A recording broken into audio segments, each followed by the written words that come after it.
Hey guys! This is part 4 of What If Naruto Became the Raikage. Hit like and subscribe if you like this one, and also please check the author in the description. Let's start. We are pain, that's all. We are God.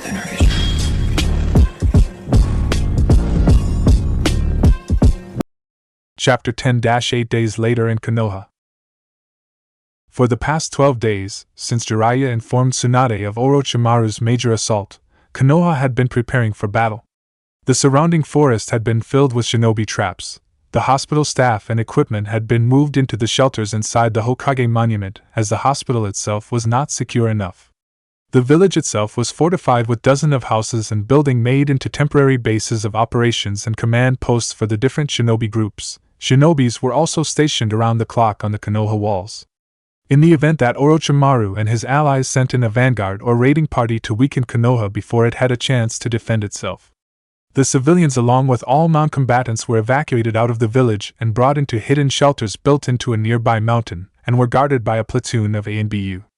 Many of the shinobi staying in the village had said goodbye to their parents, lovers, wives and children when they left the village. Lee, Yakumo had left their daughter Fuku along with Kurenai's son Hiruzen in the care of Fuku's nanny, who was a member of the branch part of Yakumo's clan. Shikamaru also sent his pregnant wife Shiho with Choji's wife and the other civilians who were leaving so that both she and their child would be safe. Iruka and Anko also sent their daughter Aiko with the evacuees and left her in the care of some civilian friends of Iruka. After about 6 days upon learning of the coming attack, Jiraiya arrived back to Konoha, although he did not have much to report other than Orochimaru and his forces were getting ready to move. But he had received word from the Godame Kazekage, Gaara, that he and his forces would arrive the day that Orochimaru began their attack. He also stated that Gaara would be coming with 3,000 of his shinobis, which was 60% of Suna's military force, while leaving the remaining 2,000 shinobis in Suna, to defend Suna in case they lost their battle and to give Suna a chance to still defend itself. Gaara had not changed too much in the past 10 years. After the event with the Akatsuki and nearly dying, Gaara decided that he needed to get stronger so to better protect his village and his people. During the following 7 years after his kidnapping, Gaara trained in taijutsu, sealing and kenjutsu, where he became quite skilled in all 3 areas. 1. He also learned to control the Ichibi no Shikaku, one-tailed Shikaku, power better, and was able to use its power to its full extent, without the demon taking control over him, which was made easier thanks to the seal his mysterious saviors placed on him. To give Gaara and his forces time to arrive in Konoha and be rested enough to fight in the coming battle, Tsunade had ordered Shikamaru's father Shikaku to create effective delaying strategies to delay Orochimaru and his allies, which he did. He had shinobi teams destroy the main roads to Konoha, as well as set up effective shinobi traps, like genjutsu fields, so that if enemy shinobis entered certain areas they will either collapse unconscious or become lost. He also stationed small shinobi teams on the most likely traveled paths that Orochimaru and his allied forces would take, so that the teams could make small hit and run attacks against them, so to reduce their numbers and slow them down. At the same time, about 60 or so shinobis from the Tsuchigumo clan arrived in Konoha and were led by Hataru, the granddaughter of En no Gyoja, to help Konoha. On the 7th day that the attack was learned by Konoha, Tsunade learned from her scouts along the coastal shore of Hai no Kuni, Fire Country, and the borders of Ta no Kuni, Ricefield Country, and Kusa no Kuni, Grass Country, that Orochimaru and his allies were on the move, right on schedule. When the invasion force from Kiri landed on the coastal shore of Hai no Kuni just south of Nami no Kuni, Wave Country, as they landed many of their shinobis were killed by exploding notes that had been planted underneath the sand of the beach.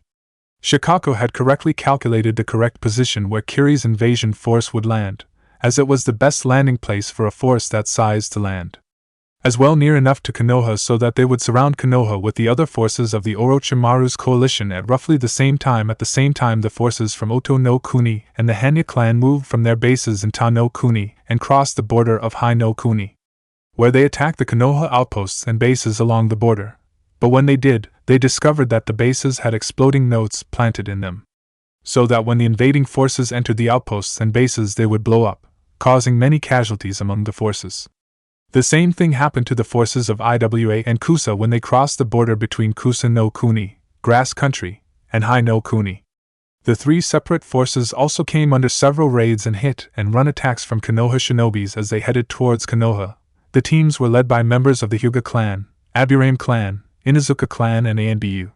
These attacks, along with the traps that Konoha forces set up and the roads and paths that they destroyed, slowed the invading forces down by 2 days, giving Konoha 5 days to continue to prepare for battle, as it would take 3 days on foot for the enemy to get to Konoha.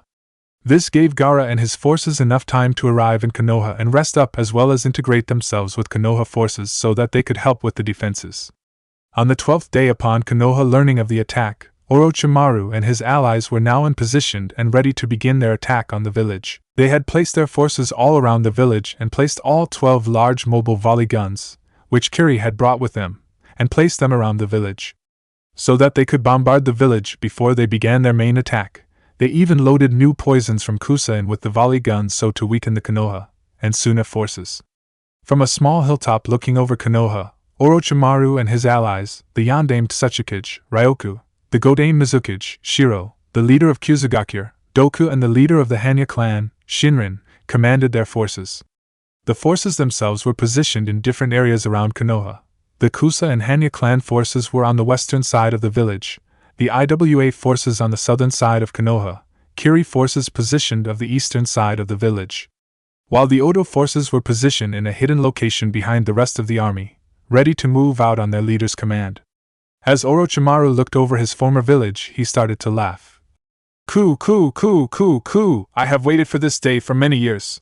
As have I, spoke Ryoku with a smirk of his face as he was going in joy, finally burning Konoha to the ground and taking his revenge of the once mighty village. As have we all, said Shinrin, as he too was eager to finally kill Danzo and reap his revenge on Konoha. So shall we begin? Asked Doku as he was eager to get started. Yes, I believe we should, replied Orochimaru, where he then turned to the Mizukage. Shiro-kun, would you be so kind as to begin the festivities? At this a sadistic smirk appeared on the Godaime Mizukage face and nodded, where he turned to his aide and told him to fire the poison-carried bombs.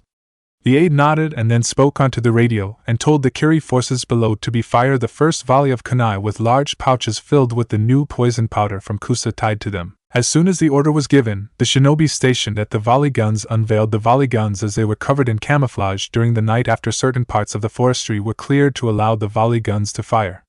After the camouflage was removed, the volley guns opened fire their load and bombarded the village with the poison, covering it in a purple poison cloud. Unfortunately though for Orochimaru and his allies, the poison had no effect on the Konoha and Suna shinobis, as during the initial raids against the advancing enemy coalition several ANBU agents were able to get a sample of the new poison from a Kusa supply convoy they had attacked. Upon receiving the sample of the poison, Tsunade, Shizen and Sakura used their combined medical skills to quickly synthesize an antidote to the poison and mass-produce enough of it to give out to the defenders. After firing the poison into the village, the Kiri forces at the volley guns reloaded and began to fire a new bombardment on the village, hoping to level the village and take out most of its resistance. For the first 2 minutes the village was under massive assault from the bombardment, and many buildings were destroyed. But it did little damage to the shinobis inside the village, as Konoha had several large underground bunkers made in different parts of the village when the war first began. This allowed the majority of the defenders to stay safe until the bombardment ended. After a few minutes, Shikamaru, who was on the command post along the wall western part of the Konoha wall, had one of the shinobis next to him send up a flare to signal Yamato and Sai to take out the volley guns. Shikamaru's plan was to wait and have the village take the bombardment so that he could learn the number and locations of all the volley guns. Once he learned this and they knew the locations of all the volley guns, Shikamaru then had Yamato and Sai taken them out, as they were the best suited to destroy them. Hiding above the clouds on his large ink bird, Sai waited for Shikamaru to radio him the positions of the volley guns and then signal him. Once he saw it, he then had his ink bird quickly swoop down on the volley guns and drop explosives down on 6 of the volley guns and destroyed them, after which he then quickly returned back to the village. At the same time, Yamato destroyed the remaining 6, where when he learned the location of the other 6 volley guns from Shikamaru through the radio and then saw the flare signal, he then used his Mokuton powers to send dozens of large wooden tentacles underneath the ground and covered in explosive notes, so that when the tentacles reached the locations of the volley guns, they would spring out of the ground underneath the volley guns and impale themselves into them. Before the exploding notes on them exploded, destroying the volley guns and killing their crews at the same time. When the leaders of the anti-Konoha coalition saw this, most of them remained unaffected by what happened. Although Shiro frowned slightly, while Orochimaru chuckled as if amused at what happened. It seems that Konoha will put up a fight after all. Indeed, but that will just make our victory over them all the sweeter, when we crush them, as even if they and the allies fight on we will destroy them," spoke Ryoku. At this the other leaders of the coalition nodded in agreement, where Ryoku then stated that they begin the main assault, which the other agreed to. After which, each of the leaders told their aides to inform their forces below to begin the main attack. From there, small groups of shinobis from the different invading forces positioned themselves in summon seal formations and all had special summoning scrolls, where they each summoned their giant summons to help to breach the Konoha walls from different points. At the southern side of the village several IWA shinobis were around the summoning circle with a scroll in each their hands. Once they had gathered the necessary amount of chakra, and had each done the hand seals, they quickly slammed their hands on the ground and cried out, "Kuchios no Jutsu, summoning technique."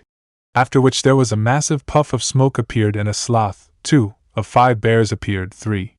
At the same time at the western side of Konoha a group of Kusa shinobis were doing the same thing, but instead of summoning bears they summoned 3 three-headed snakes, the same kind that were used in the attack on Konoha by Suna and Oto. Also at the moment at the eastern side of the village the Kiri shinobis, who were doing the same thing as the Kusa and IWA shinobis, summoned 4 giant snakes. As soon as all the summonses on the 3 sides had been all summoned, the summons charged forward, at the gates and walls in front of them. The giants' summons quickly broke through the gates and walls and started to destroy the surrounding buildings, meeting no resistance. As soon the giants' summons had broken through surrounding walls the forces on the 3 sides quickly sent in 100 shinobis. So to see what kind of resistance they would be up against, if there was any. Soon after the trio of 3-headed snakes had broken through the western side of Konoha wall, they then began destroying the surrounding buildings, but soon enough a voice suddenly shouted out, "Raiten, Shirchishibari, lightning style, 4-pillar bind." After which 4 giant rock pillars shot out of the ground around one of the 3-headed snake, where they then shot bolts of lightning, immobilizing it and started doing damage to it. It was then when the giant 3-headed snake was immobilized, the person who caused the jutsu appeared revealing him to be the ANBU captain. Upon seeing the giant snake summon trapped, the ANBU captain then did a few more hand seals, where he then cried out, "Doton Netsuchi Otoshi Earth Style, Sticky Earth Drop." This created an opening in the sky and dropping down onto the 3-headed snake, a large amount of mud, covering it and subsequently immobilizing it at the same time. The ANBU captain followed up with another set of hand seals and cried out, "Raiten, Jurakuchishibari, Lightning Style, 16-pillar bind." After which creating 16 giant pillars around the mud-covered snake summon, which then formed a giant oven-like structure to trap the giant snake summon, trapping it inside. Once the snake summon was trapped inside the giant oven, the ANBU captain then followed up with another set of hand seals and cried out, "Katan Suyaki no Jutsu, Fire Style, Fired Pottery Technique." This created powerful flames inside the giant oven and causing the mud that was covering the snake's body to harden, further immobilizing him, and allowing the fire to cook the 3-headed snake's body until it was burnt to a crisp. Once the first 3-headed snake was dealt with, a female voice shouted out Kuchios no Jutsu, where the queen of the slug summons Katsuyu appeared to face the pair of 3-headed snakes, with her summoner the Godame Hokage Tsunade standing onto of her. Also with her was the Godame Kazakage Gaara, who now appeared alongside Katsuya in his full Shikaku form and was in complete control of it. Thanks to the new seal he had gotten from his mysterious saviors and thanks to the several years of intensive training he went through to suppress Shikaku influence and control its power effectively. After appearing, both Godame Kages of the 2 great villages went and attacked the 2 remaining 3-headed snake summons. As this was happening of the southern side of the village, the bear summons on the southern side of the village, that the IWA shinobi summoned, met with resistance, where the ground underneath one of the bears exploded and the bear fell into a massive hole, after which a large explosion erupted in it and killed the bear summon. After that Choji, his father Choza and 3 other Akimichi clan members used their Chobaika no Jutsu, super multi-size technique, to increase their size, where they then engaged the 4 remaining bear summons. On the eastern side of the village the 4 giant snake summons were rampaging through village and destroying everything in their path. As this was happening, a voice suddenly shouted out, "Kuchios, Yatai Kazushi no Jutsu, summoning, food cart destroyer technique.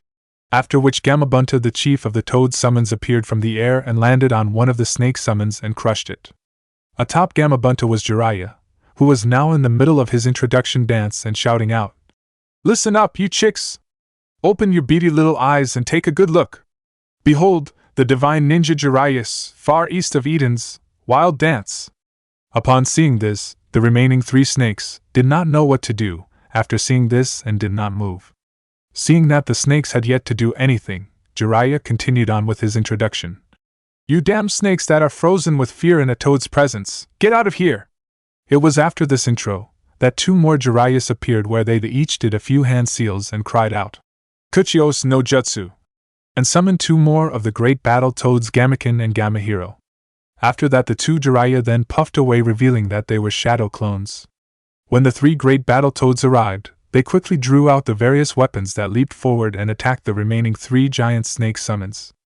At the same time that all this was happening, the advance forces of the shinobi sent into Konoha by the anti-Konoha coalition leaders to support the summons entered the breaches and charged forward. As they moved further into the village, they were quickly engaged by the frontline defenders of each breach. The defenders were made up of a mixture of Konoha, Suna, and Shichibumo clan shinobis. After a few minutes of fierce fighting, the advance forces of shinobis that were sent in were being pushed back, as they had not expected to meet up with such heavy resistance from the defenders, as they had believed that the defenders would be weakened and helpless from the poison gas fired into the village. From their command point on the hill, Orochimaru and his allies watched the fight as it quickly turned against them. "Impossible! How can they be able to fight so well? We used a completely different poison from the one we used at Nami no Kuni, Wave Country, so there's no way that they could have created an antidote for it. The poison should have left them as weak as newborn babies by now," spoke Doku angrily, as he was both confused and angry at how an easy victory was now turning into a bitter hand-to-hand street battle. "I found it wise in recent years never to underestimate the resourcefulness of Konoha nor Tsunade's medical skills, as clearly she has somehow found a way to make her forces and allies immune to it," spoke Orochimaru seriously with a slight frown. Deciding quickly, Orochimaru and the others decided to send in the first wave of shinobis, as the coalition forces around Konoha were split into 5 separate waves, with each wave containing about 3,000 shinobis, and each force at each breach sending in about 1,000 shinobis in at the same time as the other forces. As the first wave charged into the breaches, the Konoha shinobis and their allies held their ground and made the invading shinobi fight for every inch of ground in the village that they took. With Tenten was currently at the eastern side of the village, wearing her standard ANBU outfit and falcon-shaped ANBU mask. She was leading her own team and several other ANBU teams in ambushing a platoon of Kiri Hydra 4 members that had broken through the front line there. Quickly, Tenten positioned her teams in their designated places, and once they were in position, they waited for the Hydra members to arrive. They did not have long to wait, since only after a few minutes of waiting the platoon arrived. As soon as they did, Tenten quickly gave the signal to the rest of her teams. Quickly, Tenten and her personal team appeared in front of the advancing Hydra platoon and threw several kunai and shurikens at the Hydra members, killing 3 of them and causing the rest of the Hydra members to stop in their tracks. "You will not take another step further into our village, so get out of here!" cried Tenten as she charged forward with the rest of her team. At the same time, the other ANBU teams that Tenten led came out of their hiding spots and attacked the enemy platoon from all sides. Tenten quickly drew out her katana and slashed at nearby Hydra member, killing him. Quickly spinning around, Tenten threw a kunai that had suddenly appeared in her hand into the air, where it then flew in the air with great speed and stabbed the Hyrda ninja in the neck, who was in midair and was about to kill Tenten with his katana. Within minutes, most of Hydra platoon had been killed by Tenten and her teams, but just as Tenten had killed off another Hydra member, her shinobi senses suddenly kicked in and told her to move. Luckily for Tenten, she listened to her senses and moved, and just as she did, a tall, thin, dark-cloaked figure wearing a dark hat appeared in the spot she was just in and slashed at her. When Tenten landed a few feet away, the blade of her katana split in 2, while her ANBU mask split in half, where a small trickle of blood fell from her forehead, showing she had been cut slightly there. Quickly, the ANBU under Tenten's command appeared next to her to see if she was okay and to support her. "Tenten Taicho, are you alright?" asked Tiger. "I'm fine, Tiger, just a cut," replied Tenten as she threw away her broken katana and stared at the new arrival. Impressive, you were able to avoid my attack with only that scratch. Not many people have been able to dodge one of my attacks like that. But then again, I would expect nothing less from the famed Okami Ken no Konoha, Konoha's blade mistress. Who are you asked? Asked Bird openly and angrily. But before the stranger could reply to Bird's question, Tenten answered for him. His name is Udo Jin, better known as Karagasa, Black Hat. He's the leader of the Hydra Division and is the last remaining loyal member of the current Kiri no Shinobigatana Nananin Shu, 7 Swordsmen of the Mist. Upon hearing this, the ANBU members stiffened and prepared to fight, as they had all heard infamous assassin of Kiri as well as his mastery in the assassin sword style Nikaido Heiho. At this a sadistic and cruel-like laugh erupted from Jin. So you've heard of me, I flattered. Don't be, as from what I heard about you, makes me wish I hadn't. Replied Tenten coldly, as from the stories that she had heard about the man told her that he was a sadistic sociopath. He enjoyed killing and had no moral issues with what he had done and did not care who it was he had to kill, whether it be men, women or children, as long as he just got to kill. I have heard that you wanted to kill me for a while now, spoke Tenten. At this Jin smiled sadistically. Yes, I have. No doubt Raijita told you that before he was killed by the Raikage at Nami no Kuni. Which I glad he did, as now I can have the pleasure of killing you myself. We won't let you! Cried Wolf as he and 3 other ANBU charged forward at Jin. No, wait! Stop! Shouted Tenten as she tried to stop them, but it was too late. Jin quickly disappeared right before the ANBU eyes and like a blur slashed through 3 of the ANBU, with quick efficient slashes and without giving them the slightest chance to defend themselves. After killing 3 of the ANBU, Jin sped towards the wolf with speed that could easily rival Guy and Lee without their weights, where just as he was about to sever Wolf's head off.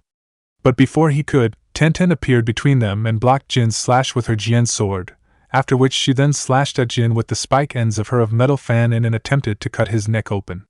Jin though narrowly avoided the slash, although he did have a slight cut on the side of his neck, which bled a little. Upon seeing this, Jin smiled sadistically. Not bad. It's been a long time since I've seen my own blood. At this Tenten narrowed her eyes, knowing that this would not be an easy fight, and without even turning to look at Wolf or the other ANBU teams, Tenten spoke to them. Wolf, I want you and the others to leave here and go help defend the village, while I handle him. Taicho, you can't be serious? We can't leave you here to fight him, spoke Wolf. That's an order, ANBU. He wants me, not you, and if you stay here you just get in the way, as none of you stand a chance against him. I can handle him by myself. Besides, we need every shinobi we have out there fighting if we want any chance of winning this battle, so go, cried Tenten. At hearing this, the ANBU nodded and moved out to the front line at the eastern side of the village. When the ANBU left, both Tenten and Jin fell into their different sword stances, after which they said or did nothing and just stared at one another. They continued to stare at one another, doing nothing, while the battle raged on around them and sounds of explosions going off in the distance. The 2 of them waiting for the other to make the first move, waiting to see which of them would make the first mistake. After a few minutes of just staring at one another, until Jin decided to speak. So shall we begin? At this Tenten did not reply and just waited. A moment later a massive explosion equated nearby. As soon as it did, both Tenten and Jin charged at one another, with incredible speed, where they then clashed swords with one another and began their battle to the death.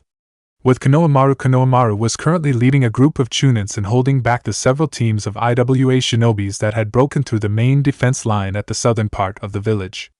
Konohamaru quickly engaged in IWA Nin, where the 2 of them fought bitterly against one another, where they traded blows with one another.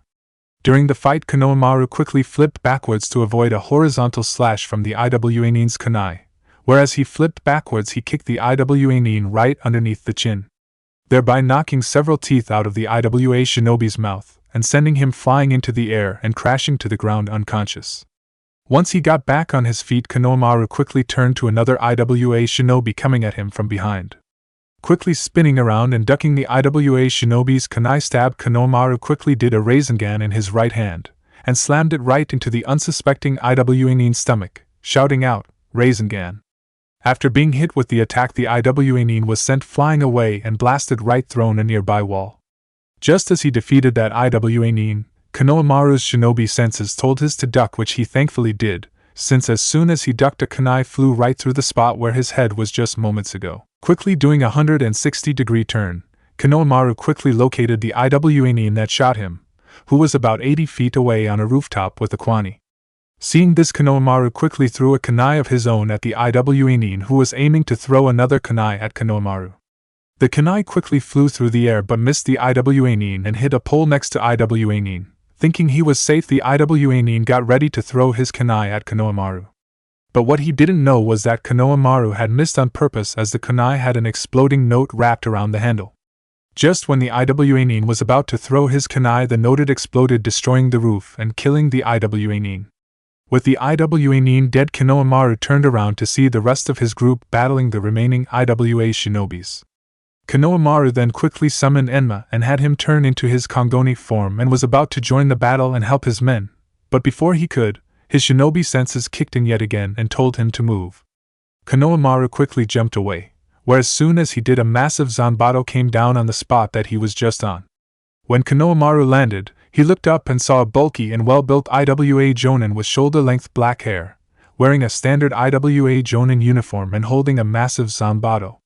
When Konohamaru got a better look at him, he quickly recognized him as Barugu the Saiseki, Stone Crusher, of Iwagakure, the Hidden Stone, the son of the Yondaime Tsukakage. Well, this must be my lucky day. It looks like I've found the infamous Konoha no Enku, Konoha's Monkey King, Sarutobi Konohamaru, the grandson of the late Sandaime Hokage and former Kami no Shinobi, god of shinobi, spoke Barugu. And you're Barugu, the so-called Saiseki of Iwagakure and son of the Yondaime Tsukakage, replied Konohamaru. Ah, so you've heard of me, good, since a man should who is about to kill him, your head will make an excellent trophy to mount on my wall of the shinobis I've killed. Just try it, you bastard, snarled Konohamaru, as he tightened his hold on Enma as he got ready to fight. With pleasure, sneered Barugu, after which he charged forward with his zanbato. Let's go, Enma, cried Konohamaru. Right, replied Enma, after which the two shinobi clashed their weapons against one another and began their fierce battle. With Hinata, Juho Sashiken, gentle step twin lion fists, cried Hinata, as she trusted two lion-shaped shrouds of chakra that were around her hands, into a Kusanine body, which set him flying and crashing into a nearby house. After sending the Kusanine crashing into the stone house, 4 mercenaries hired by the Hanya clan surrounded her. Don't be afraid of her, she's just one woman, spoke the leader of the 4 men, when they surrounded Hinata. Clearly you have not fought a member of the Hyuga clan, for if you had you would know that you should be afraid, spoke Hinata, before she started to spin around and cried out, Hakusho Kaiten, 8 trigrams palms heavenly spin, and sent the 4 ninjas flying into the air before crashing down into the ground. When she stopped spinning, Hinata suddenly jumped into the air to avoid several shurikens thrown at her from an unknown opponent. After which she quickly took out a kunai from her pouch and used it to block a metal-clawed hand that was thrust forward at her by her mysterious attacker.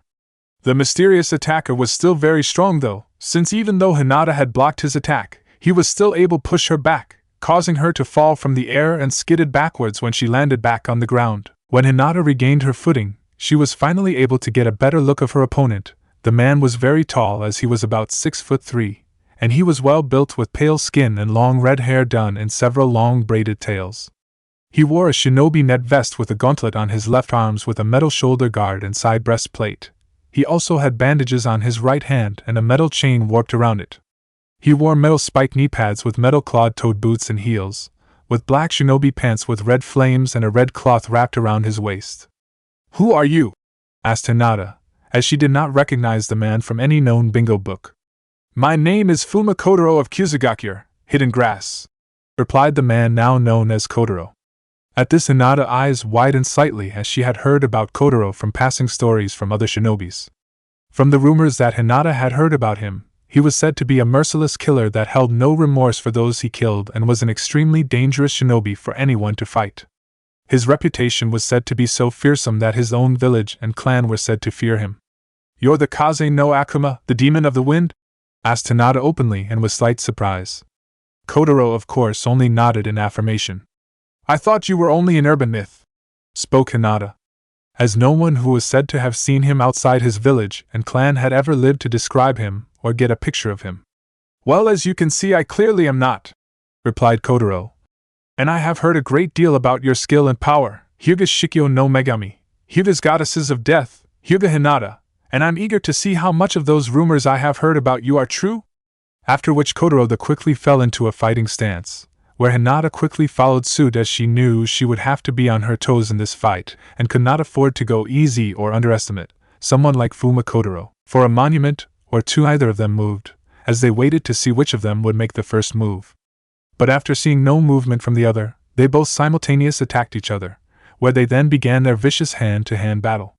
From the small hill the anti-Konoha coalition leaders watched as the battle continued on. From there they saw that although Konoha forces and its allies were being pushed back slowly, they were holding strong, while their own forces had yet to make and real major breaks through Konoha's defense lines and were suffering heavy losses. They also knew that Konoha still had plenty of reserves held back, as from the reports they were receiving, they knew that so far Konoha only had about a third of their forces out in the fighting. Seeing this Yondamed Tsuchikage, Ryoku suggested they should send in the second and third waves together to add on to the pressure on Konoha forces and reinforce their own. The other leaders quickly agreed, where they then ordered the second and third waves to attack. Unfortunately, what Orochimaru and the others didn't know was that they were falling right into Shikamaru's trap. As when the first and second waves joined the first wave in their attack on Konoha forces, they suddenly found themselves being attacked by Suna and Konoha shinobi from the rear and were now caught between two enemy forces on both sides. The reason for this happening was that Shikamaru had calculated that if Konoha put up a strong defense, then Orochimaru and his allies would send in another larger force to support the first wave. This was why he had Konoha forces be slowly pushed back and allow the enemy push deeper into Konoha instead of holding the line, so that when the second and third waves joined the first wave and were pushing the Konoha, Suna and Tsuchigumo clan shinobis further back into Konoha, the several Konoha and Suna divisions that Shikamaru had stay hidden in the underground bunkers, which were now behind the invading forces' lines, since they had pushed deep into Konoha, came out and attacked the unsuspecting enemy shinobis, catching them in complete surprise and confusion. Once the enemy found themselves being attacked from the rear, the defending Konoha forces decided to take advantage of the enemy's confusion and began to push the invading forces back, pinning them between the two forces. Upon seeing their forces being outmaneuvered and being attacked from both front and behind, the four coalition leaders quickly ordered the fourth wave of their shinobi's forces to attack and help the other three waves. Shikamaru, although had thought of this happening and had several shinobi teams, from the newly appearing Konoha defenders, to be at the breaching points in the Konoha walls and had them block the gaps in the walls with large-scale Doton, Doryahiki, Earth-style wall. This cut the fourth wave off outside and kept them from assisting the other three waves inside the village and isolated them from the rest of their army and basically cutting the anti-Konoha coalition army in half. As about 9,000 of their shinobis were now fighting a losing battle against Konoha and its allies, where without help they would be slaughtered. When Orochimaru and his allies saw this, many of them grew concerned at what was happening, as knew that if they didn't do something soon then they would lose over half their army very quickly. "It seems Konoha has us quite a quandary," spoke Orochimaru, who remained calm as he was not too worried at what happened. "This must be the work of Konoha's Jonin commander Naro Shikamaru, as he has a reputation of being a shrewd strategist," spoke Shinran without much worry, as the forces he sent weren't of his clan, since in terms of numbers the Shinran's clan was the weakest member of the coalition. To make up for this, Shinran hired shinobi mercenaries, which was what most of the 2,000 shinobis he had assembled was made out of. He had also arranged for these mercenaries to be part the first three waves, and had his own clan members, which numbered in about 300, to be positioned in the last two waves. This would make sure that many of the mercenaries would most likely be killed in the battle, while his clan would stay intact.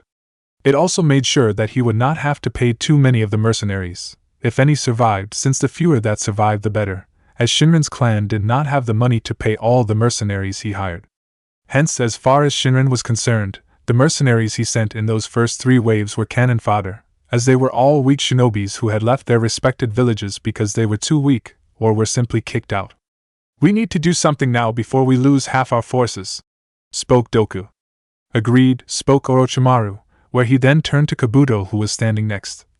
"Kabuto-kun, contact Guren and tell her that to have our force move out and begin their attack." Kabuto quickly nodded and began to tell Guren so on the radio. At the same time, Orochimaru turned to Godame Mizuki Shiro and asked him to contact his other forces and have them attack. Shiro of course nodded and turned to his aide and have him give the order. With Shikamaru was currently now standing at the top of the Hokage's residence, watching the battle unfold and ordering the different defending forces to different position to defend the village. The reason he was doing this was because he was the best person to be doing it, as the Hokage was leading the battle on the western side of the village. Shikamaru watched from his new position as his hidden forces came up behind and engaged the unsuspecting enemy, catching them completely off guard. He also soon saw the massive walls of earth rise up from the ground and cutting the invading enemy forces from the rest of their army. Upon seeing this, Shikamaru prepared to send in half of their reserves, who were located in the center of the village, waiting to know where to go, to finish off the enemy already inside the village quickly, before the rest of the invading army could destroy the earth wall and join up with those inside the village. Unfortunately though, just when Shikamaru was about to tell one of the ANBU next to him to give out the order for half the reserves to move out and attack, several massive blasts of water suddenly erupted into the air from behind the Hokage's residence and directly below the Hokage monument. The blasts of water came from the large spring pool directly below the Hokage monument. Once the water fell down, Shikamaru and the ANBU with him saw 5 giant sea serpents, 5, in the large spring pool. The giant sea serpents quickly then began to fire several highly pressurized streams of water from their mouths, which tore the building around them apart. Soon after seeing this, a Chunin ninja appeared in front of Shikamaru. "Report!" orders Shikamaru. "Sir, 5 large sea serpent summons have appeared in the spring pool directly below the Hokage monument and are destroying everything around them. Also, a division of Kirigakures, Hidden Mist Shark 6 unit has appeared with them and are currently fighting 3 of our squads located there. We believe they must have used the underground spring from one of the nearby mountains to appear in the spring pool behind us and infiltrate the village. Sir, we need reinforcements there, as we can't hold them back for long," spoke the Chunin. "Damn it, Orochimaru must have known how that underground pool in the mountains feeds water to the spring behind us, and he must have had the Mizukage send his shark nines to swim through the underground water tunnels. So to reach the pool and have them summon those sea serpents to attack us from behind along with those shark nines," thought Shikamaru annoyed, before he then turned to the Chunin. "Go and tell the 4 Suna platoons that are under the Kazekage brother, sister, wife and former sensei command, along with a few our own platoons, who are in reserve, and have them go and attack the shark division," ordered Shikamaru, to which the Chunin and went. "Hopefully Temari and the others can hold off the shark nines long enough for our forces to deal with the other forces first," thought Shikamaru. After finishing thinking this, a dozen more explosions erupted in the center of the village. "What is it now?" said Shikamaru angrily out loud. When the smoke cleared, he could see 12 giant snake summons appeared out of the ground in the center of the village and started to destroy the village and attacking their reserve forces. "Sir, look down there!" cried one of the ANBU. When Shikamaru looked below the giant snake summons, he saw Oto's entire army of 5,000 shinobis coming out of the holes that the giant snake summons created when traveling underground and attacking the reserve forces. Should they bypass our main defenses by going underground and use the snakes to create underground tunnels for them to travel under, so that they could sneak up on our forces from behind, as they are too busy fighting the main force all around us? Crap, Orochimaru and the others have planned this well. As the only chance we have in containing them and using our reserves in the center, and since I sent some of the reserves to fight the shark nines, I have to divert forces from the main lines to fight the Oto forces in the center, thereby weakening the main lines," muttered Shikamaru in anger and annoyance.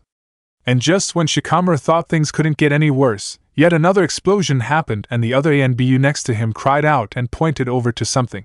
"Sir, look!" When Shikamaru looked, he saw the giant earth walls being destroyed one by one, either by powerful jutsus or powerful exploding notes.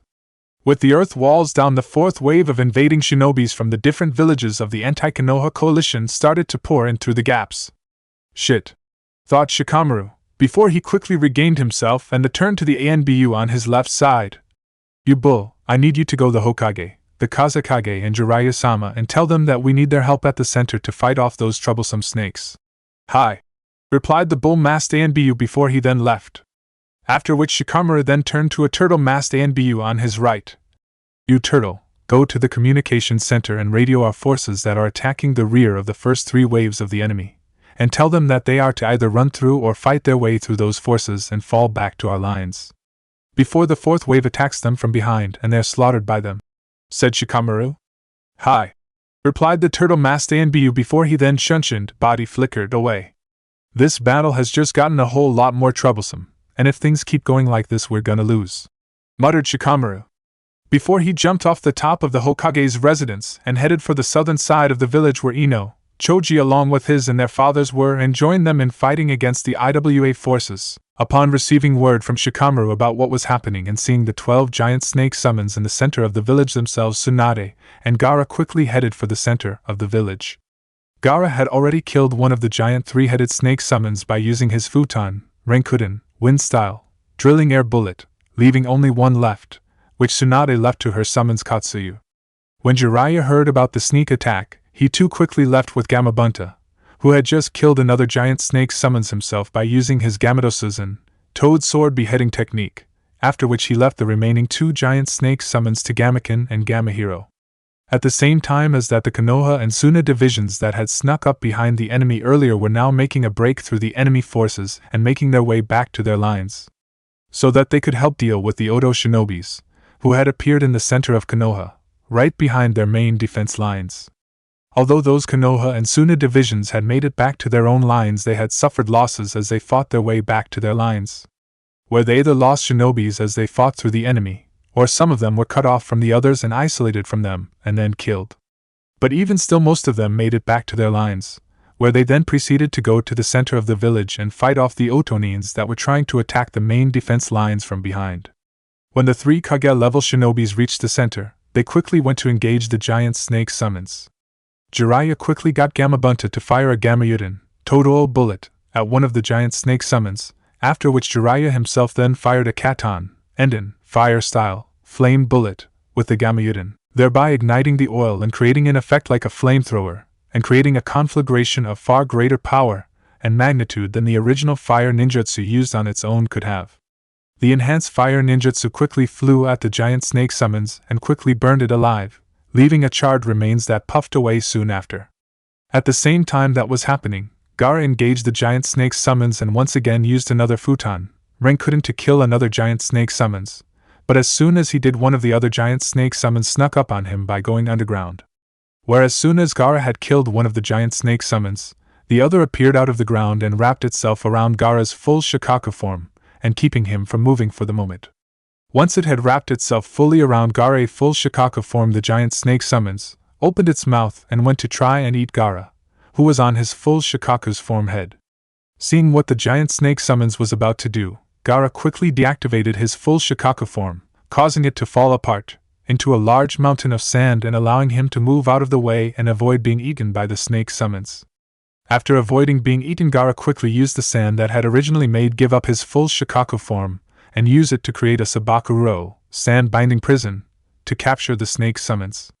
Once he captured the snake summons inside his Sabakuro, he then used his Sabaku Soso, sand waterfall funeral, and crushed the snake summons, killing it instantly. Once the giant snake summons had been dealt with, Gaara then went to help deal with the Odo shinobis that were now inside the village.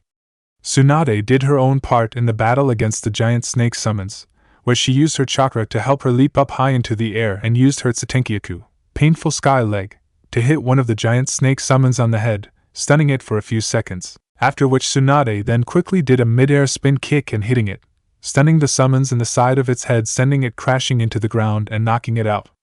With another summons dealt with, Tsunade then quickly went to help take care of the Odo shinobis that were now infesting her village from underground like the cockroaches they were. With Yamato currently fighting on the eastern side of the village, Yamato was currently leading 3 teams of A and BU against a platoon of Odo shinobis that had made their way to the eastern side of the village and were trying to attack their forces from behind. Yamato and his men quickly intercepted the force, where they then engaged them in battle. As Yamato battled an Otonin, the Otonin quickly did a few hand seals and they cried out, "Doton, Kurasryu, Earth Release, Dragon Crusher!" After which a massive dragon made entirely out or earth erupted out of the ground and headed right for Yamato. Reacting quickly, Yamato did 3 quick hand seals and cried out, "Mokutan, Mokujihiki, Wood Release, Wood Locking Wall!" With that, a large domed shape appeared in front of Yamato and blocked the attack and protected him from it. Once the attack was stopped, Yamato quickly did several more hand seals and cried out, "Mokutan, Nano's Sashi, Wood Release, Impaling Roots!" After which several large roots appeared out of the ground, pierced the Otonin chest, and impaled him. Once the Otonin was dead, Yamato was about to go help the rest of his men until suddenly he heard someone cry out, "Shoten, Keshohari, crystal release, crystal needles. Upon which dozens of long, sharp, and pointed bright pink and white crystals shot out of the ground around Yamato, where they tired for pierce him. Fortunately, though, thanks to the many years in ANBU and to the training he went through there, Yamato was able to use a Kawarimi no Jutsu, body replacement technique, to replace himself with a piece of wood, before he could be pierced by the sharp crystal points. When he landed several feet away, he suddenly heard someone laughing. When Yamato looked around, he couldn't see anyone, until the person in question suddenly appeared in front of him. When the person appeared, Yamato saw that his assailant was in fact a woman. The woman was a tall woman with dull blue hair tied in a short ponytail, and wore short red pants and black boots. She also wore a long green coat with a white furry collar and a large with flower design on it, and had a yellow rope around her waist, tied in a bow. Impressive! You were able to dodge my attack like that. But then again, I should expect nothing less from the famed Mokutan no Tenzo of the wood release, not to mention that you are a former experiment of Orochimaru-sama, spoke the woman. Who are you? Asked Yamato openly as he narrowed his eyes. My name is Guren. I'm the commander of Orochimaru-sama forces here, and your executioner if it comes to it, spoke the woman named Guren. We see about that, replied Yamato as he took out a kunai and got ready to fight, which just caused Guren to smirk mercilessly. Yes, we shall, she replied, after which she then threw a dozen or so peculiar-looking shurikens that resembled snowflakes at Yamato. Quickly dodging some of the shurikens and blocked the rest, Yamato then quickly did several quick hand seals and cried out, Mokutan Makapai, would release, would spike B, where a large wooden spike shot out of the ground and towards Guren. Seeing this, Guren quickly sent out a wave of chakra and shouted, Shotan, Kesho Jinhiki, crystal release, crystal encampment wall, which then turned into a large crystal wall in front of her, where it blocked the wooden spike, and to Yamato's great surprise it started to regenerate from the damage it suffered from the wooden spike. You're a Shotan user? Spoke Yamato in surprise, as he had heard rumors about a bloodline that allowed a person to use crystal ninjutsu, but he had always thought it was just that, a rumor. Correct, and what more earth, water, and wood techniques are useless against it, as Shotan can crystallize any physical material and substance including the moisture in the air around us, which means that all your ninjutsu are worthless against me, as all your ninjutsu are earth, water, and wood-based ones, said Guren. As she knew all about Yamato abilities, as Orochimaru had ordered her to capture Yamato, or at the very least bring back his body so that he could find out what was it that allowed Yamato to survive his experiments, when all the others failed, so that he could then know how to create other Mokutan users and prepare another new vessel in the future. Upon hearing this, Yamato frowned, as he had heard the same thing, about how earth, water, and wood ninjutsu were worthless against a Shotan user. But regardless if it was true or not, he wasn't going to run or give up. He was going to fight and defeat her no matter what it took. Upon seeing Yamato falling into another fighting stance, Guren just smirked.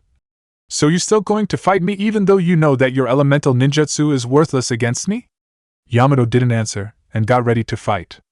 You're brave, foolish, but brave, spoke Guren as she then a few one-handed hand seals, much to Yamato's surprise, and cried out, Shotan, Sushotu, crystal release, jade crystal blade, where two blades made of crystal formed on both her arms, after which she then fell into her own fighting stance. After a minute or so of just staring at one another, the two raced towards one another at high shinobi speeds and clashed their weapons against one another. Guren quickly used her left Sushotu to block Yamato's kunai, and then brought up her right one to slash at Yamato's abdomen. Seeing this, Yamato quickly jumped away to avoid the slash, and although he was able to avoid it from seriously wounding him, Guren was still able to slash his flak jacket and make a small cut on Yamato's stomach.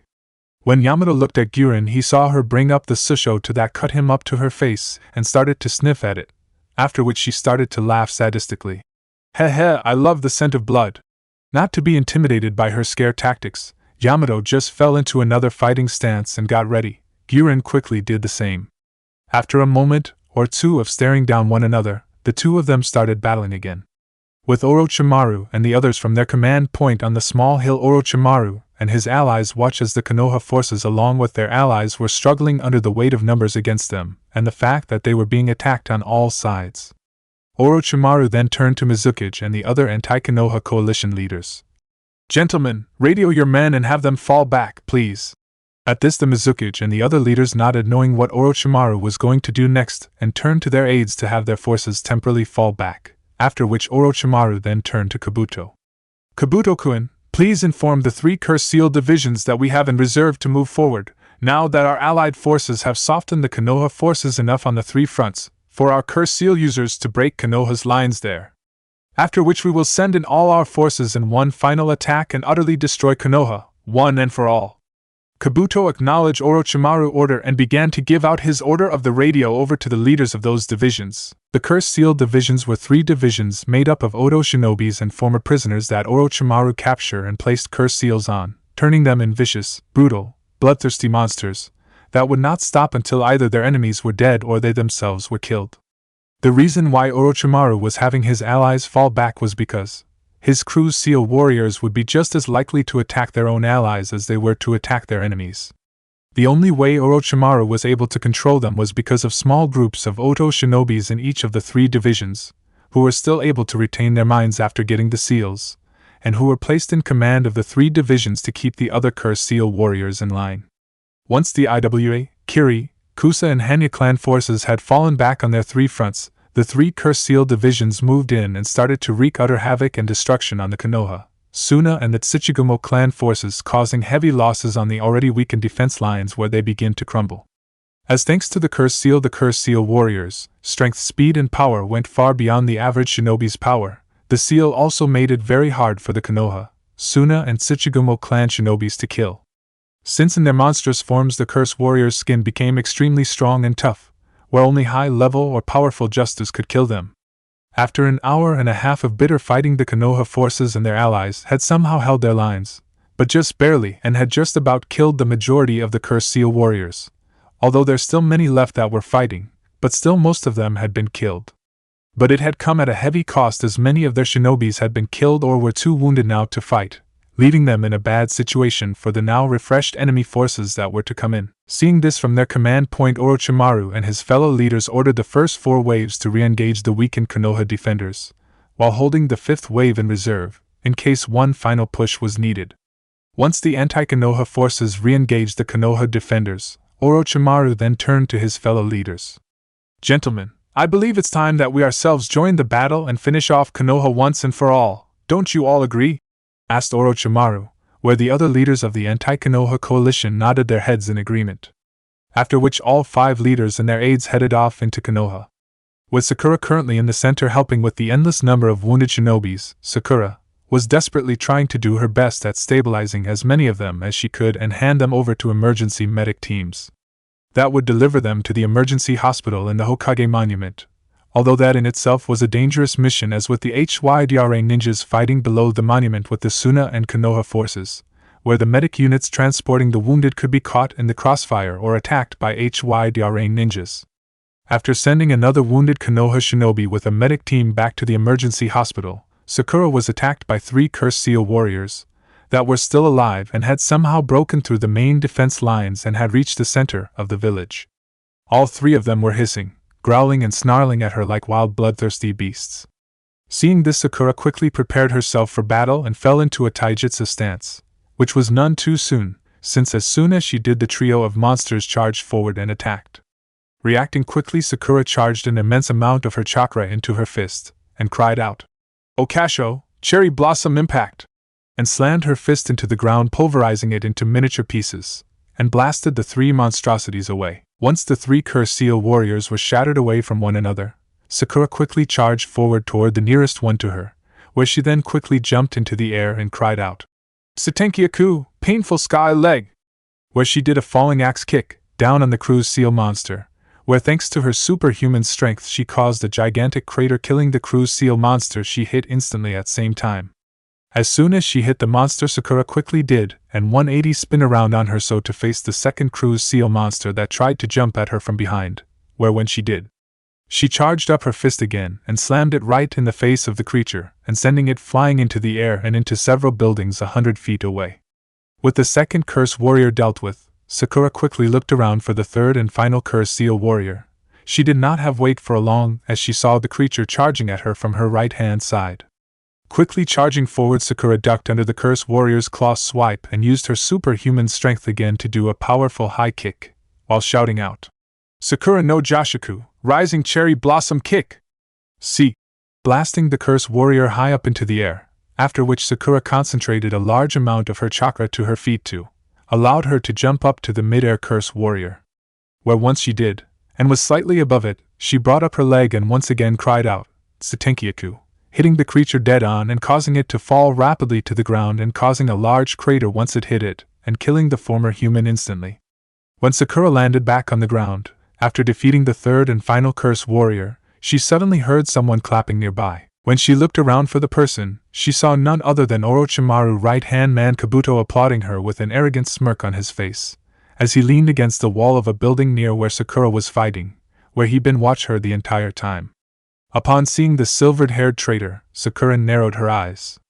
My Sakura-chan, you have certainly improved a great deal, from the silly little fangirl I first met in the Forest of Death, who could barely fend for herself in a fight, let alone defend her teammates," spoke Kabuto in a playful-like manner, while still smirking. At this, Sakura just growled, "Kabuto, what the hell are you doing here? Shouldn't not be off being Orochimaru's little lap dog and licking his boots," spat out Sakura. "Tisk, tisk, tisk, is that any way to greet an old friend? How long has it been since we last seen each other? 5, 6, 7 years, I think. One would think that you would greet me with something other than hateful remarks," spoke Kabuto, without Sakura's insult even fazing him. "You're no friend of mine, team!" spat Sakura out as she glared at him. Kabuto just continued to smirk as Sakura glared at him. "It seems that Tsunade-sama has not taught you to respect your betters. As if I even respect you," retorted Sakura as she got into a fight stance. "Oh, so you think you're good enough to beat me?" asked Kabuto, feigning surprise, which Sakura refused to respond to. After getting no response from her, Kabuto just smirked again and did a few quick hand seals and activated his Chakura no Mezu, chakra scalpel, which Sakura quickly copies. For a moment or two the two medic neens just stared at one another, where Sakura glared at Kabuto, while Kabuto continued to smirk arrogantly at her. Soon after, though, the two medic neens charged forward and began their battle with Tsunade, Jiraiya and Gaara. Currently Tsunade was battling several Oto Sonic A and BU ninjas, 7, by herself on the rooftop of one of the larger buildings in the village. Just as she had killed her 50th Otonin, a Curse Seal warrior leaped behind her and tried to attack her. Seeing this, Tsunade quickly spun around and was about to deal with the creature, but before she could, a voice suddenly spoke up. "Sahiki, sand wall!" B, where a wall of sand appeared and blocked the crew's warrior's attack. When Tsunade looked around, she saw Gaara standing not far from her, to her left, with his arms stretched out. Gaara quickly then held his hand out and spoke out again. "Sabakikyu, sand binding coffin!" where he quickly had his sand encase the cursed creature in a large amount of his sand, immobilizing it. He then used his sand to lift the now encased creature into the air, where he then spoke out calmly, "Sabaku Soso," causing the sand to implode and utterly crush the creature inside. "You should watch your surroundings more, Hokage-san. Konoha can ill afford to lose its Hokage at this time," spoke Gaara calmly. Tsunade only nodded her head in acknowledgement, and thanks for his help, even though she had not needed it. When Tsunade turned around to her right, she saw Jiraiya, who had jumped off Gamabunta not long ago, finishing off several Otonins that had foolish thought they could take the Toad Sennin by themselves. At the same time, Tsunade saw Gamabunta severing the head of one of the giant snake summons with his katana, where after doing so he went and continued battle with the other remaining 7 giant snake summons by himself. After seeing this, Tsunade then saw Jiraiya appear next to her and Gaara on the rooftop of the building. "Things aren't looking too good for us, Haim. Our forces at the front are on the verge of falling apart, thanks to those cursed warriors that Orochimaru let loose on them, and the first 4 waves of enemies are recommencing their attack on them. Not to mention that we're barely containing the Oto forces and the Hydranines that are attacking us here. We need to do something now to contain these forces here, and get back to the main lines before it's too late," spoke Jiraiya with urgency. "Yes, I know that, Jiraiya, but these Oto trash are like cockroaches, where if we kill one, 10 more appear," rounded Tsunade, before she quickly calmed herself down, as the last thing she needed to do now was lose her cool. After which she then turned back to face Jiraiya. "Jiraiya, can you and Gamabunta try and contain the Oto forces here by yourself, while Gaara and I go back to the front lines and try and help out there?" "Are you kidding, Haim? These Oto clowns won't know what hit them, as none can handle the overwhelming might of Jiraiya," sneered Jiraiya confidently. Tsunade just nodded her head, as she knew Jiraiya could handle things here by himself, after which she then turned to Gaara, who just nodded his head in understanding and was about to go with her back to the front lines. But before they could, they suddenly heard familiar laughter, coming from somewhere. Before they could even look around to see where the laughing was coming from, Orochimaru and his allies, the Yondaime Tsuchikage, Ryoku, the Godaime Mizukage, Shiro, the leader of Kyuzugakyur, Doku, and the leader of the Hanya clan, Shinrin, appeared in front of them. "Ku, so nice to see you again, Jiraiya-kun and Tsunadeheim, and Yugara-kun as well, although I never had the pleasure of meeting you in person," spoke Orochimaru with a sickening smile. "Orochimaru," snarled Tsunade. "What the hell are you doing here? My, isn't it oblivious, we've come to kill you all, and put on the final nail of Konoha's coffin," replied Orochimaru. "Like we will let you do that," growled Jiraiya, as he quickly fell into a fighting stance. At this, Orochimaru only laughed. "You make it sound like you have a choice in the matter, Jiraiya-kun, but still I can't help but feel nostalgic. It'd been about 10 years since the three of us were all here like this, back when I tried to get Tsunadeheim to heal my injured arms. Although I think we're missing someone that was there that day, young Naruto-kun, if I'm not mistaken. Perhaps I should bring him back, as I can do that, and then we will have everyone," said Orochimaru with a smirk, as he knew what this would do to Tsunade and Jiraiya, as well as with Gaara, at the mention of Naruto, as he hoped to spread salt on the old wound.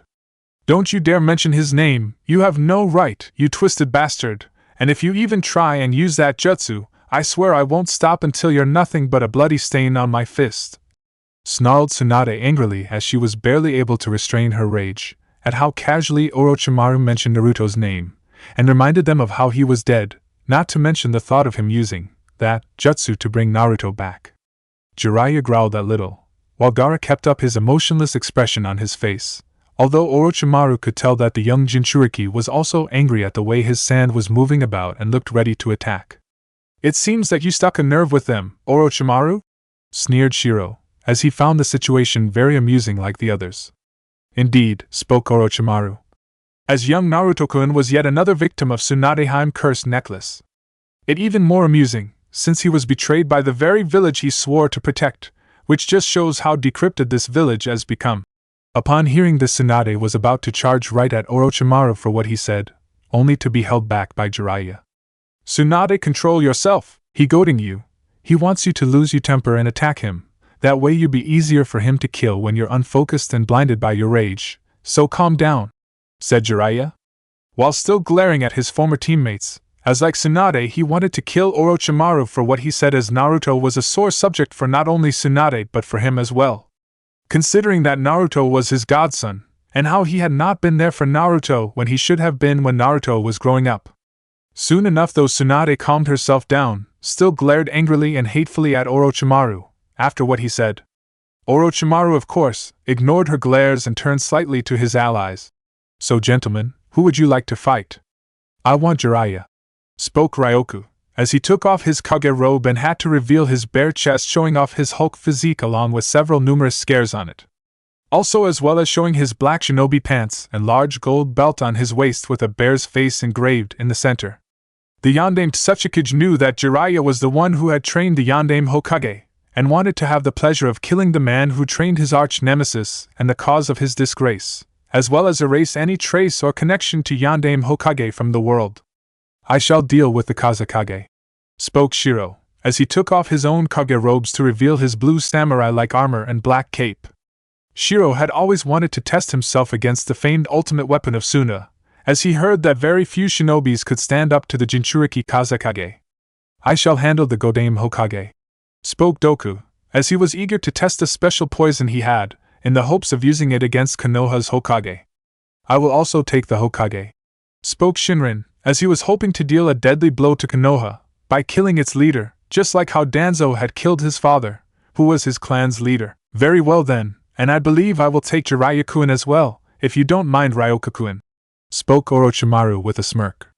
"Fine, but don't get in my way or I crush you along with him," grunted Ryoku. Orochimaru, of course, just continued to smirk, and he fell into a fighting stance.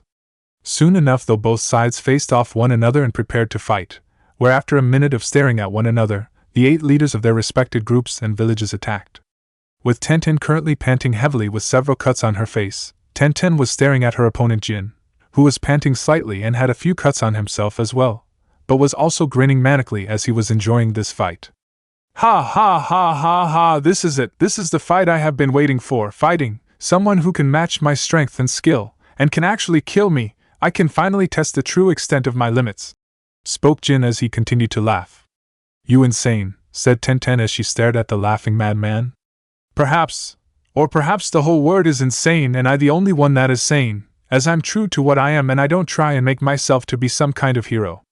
Shinobis are cold, murderous assassins. Our purpose is to kill and murder those that we are sent to kill, and if we enjoy what we do then that's all the better, spoke Jin. You're wrong, shinobis are more than that. The shinobis of Konoha protected their own and will lay down our lives to defend the people and this village if need be. We are nothing like you, retorted Tenten. Well then I guess we are of a difference of opinion, so let's decide this little disagreement by finishing our fight, where the winner will be the one who is right, said Jin with a sneer, as he got his katana ready to fight again. Tenten of course did not reply to Jin's challenge, and just tightened her grip on her Jien and fan, as she ready to continue the fight. Soon enough the two of them clashed their weapons against one another once again, each time they either blocking or dodging each other's attacks, in some kind of sword dance of death. As Tenten blocked Jin right side diagonal slash with her Jien, Jin quickly used his Haishuto, backwards wheel, technique, which involved surprising his opponent. By passing his katana from one hand to the other behind his back real fast, allowing him to switch his attack whenever he wants, and surprising his opponent. Hence taking advantage of Tenten's unguarded left side, where he tried to cut her head off with the slash. Fortunately though, Tenten was able to bring up her metal fan and block his attack. Wanting to gain some distance from him, Tenten quickly channeled her wind chakra into her fan and cried out, Savwafu, severing wind, and created a large slashing blade of wind and sent it flying towards Jin with great speed. Seeing the attack, Jin quickly jumped up into the air to avoid the attack, but that was what Tenten wanted and she quickly threw her fan and chain at Jin, which wrapped itself around Jin's katana as he was in midair. Tenten then sent her lightning chakra through her chain to her metal fan wrapped around Jin's katana, shocking him and forcing him to let of it. Once Jin let go of his katana, Tenten quickly pulled her chain to bring back her metal fan that was wrapped around Jin's katana.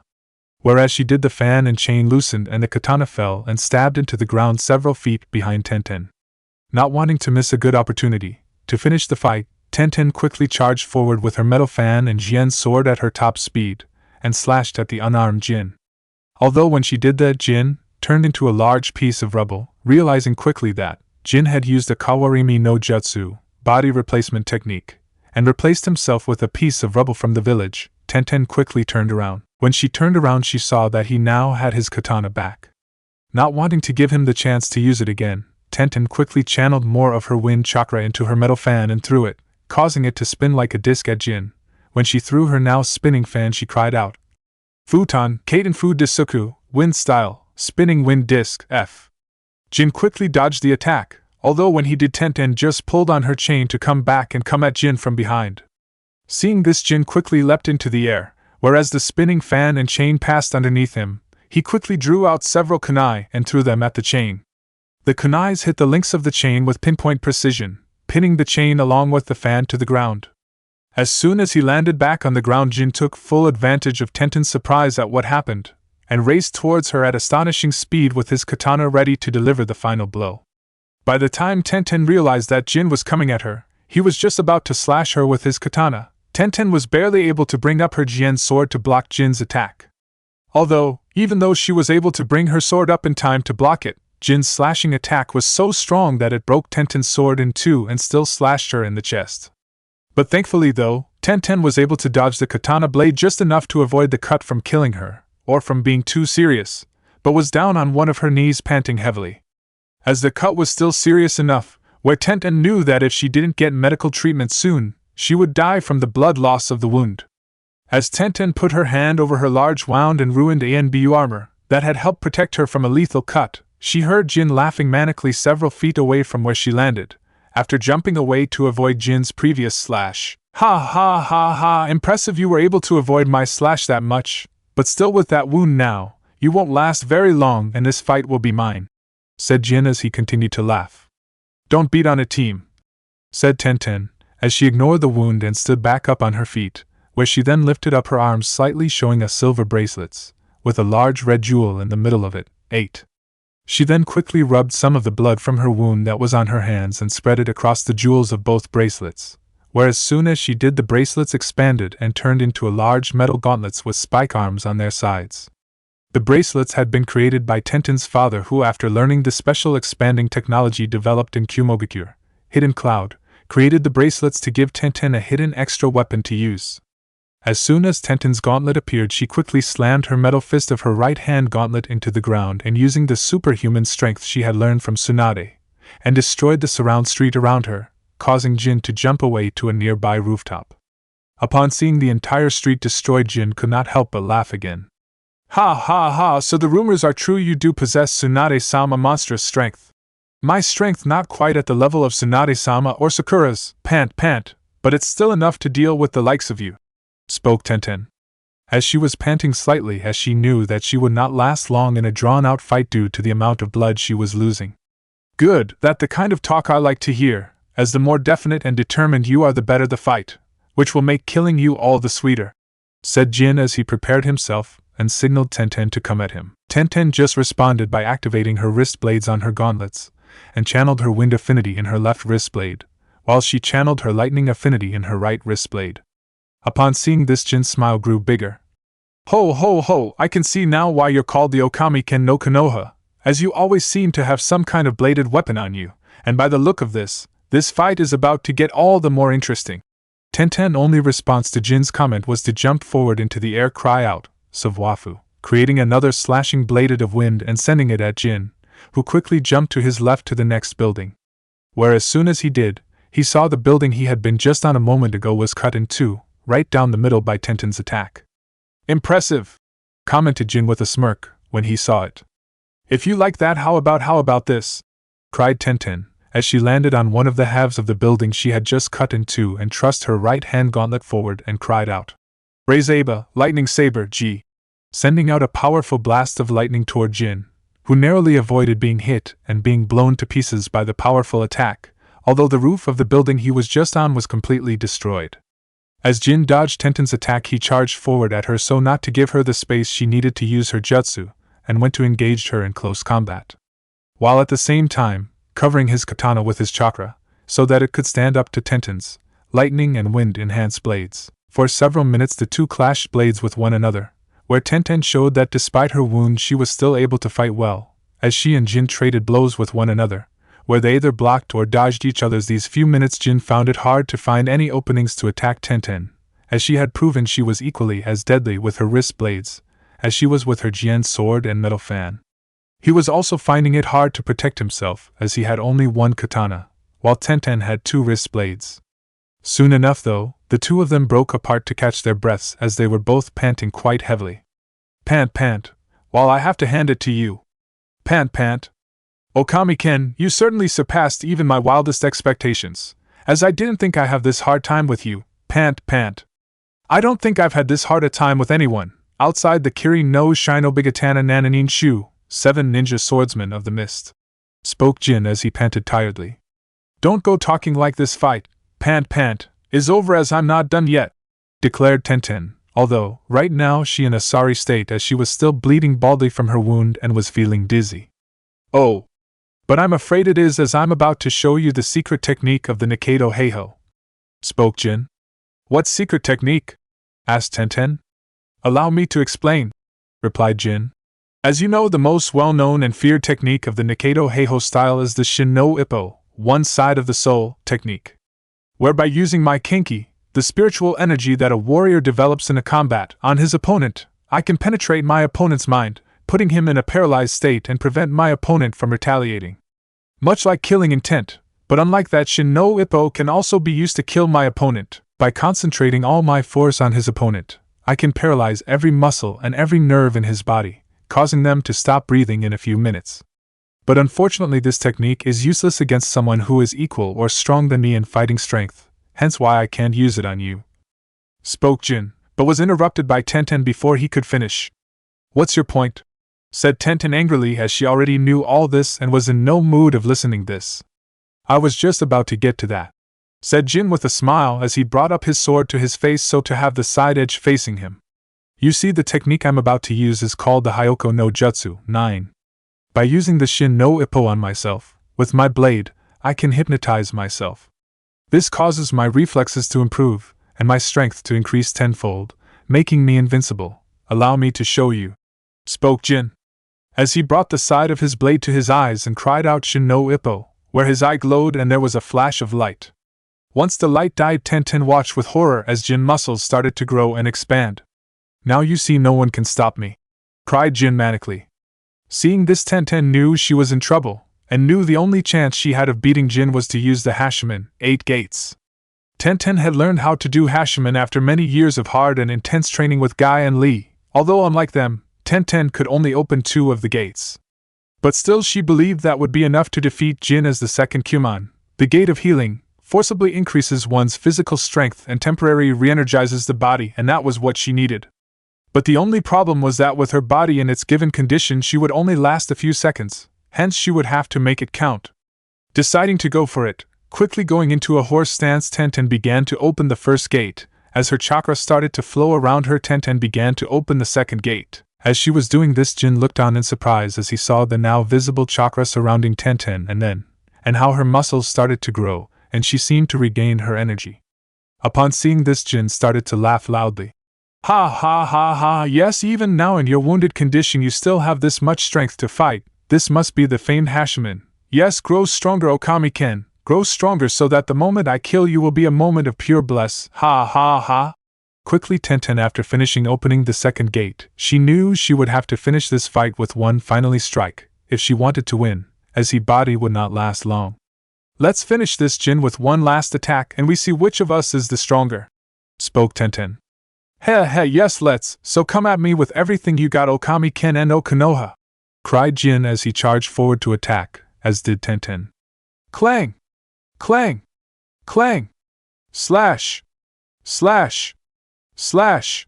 Within a blink of an eye the fight was over. Both Tenten and Jin were standing at opposite ends of where they had started and had their backs to one another, and not even moving an inch after their attacks. For a moment or two neither of them moved, until suddenly Tenten fell to her knees, spitting out blood and cradling her side that had a new wound. As she fell, Jin smirked without even turning. I got you! Why yes you did, but I got you as well, replied Tenten painfully, which just caused Jin to smile more. That you did, but tell me, what was that last move you used? Jumanji-giri /H, replied Tenten. At this, Jin's smirk grew even bigger. Aptly named. Well done, Okami-ken no Konoha, you won, said Jin, before his katana broke in two and 2 long cuts appeared. One going down the middle of his face to the middle of his legs, while the second going from one side of his stomach to the other, forming a cross-like shape, after which a fountain of blood burst out of him, before he fell to the roof floor dead with a smile of his face, as he believed it was a fitting end to a murderous assassin like him. Once Jin was dead, Tenten also fell to the roof floor bleeding badly, but even still, despite the pain, Tenten had a smile on her face, even when she lost consciousness from the loss of blood, but before she did, one word went through her mind. I win! With Tsunade, Jiraiya and Gaara. Rendan, Suna Shiger, successive shots, sand drizzle, spoke Gaara as he fired a grain of sand bullets down at the Shiro. Seeing this, Shiro did 2 quick hand seals and cried out. Suetun Mizu no Tatsumaki, water style, tornado of water eye, and created a spiraling tornado twice his size around him, where it protected him from Gaara's Suna Shiger deflected them away from him. After which Shiro then had the tornado launch forward and attack Gaara. Seeing this, Gaara quickly spoke out. Suna no Tama, sphere of sand, where a shield of sand quickly surrounded Gaara, protecting him from the Mizu no Tatsumaki. Deciding to take advantage of Gaara being unable to see what was going on outside his sand dome, Shiro did a single quick hand seal and waved his arms in several horizontal slashes and cried out. Suetun, Mizu Suraisa, water style, water slicer. J. Firing a dozen or so high-powered blades of water at Gaara's sand dome. The blades of water quick spread towards Gaara's dome at high speed and sliced right through Gaara's dome with frightened ease, where as soon as they cut through the dome it began to fall apart into loose sand. After which it revealed a wounded Gaara holding his chest. But before Shiro could even gloat in his victory, Gaara suddenly collapsed and dissolved into sand. Suna Bunshin no Jutsu, Sand Clone Technique? Thought the Mizukage in slight surprise, after which he then heard Gaara's voice speak out of nowhere and say, Sabaka-Q, where a large amount of sand suddenly appeared and covered his body and kept him from moving, whereafter that Gaara then appeared in front of him using a Suna Shunshin, sand body flicker. With the Mizukage caught, Gaara then stretched out his arm and spoke out, Sabaka Soso, thereby closing his stretched out and causing the sand to implode and crush the Mizukage. Although when it did, Gaara noticed that something was wrong as he did not see any blood, instead his sand was wet from water. It was then that Gaara's senses warned him of an impending attack, where before he could reaction properly, Shiro suddenly appeared behind him and quickly cried out Suetun, Mizu no Ken, water style, water sword K, where a sword made out of water quickly appeared in his hand. After which Shiro swung his water sword at Gaara, whose sand quickly blocked the attack for him. With his attack blocked, Shiro quickly jumped away. Not bad, Sabaku no Gaara, Gaara of the sand waterfall, but how about this? After which Shiro did a quick series of hand seals and cried out, Suetun, Taki no Jin, water style, waterfall formation, L. Where a huge surge of water erupted in front of the Mizukage and like a giant torrent streamed down to the roof floor in one big cascade towards Gaara, much like a gigantic waterfall. In doing so, it also resembled a huge wave, with tremendous power that it hollowed out the roof floor. As the mass torrent of water headed towards him, Gaara quickly used Suna no Tama to protect himself from the massive water attack. As soon as Gaara had sealed himself in his Suna no Tama, the Mizukage's attack smashed right into Gaara's sand sphere and covered it entirely in water. Soon enough, though, the attack ended and Gaara let his sand sphere down, although when he did, he noticed that his sand was all wet and weighed down by the water it had absorbed from the Mizukage's attack. Seeing this, Shiro began smirked. It seems that your ultimate defense, not much good to you now, is it, Kazekage-san?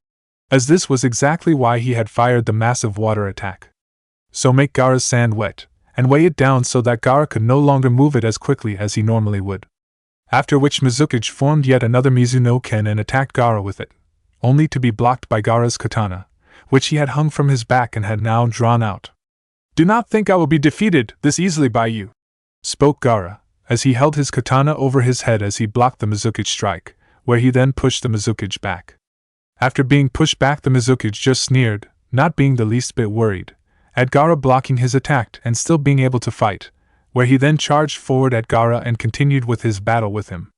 Not far from where Gaara and the Mizukage were battling, on another large building, Jiraiya was facing against Orochimaru and the Yondaime Tsuchikage, Ryoku. Katan, Ryuka no Jutsu, fire style, dragon fire technique, cried Jiraiya as he fired a blast of fire at Ryoku and Orochimaru. As the fire blasted head towards them, Ryoku quickly did a signal hand seal and cried out, Doton, Dorihiki, Earth style wall, which blocked the fire blast and protected him from it. After the fire blast, Ryoku counter-attacked, where he did another signal hand seal and cried out, Doton, Doriyuso, Earth style, rising stone spears, where a dozen or so stalagmites appeared out of the ground in front of the wall of earth and tried to skewer Jiraiya. Fortunately, though, Jiraiya was able to avoid the attack by jumping up into the air, although as he did, Orochimaru then fired his Sinai Tajashu, many hidden shadow snake hands, at the mid-air Jiraiya, where they quickly wrapped themselves around him, although as soon as they did, Jiraiya exploded, revealing that he was a Bunshin Daibakuha, clone Great Explosion, where the explosion destroyed the snakes wrapped around him. As soon as Orochimaru and the Tsuchikage realized that Jiraiya had switched himself with an exploding clone, they quickly looked around to see where he went. They quickly found him behind them, finishing doing some hand seals and then crying out, Doton, Yomi Numa, Earth style, swamp of the underworld. After which the surface of the roof floor turned into mud and creating a small swamp around them, causing Orochimaru and Ryoku to sink into it. As the two men sank into the mud swamp, Jiraiya quickly gathering oil in his mouth created by his chakra, and spat it out, and ignited it, while at the same time crying out, Katan Enden, fire style, flame bullet, causing a large flame bullet to be fired at the two leaders, who were sinking into the mud. Although when they were hit and consumed by the fire attack, Jiraiya saw the remains dissolved into mud, revealing them to be Tsuchi Bunshin, earth clones. Chit Kawarimi no Jutsu. Though Jiraiya angrily, whereupon realizing this, Jiraiya then heard Ryoku's voice crying out from behind him, Doton, Doriyuden, Earth style, Earth dragon bullet. firing several concentrated mud balls at Jiraiya from behind. Jiraiya quickly used Shunshin no Jutsu, body flicker technique, to avoid the attack, but when he appeared, Orochimaru appeared behind and cried out, Ketsugo to Kinshohibi, binding striking snake, M. After which a pair of snakes ejected out of Orochimaru's selves and wrapped themselves around Jiraiya's body, binding him with their bodies and then bit him in the neck. Upon doing so, Jiraiya dissolved into a pool of mud himself, where he then appeared behind Orochimaru and did a quick spin kick, hitting Orochimaru in the back and sending him towards Ryoku. Orochimaru of course quickly did a quick spin flip in midair and landed beside Ryoku, who stood ready to continue the fight. Upon landing next to the Tsuchikage, Orochimaru just smirked back at his former teammate, not the least bit affected by his kick. I believe that is enough playing around, don't you think so, Jiraiya-kun? Spoke Orochimaru, with a sickening smirk on his face. Jiraiya of course did not answer, but smirked, showing that like Orochimaru and Ryoku he was only playing around a bit so to feel them out, much like they had been with him. Soon enough after the three of them decided to get serious, they recommenced their battle. Near where Gaara and Jiraiya were fighting their opponents, Tsunade was battling against Doku of Kusugakure and Shinran of the Hanya clan. As she was battling against the two men, Tsunade quickly grabbed hold of a large piece of rubble from the roof that she destroyed and threw it at Doku and Shinran. Both men naturally jumped out of the way of the large piece of rubble, after which Doku then inhaled a large amount of air and exhaled a poison mist at Tsunade, while at the same time crying out, Dokujiri, poison mist. As the poison mist headed towards her, Tsunade quickly held her breath, so not to breath in any of the poison, and quickly jumped up into the air to get out of the mist. But when she did, Shinran was waiting for her with a jutsu ready, where he then quickly cried out, Katan, Karyu Enden, fire style, fire dragon flame missile. After which he fired a stream of flames out of his mouth that took the shape of a dragon. Tsunade tried to move out of the way, but Shinran was able to show impressive fire ninjutsu skill by controlling the fire and have it follow Tsunade. But when the fire attack hit her, Tsunade's burnt corpse turned into a burnt-up piece of log, showing that Tsunade had replaced herself with a log. Seeing this, Shinran quickly looked around for where Tsunade might have went. When he looked around, he quickly found Tsunade falling down toward him, doing a falling axe kick and crying out, Tsutenkyaku. Seeing this, Shinran muttered, Shit! Before he narrowly jumped out of the way of Tsunade's attack, which destroyed a large piece of the roof they were on, which was also the largest and tallest of the buildings that were around them. Not wanting to give up her advantage at being on the offensive, Tsunade charged at Shrinen with her fists, but before she could hit him, several kunai were thrown at her by Doku. Knowing that they were poison-tipped, Tsunade skillfully evaded them with being cut by them. Impressive in vision, Hokage-san, but I would expect nothing less from Konoha no Namakuji Haim, Konoha's slug princess, spoke Doku. After which Doku then did a quick set of hand seals before crying out, Doton, Dordankyu, Earth style, mud ball bullets! And fired several large balls of mud at Tsunade, who once again skillfully dodged the attacks. Not to be deterred, Doku quickly inhaled again and exhaled another poison mist, after which he then did a quick few hand seals and cried out, Dokujiriru, poison mist dragon! Oh! Whereby using the poison mist that he created, Doku used it to create a large dragon head made entirely out of poison and sent it at Tsunade. As the poison dragon headed for her, Tsunade quickly threw a kunai with an exploding note on it. As soon as the kunai hit the poison dragon, Tsunade activated the exploding note, where it blew up and destroyed the poison dragon and blew away the poison. But as Tsunade had done this, Shinran appeared behind her with his katana out and covered in lightning so to increase its cutting power, using Doku's attack as a diversion to distract Tsunade, allowing him to catch her by surprise. Fortunately though, Tsunade was not a Sannin for nothing and quickly spun around to avoid Shinran's attack, where she then swung her arm around to hit him, but only to hit thin air as Shinran used a Shunshin to avoid the attack and appear back next to Doku. That was close, muttered Shinran as he had just barely been able to manage dodging Tsunade's fist. Well, you hardly expect this to be easy, did you? Asked Doku. She isn't the Hokage of Konoha from nothing. After dealing with Shinran, Tsunade was then joined by Jiraiya and Gaara, who were in turn followed by their own opponents, who then surrounded the three. Haim, we need to finish this fast. The village can't hold out for much longer if we don't go out there and help with the defense, spoke Jiraiya, all the while keeping his eyes on Orochimaru and Tsuchikage. Tell me something I don't know, Jiraiya, snapped Tsunade back, while watching Shinran and Doku. Listen, Haim, can you and Gaara here hold off these guys by yourselves for a few minutes for me? Asked Jiraiya in a low voice so that Orochimaru and the others wouldn't hear him. I believe we could, Jiraiya-san, but why? Asked Gaara. I'm going to use my Sannin Moto, Sage Mode, but in order for me to do that I need to gather enough energy to use it, where I have to remain perfectly still for several minutes, hence I need you to hold them off and buy me some time, said Jiraiya. At this Tsunade nodded, as she was familiar with Jiraiya's Sannin Moto, as Jiraiya had told her all about it a while back, although she had never seen him use it before. Gaara was also familiar with Jiraiya's Sannin Moto, although he had only heard stories about it from elder shinobis of his village like Chiyo and her brother. Where from what he heard about it, when using the Sannin Moto Jiraiya's power and strength increased dramatically, which was exactly what they need right now. Unfortunately though, Orochimaru was already aware of what they were planning as he could read their lips and knew what they were saying, not to mention was well aware of Jiraiya's Sannin Moto. Since before he left the village Jiraiya had told him all about his Sannin Moto and was well aware how strong it would make Jiraiya. Hence he would not give Jiraiya the chance to use it. Quickly doing a quick series of hand seals, Orochimaru slammed his hand onto the ground and cried out, Dokuhibi no Kiba, poison snakes Fang! P. After which several snakes appeared out of the ground and bit on each of Tsunade's, Jiraiya's and Gaara's legs.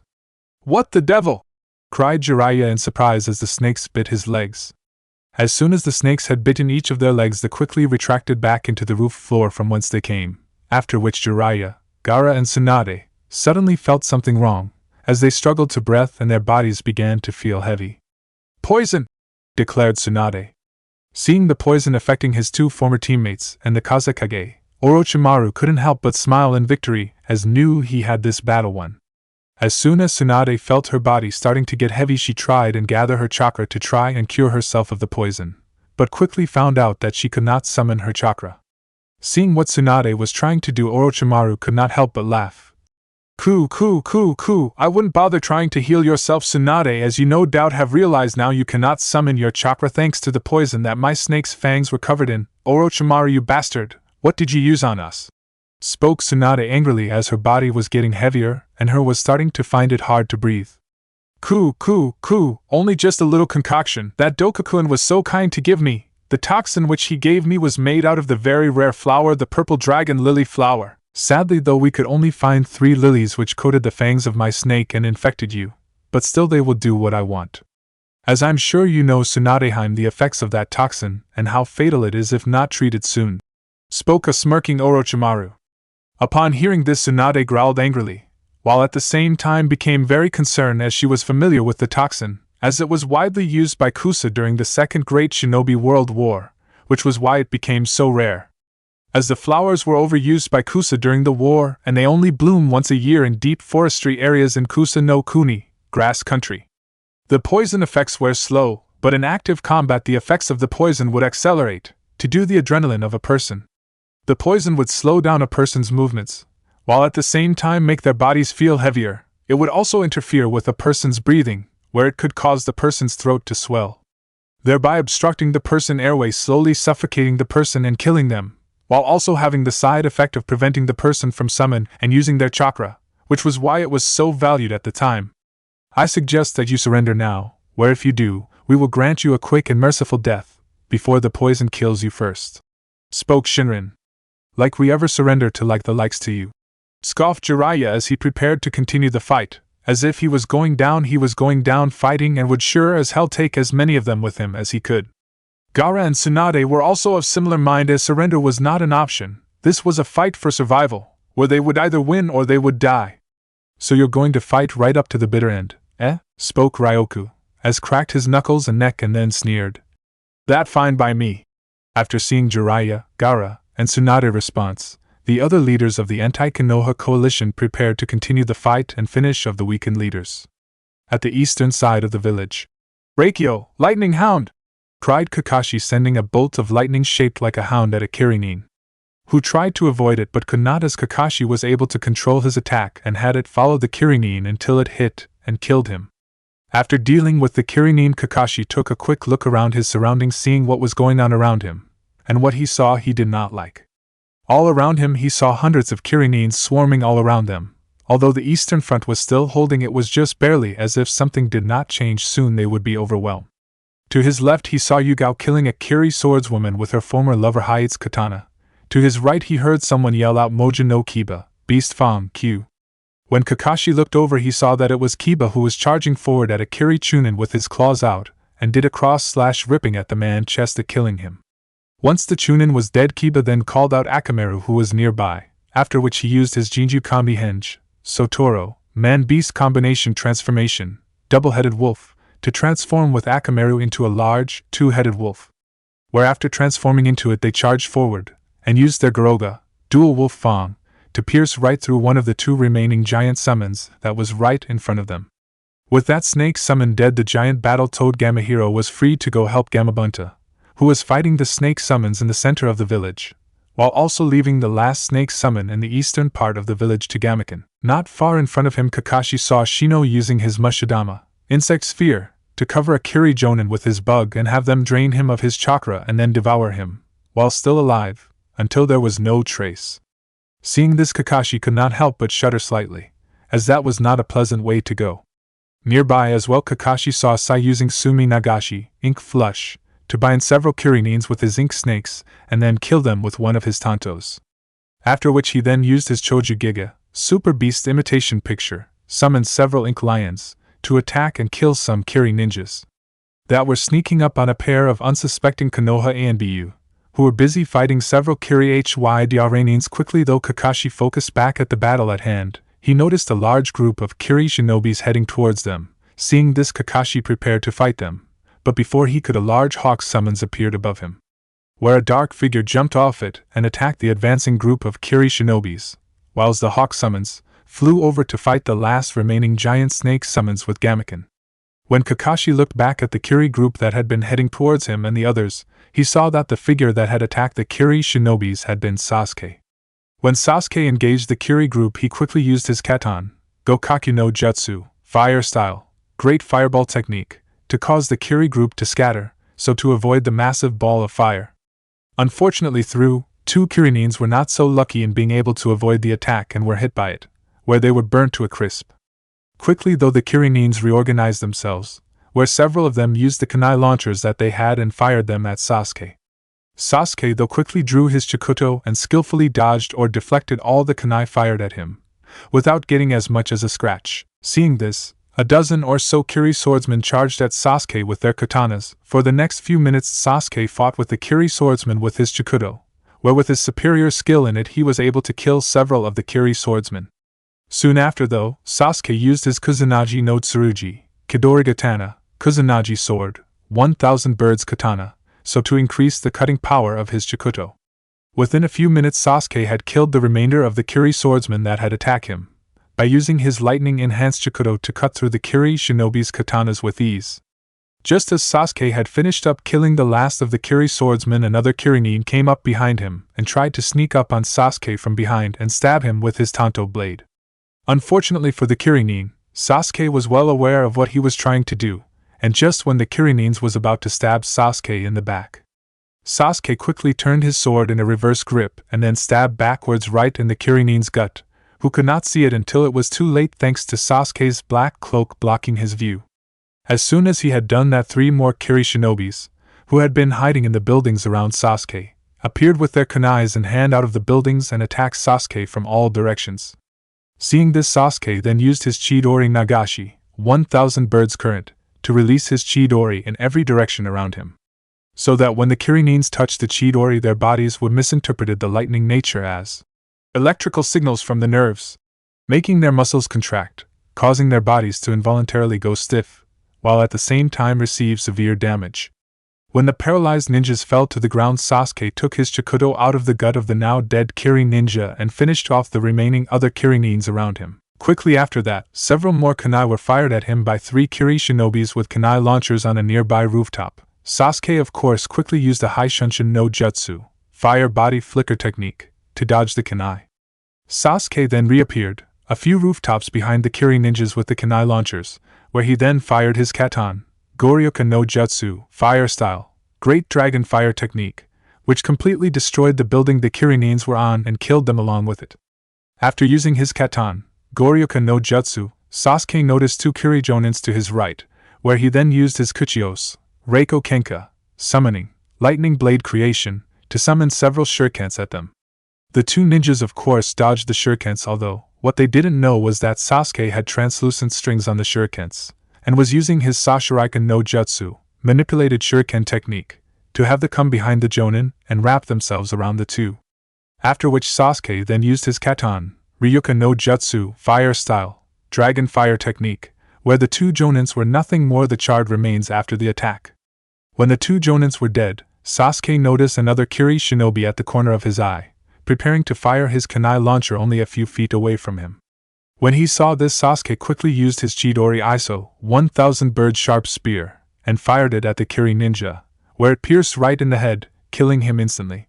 Once the other Kiri shinobi was dead, 4 more appeared on the rooftop, where they all quickly used Suiton, Sway Ben, Water Style, Water Whip, to capture and subdue Sasuke. Unfortunately though, Sasuke did a quick jump to avoid being caught by the water whips. After which he then fired Katan, Hozenka no Jutsu, fire style, Phoenix Immortal fire technique, while still in midair at the Kiri ninjas. When the Kiri nins saw the attack coming, they all quickly fired Suiton, Sway Dan, Water Style, Water Bullet, at in the incoming fire attack. The water attacks all hit all their marks, but when the balls of water hit the flames and extinguished them, the shurikens hidden in the flames continued on towards the Kiri nins, who could not avoid in time, where 3 of them were cut slight, while the 4th was hit in the neck by one of the shurikens. Before the Kiri nins could even retaliate, Sasuke fired several Chidori Saban, 1000 birds Saban, at them, causing the one of the Kiri nins' left arm to go numb, the other Kiri nins' right arm to go numb as well, while the 3rd was hit in his right leg, preventing him from moving very fast, which Sasuke took advantage of this by speeding towards the Kiri nin and stabbing him with his Chikuto. After which Sasuke ran at the remaining 2 nins, and while ducking underneath the punch from the first ninja, he then kicked the other one away, after which he then spun around and charged up his Chidori, 1000 birds, and rammed it right in the stomach of the first man, where he then fell dead on the roof floor. Seeing his comrade fall, the final Kiri shinobi charged at Sasuke with a kunai in his one usable hand. Seeing this, Sasuke then used his Magen, Kasegui, demonic illusion, shackling stakes, to stop man in his tracks, preventing him from moving and making feel the physical pain of spikes being run through him. Once the Kiri nin was frozen in place, Sasuke charged up his Raikiri, lightning cutter, that Kakashi taught him, and rammed it into the Kiri nin chest, killing him. Once all the Kiri shinobis were killed, Sasuke left to rooftop to find more. When it was all over, Kakashi could only sigh, as he had to admit that Sasuke was an amazingly powerful ninja, where he wasn't exactly sure that he could even beat Sasuke. But even still, that did not mean he liked the way Sasuke turned out, as he was cold, uncaring to everyone around him, and surrounded himself with darkness, where the only thing he cared about was killing his brother Itachi. In a way, Kakashi blamed himself for how Sasuke turned out, as he had given Sasuke far too much leeway when he was younger, when it came to his attitude, and how he should have focused on getting Sasuke to value comradeship and valuing others. But even then he was unsure that would have gotten through to Sasuke, as the darkness that was in Sasuke's heart, and so focused on his revenge where it was firmly set in his heart long before Sasuke became his student. Putting aside his mistake over Sasuke aside, Kakashi quickly put his focus back at the battle, where he went over to support Yugao. For the next 15 minutes the battle at the Eastern Front raged on, where despite the odds the line still held, and the Konoha shinobis along with their allies continued to fight on. But even despite their heroic efforts, the line was about to collapse. "Kakashi!" cried Yugao, who was bleeding slightly on the side of her head and was no longer wearing her mask, due to it breaking. "What is it, Yugao?" replied Kakashi, meeting her on the roof of a large house which had a clear view of the eastern gate. "The Odo forces have broken through center and are about to attack us from behind, where we're going to be caught between 2 forces." "But what about Tenzo and his group?" asked Kakashi.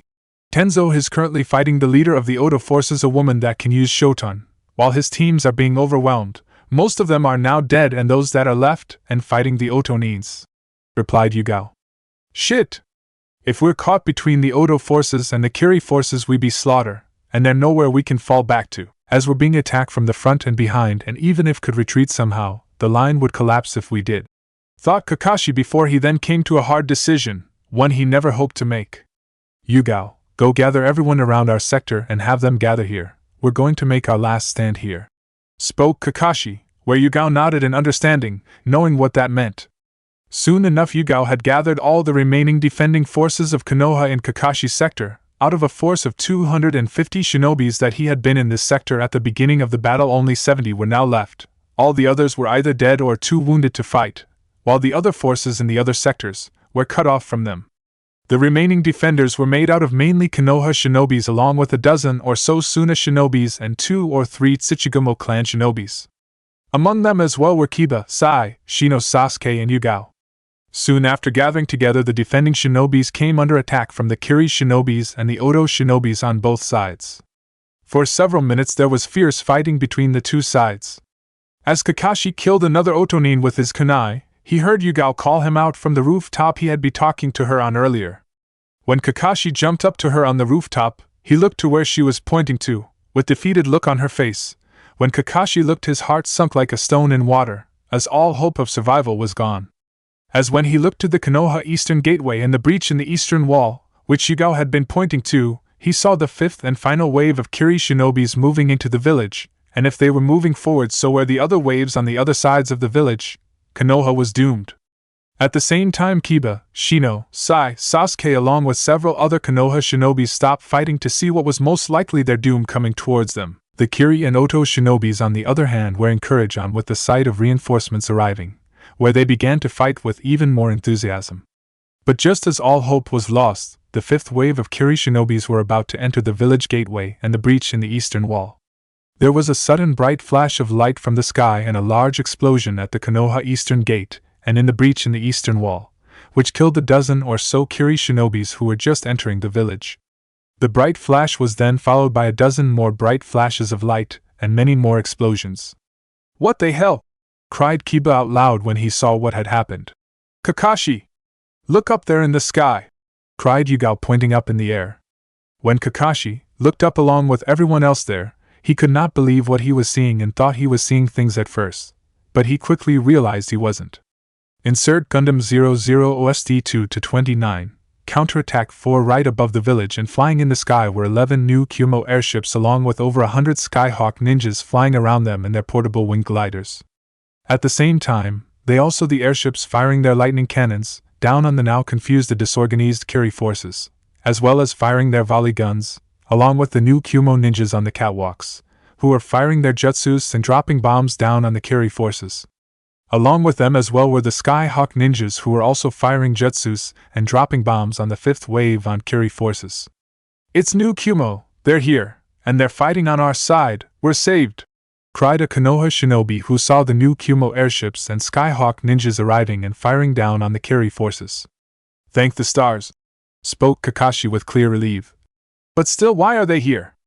"I would think that was oblivious Hataki-san," spoke a voice, where when Kakashi and the others looked around they saw none other than Akechi Mitsuhide standing on the rooftop of a house near them, along with Miyoshi Sayuri and 2 other people that Kakashi and the others did not recognize.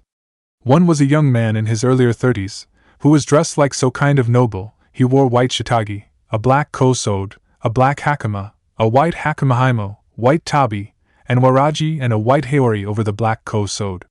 He had long shoulder-length black hair and a white headpiece called a kensiken, and wore fingerless white gloves that covered only the back of his hands and wore a scarf. He also carried a regular katana with light blue handle and with a simple cross guard, with a simple open frame, much like a 4-pane window. The other was a tall younger man in his early 20s with spiky orange hair wearing black shinobi pants and vest along with a Kumo Jonin vest and a long-sleeved, ankle-length black coat over the vest, which flare out into ragged ends at the bottom and had with red lining on the inside. Kakashi also noticed that the orange-haired youth also carried a long katana with a black blade. "Mitsuhide?" spoke Kakashi, with clear surprise as he had not sensed any of them. "I'm pleased that you remembered me, Hataki-san," replied Mitsuhide, with a slight smirk at Kakashi's surprise. "Not that I'm complaining or anything, but why is new Kumo involved in this fight? You made it clear earlier that you're staying neutral in this fight and you weren't going to take sides in it. So why are you getting involved in this war now and why are you saving us?" spoke Kakashi as he was unsure if new Kumo was an ally or a new foe. "We are not saving you. We're simply here to eliminate a potential threat to the Heavenly Alliance, as now is the ideal time to eliminate them, before they threaten us," spoke Sayuri. You mean Orochimaru and his allies? Stated Shino. Correct, replied the noble-looking man next to Sayuri. But I thought you guys said that you were not threatened by them, spoke Kiba. Certain circumstances have caused us to change that belief, answered Mitsuhide. And what would those circumstances be? Asked Kakashi, hoping to get a better understanding of the situation with new Kumo now joining them. Nothing that you need to concern yourself with, Hataki-san, replied Sayuri with a slight smirk. At this Kakashi frowned a little, but quickly let it go. So are we allies then? He asked.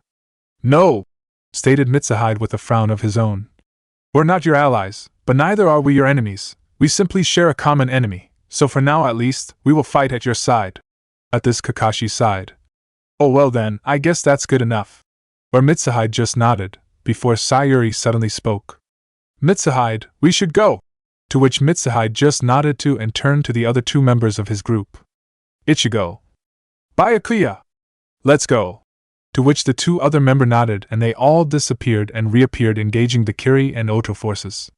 Okay everyone, you heard him. Let's go and show them what Konoha shinobis are made out of, spoke Kakashi as he uncovered his Sharingan, which he had covered when he was talking to Mitsuhide. As soon as Kakashi had said this, the Konoha defenders roared their approval and started to fight with renewed strength. On the southern side of the village. Crash! Clang! Clang! After a minute or so of fighting, Konohamaru and Barugu broke apart from their battle with one another as they stared each other down and caught their breaths. As they were doing so, they suddenly saw flashes of light and saw explosions coming from the southern gate and the breach in the southern wall. When they looked up, they saw 5 new Kumo airships with 50 Skyhawk ninjas flying around them. Both the ships and the Skyhawk ninja were firing down on the advancing IWA reserves that were about to enter the village. New Kumo? What the hell are those bastards doing here? Cried Burgu in surprise. It was after he said this that 2 IWA Jonins came up to him. At the same time, Shikamaru and a Konoha Jonin joined Konohamaru. Burgu-sama, new Kumo airships have arrived and are attacking our reserve forces, spoke one of the IWA Jonins. What? Cried a furious Barugu, while at the same time thinking furiously. Have we been tricked?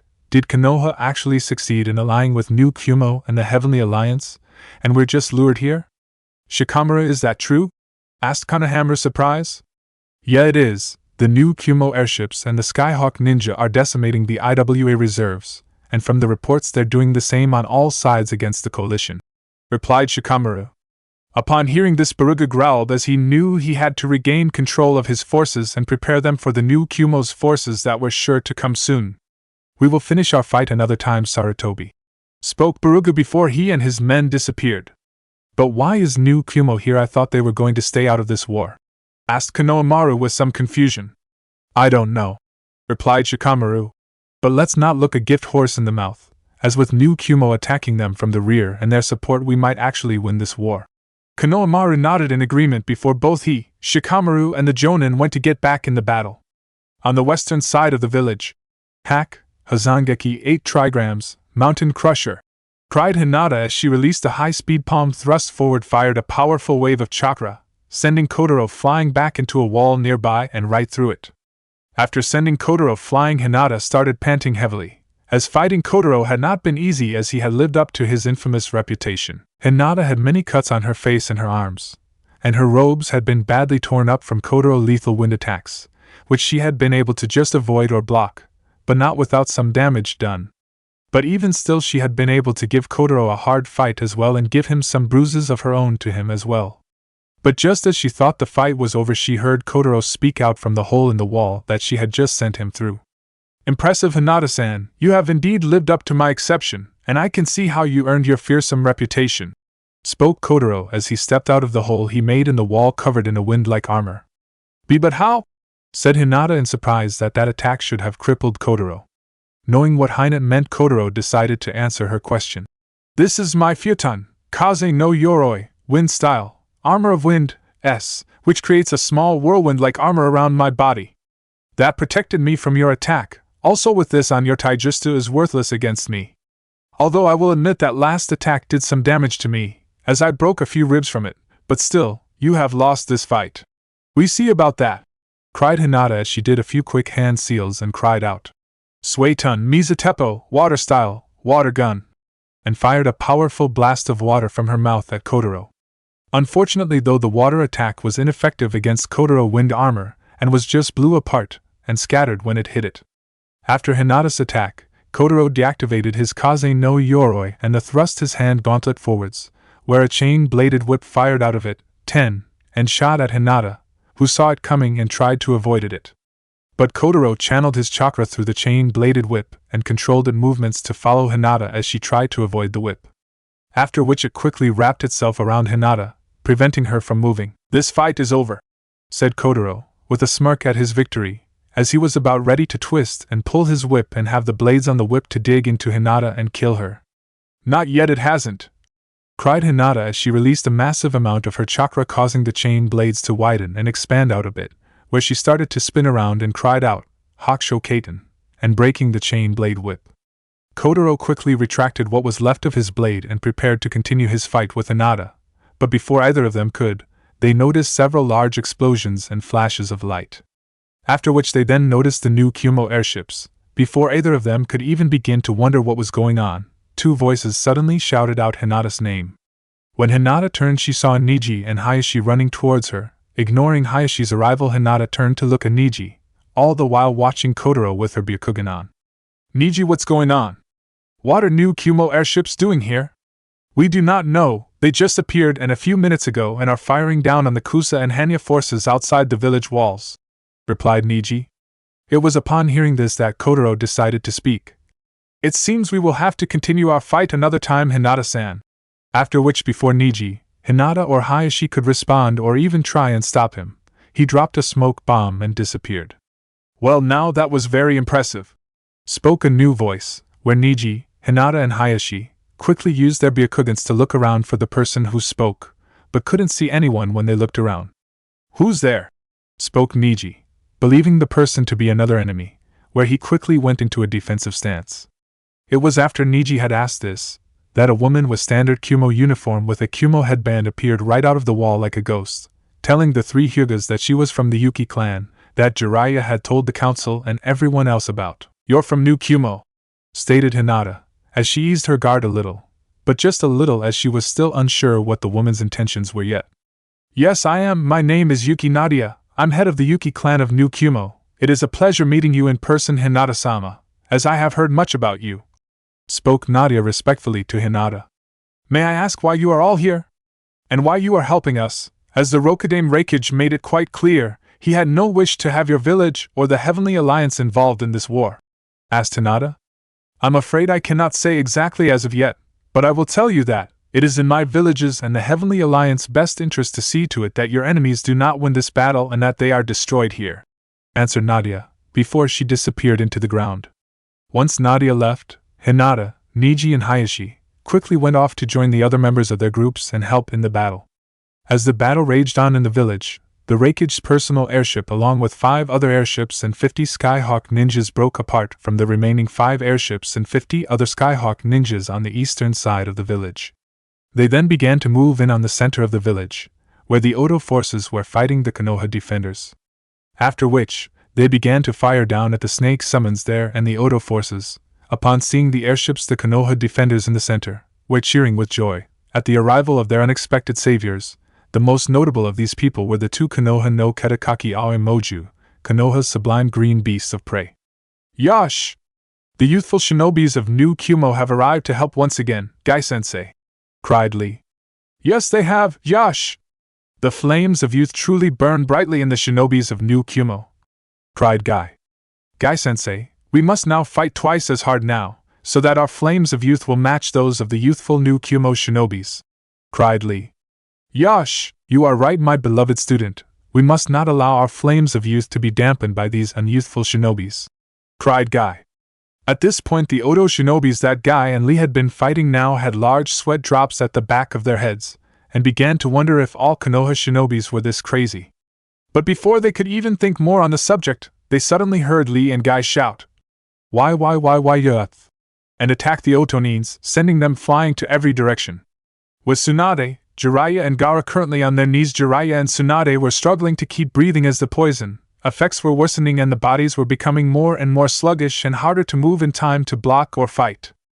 Gaara was still able to continue fighting, where despite not being able to use his chakra or sand was still able to fight with his katana, and was miraculously able to hold off Orochimaru and the others by himself to give Tsunade and Jiraiya time to rest. Although he was just barely able to hold them off, and would not be able to do for very long, the only reason Gaara was even in better shape than Jiraiya and Tsunade was because he was younger than they were. Hence he could last longer than they could, not to mention his Biju was probably helping him resist the poison effects. But even still it would be only a matter of time before Gaara would become like they were, as he was not immune to the poison effects, despite having a Biju sealed in him. It was at this time that Jiraiya heard the new explosion going on around the village and flashes of light, after which he then turned and saw the Raikage's personal airship along with 5 other airships and 50 Skyhawk ninjas flying above the center of the village. Along with 15 more airships and many more Skyhawk ninjas flying around the village, firing down on the anti-Konoha coalition forces. Tsunade! Gaara! Look! Cried Jiraiya in surprise. When Tsunade and Gaara turned around to look, they could not believe what they were seeing, nor could Orochimaru and his allies when they saw the new Cumo airships and Skyhawk ninjas. I don't believe it, new Cumo! But why? Spoke Tsunade in shock and confusion. I don't know, but just be thankful they came, replied Jiraiya with clear relief, since far as he was concerned they were the most beautiful sight he had ever seen in his life. Even Gaara looked relieved when he saw them. It's new Cumo! What the hell are they doing here? Cried Ryoku, with clear surprise. And look, they're firing on our forces, said Shinrin, and he pointed to the Oto forces being attacked by the Skyhawk ninjas and one of the giant's snakes being blown apart by the lightning cannon on one of the new Cumo airship. What the hell is going on? Cried an equally angrily and surprised Doku. I knew it, I told you all that we should have forgotten about Konoha, and dealt with new Cumo and the Heavenly Alliance when we had the chance, spoke Shiro angrily. How could this have happened? After the event with the Raikage, new Cumo shouldn't even care what happened to Konoha, so why are they here? Could they have learned about our plans to attack them when we had dealt with Konoha and Suna? Could Tsunade have actually made a secret alliance with new Cumo and the Heavenly Alliance, and the whole event with the Raikage and Konoha had been a sham? So to make us think that new Cumo and the Heavenly Alliance would not help them, so that they could lead us into this trap? Thought Orochimaru in anger and confusion. No, it's not possible they couldn't have. Orochimaru! We have to finish them off now and get back to our forces and reorganize them before they are destroyed by the new Cumo forces, spoke Ryoku fiercely. Yes, I agree, replied Orochimaru as he got ready along with the others. Gaara, Tsunade and Jiraiya quickly regrouped and forced their weakened bodies to move and prepare to fight, as with new Cumo now joining the fight on their side. They now had a fighting chance of winning this war and they weren't going to let it go by dying. End Gundam 00 OST 2-29, Counterattack eastern side of the village currently fighting the Kiri forces on the eastern front. Mitsuhide was cutting down any and all Kiri forces that stood against him, killing them with chilling ease and precision with his katana, as well with shurikens and kunais by throwing them at any Kirinins that were distances away from him, hitting and killing them with pinpoint precision and accuracy. To most of the Kirinin, Mitsuhide was nothing but a white blur, as he moved too fast for any of them to react quickly enough to defend themselves. Who is this guy? Cried a panicking Kirinin as he didn't know what was going on, nor who they were fighting against. It's sure Takai no Kiri, Mist's White Death, Akechi Mitsuhide, said a frightened Kirinin as he knew Mitsuhide's reputation back when he's still with Kiri. Actually, I go by the title of Kumo no Shirataka, White Falcon of Cloud, said Mitsuhide as stabbed the first Kirinin in the back of his head with a kunai, while cut off the head of the other with his katana. As Mitsuhide turned around, he turned his head slightly so to avoid a fly kunai that was sent by a Kirinin 100 feet away from him, and was using a kunai launcher. Using his Takugan, Hawkeye, to target the Kirinin, Mitsuhide then threw a shuriken of his own at the Kirinin. The shuriken flew through the air at such incredible speed and accuracy that it hit the Kirinin right on the head between his eyes within seconds of being thrown by Mitsuhide and killed the Kirinin instantly. It was after dealing with that Kirinin that a Kiri Jonin appeared shouting out, Daiju Traitor, Suetun, Mizukama Kiri, Water Style, Rising Water Slicer. Mitsuhide of course countered this attack with Ninpo, Shinku Kamaitashi, Ninja Art, Vacuum Razor Wind, T. The high-power wind attack quickly clashed against the water technique and overpowered it, causing it to backlash against the Kiri Jonin who fired it. The Kiri Jonin quickly jumped away from being hit, whereupon landing on nearby street, he saw Mitsuhide heading towards him in astonishing speed. Quickly the Kiri Jonin did a few hand seals and then cried out, "Doton Dorihiki!" creating a large earth wall to protect himself from Mitsuhide. Unfortunately, though, Mitsuhide was not deterred when he saw the large wall of earth, where quickly using the second level of his Takugan and hit a certain point of the earth wall with the tip of the blade of his katana, causing the earth wall to collapse into pieces. The Kiri Jonin was so shocked after seeing his earth wall so easily fall apart after a single hit, that he failed to take notice of Mitsuhide in time, who then slashed his katana at the Jonin's stomach. When the Jonin fell to his knees holding his bleeding stomach and was slowing dying, he only muttered one word. How? Clearly you do not know the special ability of the second level of my Takugan, which allows me to see life points, which is a certain points that every living being and object has. When I hit certain points I can destroy, disable or kill anyone or anything. In a way it works similar to the Hyuga clan's Juken, Gentle Fist, but is much deadlier. The point I just hit on that wall was the center life point of the wall, which is the weakest point on anything, yet the most difficult to hit, where once I hit it will fall apart like a house of cards. Spoke Mitsuhide, after which he then raised his katana again and severed the Jonin head from his body, to give him a quick and clean death. At the same time this was happening, several Kirinins found themselves in a thick crimson-red mist. Fool, thought the leader of the group. Does this person really think that they can beat us using Kirigakure no Jutsu, art of hiding in the mist, the very technique that our village created and specialized in? Don't be nervous, despite the color difference this is still Kirigakure no Jutsu, meaning we have the advantage, so when whoever attacks us we be ready for them. Spoke the leader quietly to his team. How wrong you are. Spoke a ghostly-like female voice. Who there, show yourself. Spoke the leader angrily. At this a woman's face made out of the red mist appeared in front of the Kiri group leader.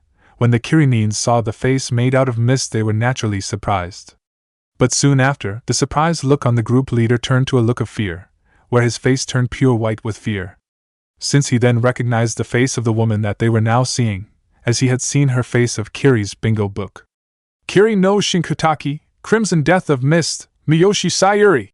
Spoke the group leader with fear, which was mimicked by the rest of his team, as they had all heard of the infamous Nuke Nin who killed Kiri's entire council single-handedly. Good, you do remember me, but I'm afraid I no longer go by that name, as I now known as Shinkukuri no Cumo, Cloud's Crimson Mist. Spoke Sayuri. Upon realizing who they were dealing with, the Kirinins tried to get out of the mist, but could not get out, for whatever direction they went the mist would follow them. When they tired to shun out, nothing happened. What going on? Cried one of the Kirinins. Do not bother trying to use your chakra, as when in my large-scale mist form, I can drain the chakra out of the bodies of anyone in it and add it to my own. The same can be said when you release chakra to use jutsu. Spoke Sayuri with a slight chuckle, as she was assumed by the angry and fearful looks on the Kirinins' faces. Come out and fight us fair, you bitch! Spoke another Kirinin. The next second a short curved sword appeared out of the Kirinin's chest. That wasn't a very polite thing to a lady such as myself, replied Sayuri coldly when she stabbed the Kirinin with her short curved sword, while holding the other in her other hand. As Sayuri drew her curved sword back out of the dead Kirinin's body, which fell to the ground, another Kirinin appeared behind her, who had his katana in hand and swung it at Sayuri, while shouting, Die, you traitorous bitch! But as soon as he swung his katana at Sayuri, her body turned to mist and went right through her. Before the Kirinin even knew what happened, Sayuri in her mist form entered through his mouth, where after a few seconds, the Kirinin started to dry out as all the moisture in his body was absorbed by Sayuri from the inside, turning him into a dried husk. Sayuri then quickly left the now dead Kirinin's body, and went into another nearby Kirinin, but instead of absorbing all the moisture in his body, she overflowed it, filling his lungs with water and causing him to drown. After killing and leaving the other Kirinin's body, Sayuri then decided to finish up this fight, where she caused her crimson mist to become even thicker. After which she then decided to use the Sarento Karingu Jutsu, silent killing technique, to finish off the remaining other Kirinins in her mist. Within a few minutes the crimson mist dissipated, where it revealed the dead bodies of the remaining Kiri group, with Sayuri standing over them. Even though all Kirinins were trained standardly in Sarento Karingu, Sayuri was a true master of it, especially when used in combination with Kirigakure no Jutsu. When combing these two techniques together, few if any could ever hope to beat Sayuri, or even survive. With the Kiri group dead, A sadistic smirk appeared of Sayuri's face and spoke out loud to herself. Now then, who will I fight next? After which Sayuri disappeared to search out for her next opponent or victim, whichever way a person would look at it. Not too far from where Sayuri was fighting the Kiri shinobis, Ichigo and Byakuya were fighting the Oto forces that were coming in from the center of the village. Using his high speed and superior swordsmanship, Ichigo was able to easily deal with any Oto shinobi, as despite his young age he was a highly skilled shinobi. At the same time, near where Ichigo was fighting Byakuya, was slaughtered the Oto force around him with chilling ease by using his famed Kubutan, Sendenzakura no Jutsu, plant style, Thousand Cherry Blossoms technique, where he controlled the thousands of sakura petals in a similar manner that Gaara controlled his sand, where he used the thousands of sakura petal, like thousands of tiny blades to cut the Oto shinobis to pieces. Many of the Konoha defenders could not help but stare at how easily and how many enemy shinobis this small team of new Cumo shinobis were killing, after which many of the defenders were glad that new Cumo was at least fighting with them instead of against them.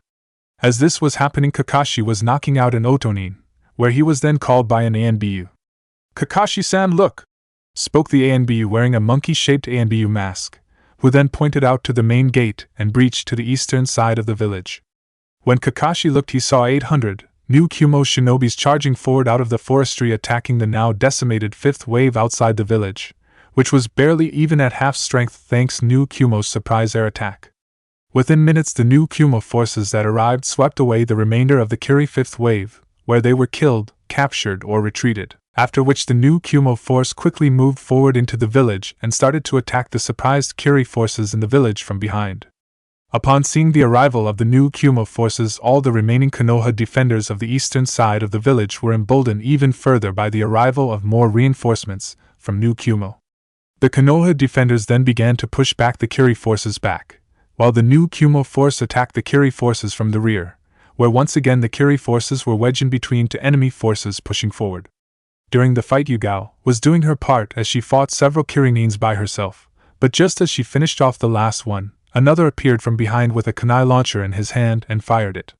Before Yugao knew it, two kunais were flying in the air and pierced right into Yugao's right shoulder and the other into her left leg, piercing her deeply and causing her to fall on her knees in pain and drop her katana. She then pulled out the kunai in her shoulder and the other in her leg and then turned around to see where the Kirinin that shot her was, and when she did, she saw him standing over her with his kunai launcher right at her face, ready to fire. "Time to die, Konoha bitch," spoke the Kirinin right when he was about to fire. At the same, Yugao closed her eyes as she knew she was dead, while thinking, "Hate, I'm coming." But just when the Kiri shinobi was about to fire, a long metal spear came out of the Kiri ninja's chest, killing him within seconds of being stabbed by the spear. When Yugao opened her eyes after hearing the man's scream and not feeling a kunai going through her, she opened her eyes and looked up to see the spear that appeared in the Kirinin's chest being pulled out. When the man's fell down, she saw who her savior was. He was a tall, young, and handsome man with long brown hair and a Cumo headband around his head. 11. "Are you all right, miss?" asked the man politely. Why yes I am, thank you," spoke Yugao as she was still a bit shocked at what had just happened. "Who are you?" "My name is Zhao Yun, captain of Daimyo's royal guard to the Daimyo of Kaminari no Kuni." Hearing this, of course, shocked Yugao, as it was an unusual position for a shinobi of a shinobi village to have. Sure, the Fire Daimyo had the Shugenin Junichi, 12 guardian ninja, but they were not Konoha shinobis, as they took orders from Fire Daimyo and would not take part in Konoha battles or any missions for it, nor would they wear Konoha headbands. If a shinobi of Konoha became a member of the Shugenin Junichi, they would have to give their shinobi rank in the village up, although they could take it back once they resigned or retired from the Shugenin Junichi, where the same could be said the other way around. It was then that Zhao noticed Yugao was wounded and went and picked her up in his hands. What are you doing?" cried a surprised and slightly embarrassed Yugao, who was blushing slightly as she was an ANBU captain and was not used to being carried like this and was even slightly humiliated. "You're wounded and you are in need medical treatment," replied Zhao. "It's nothing, I can take care of myself," argued Yugao, although she knew with the wound on her leg she could not walk, let alone run, and her wound in her shoulder would decrease her fighting ability. But still, her pride as a kunoichi and as a ANBU captain refused to allow to admit that. Fortunately, though, Zhao Yun ignored Yugao's protests and told her he would not let her go until a medic cleared her. Yugao would have argued more, But when she looked at Zhao's face, she knew she would not win this argument and relented. Although she did get Zhao to pick up and give her Hyatt's katana, which she had dropped when wounded, telling him that it had important sentimental value to her. After picking up the katana and giving it to Yugao, Zhao then went off to bring her to a nearby new Cumo medic to heal her wounds. Western side of the village. On the western side of the village, Hinata was fighting fiercely alongside many of her clan's men and women, with her sister Hanabi fighting nearby on her right hand side, and Hayashi and Niji fighting not too far away from her on her left-hand side. Also a bit away ahead of her was her sensei Kurenai, who was fighting several Kusanins with a few Konoha shinobis from the Kurama clan, where they used their genjutsus to confuse or knocking out any enemy shinobis that they met. As the fighting became fiercer, Hinata saw a large force of shinobi mercenaries belonging to the Hanya clan heading right for Kurenai and the other shinobis with her. "Kurenai-sensei, look out!" cried Hinata, warning her sensei of the large incoming force of enemy ninjas. Hearing Hinata and turning to see the incoming force, Kurenai quickly ordered the Kurama clan members to fall back, which they did. But as soon as she was about to sow herself, a stray fire jutsu fired by a Konoha ninja hit just next to her, knocking her off her feet and sending her flying off several feet away. Fortunately, though, she wasn't hurt, but was a bit dizzy from the blast. As Kurenai tried to regain her bearings, the enemy force was quickly shortening the distance between them. "Kurenai-sensei!" cried Hinata as she tried to save her sensei, but knew she could not get there at time. But just as the enemy force was nearing Kurenai, a sudden loud cry was heard shouting out, "Katan, Hum, Fire Style, Mystical Phoenix Rain! You!" After which a dozen of so birds made out of fire appeared out of almost nowhere and hit the group of Hanya clan mercenaries, causing massive explosions of fire to erupt in the street that the enemy shinobi were traveling in, where many of them were killed because of them. After which a tall man with long brown hair with a red headband around his head stood in front of her. "Are you all right, miss?" asked the man politely, turning to Kurenai. Why yes, I'm fine, thank you," spoke Kurenai as she was still dizzy from the blast. "Who are you?" "My name is Joe Yu, I am from Kaminari no Kuni," replied Joe. "You're from New Kumo," spoke Kurenai. "I'm not a New Kumo shinobi, if that is what you're referring, but I am from New Kumo," replied Joe, confused by what Joe was saying, as he stated he was from New Kumo but wasn't a shinobi, yet still knew ninjutsu. But before Kurenai could ask him what he meant, Joe drew his sword at the enemy force that he had just attacked, which had just quickly reorganized themselves, despite losing half their number because of Zhou attack. But before they could attack Joe and Kurenai, another voice spoke out. "Aim no Yajirishi, raining arrows, v." After which 100 or so small blue arrows made out of chakra appeared and rained down on the enemy shinobis, killing about a third of them, while the rest were able to avoid. As soon as the attack ended, another voice cried out, "Kotan, Koga, Steel's Release, Steel Fangs, W." After which a dozen of small metal points shaped like small arrowheads flew straight at several of the enemy ninjas, killing them. After that attack, yet another voice. "Kuchios no Jutsu, Summoning Technique," where a large black lion the size of a small house with red eye, a white mane and golden claws appeared in front of the remaining enemy shinobis. Also sitting on top of the large summons was a young girl with short black hair in her early 20s, wearing a navy blue tank top with a white Hawaiian flowered design underneath a sleeveless dark gray vest. Both stopped just below the ribcage, revealing her midriff. She also wore shorts, a dark gray color belted hip pack that rested across her right hip, along with a black and white forehead protector with the Cumo symbol on it, as well as a white wristband on her right arm and a black cloth that starts from below her elbow and partially covers her left hand. She also had a pair of lace knee-high boots with black socks that have 2 white stripes at the top and carried a large Fuma shuriken on her back. "Okay, Rayon, time to show these guys what it's like to face a summons of the Kisaragi clan," spoke the young girl. "With pleasure," spoke the black lion and then roared out, "Raitun Reiko, lightning style, thunder roar!" 10. Where he fired a powerful blast of lightning out of his mouth much like roar and utterly destroyed the remaining enemy group. "Nicely done, Yuffie-san and Rayon-san, and impeccable timing, Yuryu-san and Tomo-san," spoke Sho to the young man with glasses named Yuryu and a young girl named Tomo who was next to Yuryu, both of whom appeared after the Rayon destroyed the enemy force and then puffed away. "Naturally, of course," spoke Yuryu as he fixed his glasses. Yuryu wore a long white glove on his left hand that was connected to the bow, which seemed to spring from it. He also wore what appeared to be samurai-like armor covering his left side and arm. The shoulder armor was a silvery color, bearing the common blue cross that was normally on Ishida clan members' clothes, while the white clothing area of the outfit contains rows of parallel blue vertical lines. 12. It was nothing, spoke Tomo simply. Tomo had long black hair with green eyes and wore black leather pants with black boots and a black tank top that stopped to show her midriff and had short black armbands on both her arms. Piece of cake, although you could have handled them simply enough if we hadn't come, said Yuffie with a small smile. Kurenai-sensei, are you all right? Asked Hinata, who just appeared and went to help her sensei back on her feet. Yes, I'm fine, Hinata, thanks to these people, spoke Kurenai, as she held her head as it still stung a little.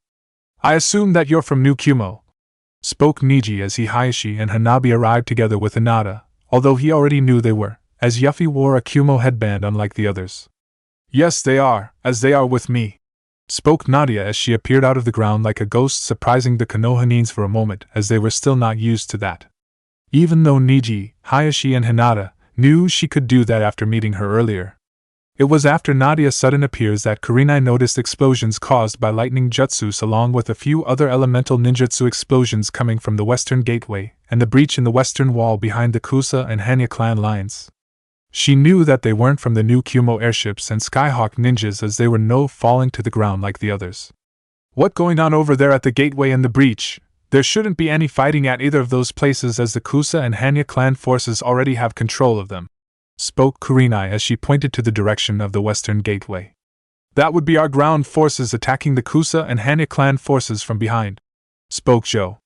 But before any of the Konoha group could ask what exactly was happening there, a Hyuga member suddenly appeared in front of Hinata on one knee. Hinata-sama, I have urgent news to report. Then report, Ko, spoke Hinata, authoritatively showing why she was now the head of the Hyuga clan. We have sighted a large force estimated of about 800 shinobis belonging to New Kumogakure entering the village and attacking the enemy from behind, causing much confusion among them, spoke Ko. I believe that with the arrival of our ground forces, which are now attacking the enemy from behind, you should have your own forces make a counterattack and trap the enemy between us, spoke Yuryu. Hinata of course nodded in agreement, and turned to Ko and told him to inform all remaining Konoha, Suna and Tsuchigumo clan shinobis on the western front to counterattack the Kusa and Hanya clan forces. Once Ko nodded his head in understanding and left, Nadia then spoke again. Well then, I believe that we should get back to the fight and rejoin our forces. After which Nadia, Zhou, Yuryu, Yuffie went off. Tomo was about to follow after them, but before she did, she turned slightly to Hinata and the others. Are you not coming? This is your village after all? Nodding their heads, Hinata and the others quickly followed to rejoin the battle and drive the enemy out of their village. Southern side of the village. Maidoboken, meatball punch! Why? Cried Choji in his giant form, where his fist became twice the size of already giant size, and slammed his fist right into the side of one of the giant bear summon's head, knocking it out when it hit the ground and crushed some building near it. After knocking the giant bear summon out, Choji's fist returned to normal, but once it did, Choji was left panting and sweating slightly, where he was forced to shrink down to his normal size. This was because the technique he used took a lot out of him, as maintaining his giant form and then using a Byuban Baika no Jutsu, partial multi-size technique, to increase his fist to go beyond his limit was not easy on his body. Not to mention it took a lot of chakra to use. Once he returned to his normal size, he saw his father fighting with one of the last two remaining bear summons, as the first had been killed by a trap in the beginning of the battle. The second had been killed by a squadron of Skyhawk ninjas using a combination of wind, lightning and fire ninjutsu along with several high-powered exploding notes, and he himself had dealt with the third, leaving two left. His three clansmen who had been battling beside him and father against the bear summons had been wounded from battling the bear summons and had to return to their normal size to get medical treatment. It was after he returned to his normal size that Shikamaru and Ino ran up to him. Choji, are you alright? Asked Ino with clear concern on her face and in her voice. I'm fine, Ino-chan, just a bit tired and hunger, but that's nothing that Miko-chan home cooking couldn't solve, answered Choji with a smile as he mentioned his wife's cooking. At hearing this, the two friends and teammates smiled, knowing that he would be fine. You're one troublesome person, Choji, spoke Shikamaru with a slight smile, which quickly disappeared when he saw a massive shadow cover them and heard a monstrous roar. When they looked up, they saw one of the last two remaining giant bear summons standing over them with its paw ready to slam down on them. Seeing this, Choji quickly used his Byoban Baika no Jutsu to increase the size of his fist hands and pushed both Ino and Shikamaru away so that they would not be crushed by the bear's paw. After being pushed away by Choji, both Ino and Shikamaru watched with fear as the giant bear's paw came down on their friend, where the only thing they could do was watch and shout out, "Choji!" As the bear's paw was about to come down on Choji, an unknown voice suddenly shouted out, "Sabuton, Suna no Tate Sand Style, Sand Shield!" Upon which a large cloud of dust blocked Shikamaru's and Ino's view of what happened. Fearing the worst after the dust cleared from the attack, the two friends could barely bring themselves to open their eyes to see what had happened. But when they did, they were shocked, yet overjoyed to see that Choji had not been crushed under the giant bear summon's paw. Instead, he had been protected by a shield of sand, which fell apart when the giant bear summons lifted its paw up. Quickly, both Shikamaru and Ino raced over to their friend to see if he was alright, which he thankfully was, although was slightly shaken and confused at what happened, as he was certain he'd be dead. Quickly regaining themselves, Shikamaru and the others looked around for Gaara, who they believed was the one who had saved Choji. But before they could fully look around, they heard someone cry out, "Daikametachi no Jutsu, great sickle weasel technique!" After which a powerful gust of wind erupted and hit the giant bear summon and pushed it back and causing many cuts on its body. When the attack ended, a tall woman who looked to be in her mid to late 30s appeared in front of Shikamaru, Ino and Choji, holding a large fan similar to the one Temari had. "Are you three okay?" asked the woman without turning to them, as she continued to watch the giant bear summon. "Yeah, we are, thanks, but who are you?" asked Ino. "My name is Kai Wengi, 13. I am leader of the Wengi clan and I'm a shinobi of New Kumo," replied Kai. At this, Shikamaru and the other eyes widened, as they remembered Jiraiya mentioning the Wengi clan being part of New Kumo, back when he came from his intel mission in Kaminari no Kuni.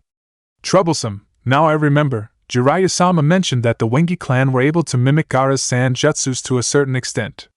Temari even said that they were also powerful wind jutsu users," thought Shikamaru as he remembered hearing about the Wengi clan from Jiraiya after his intel mission and Temari back when they dated.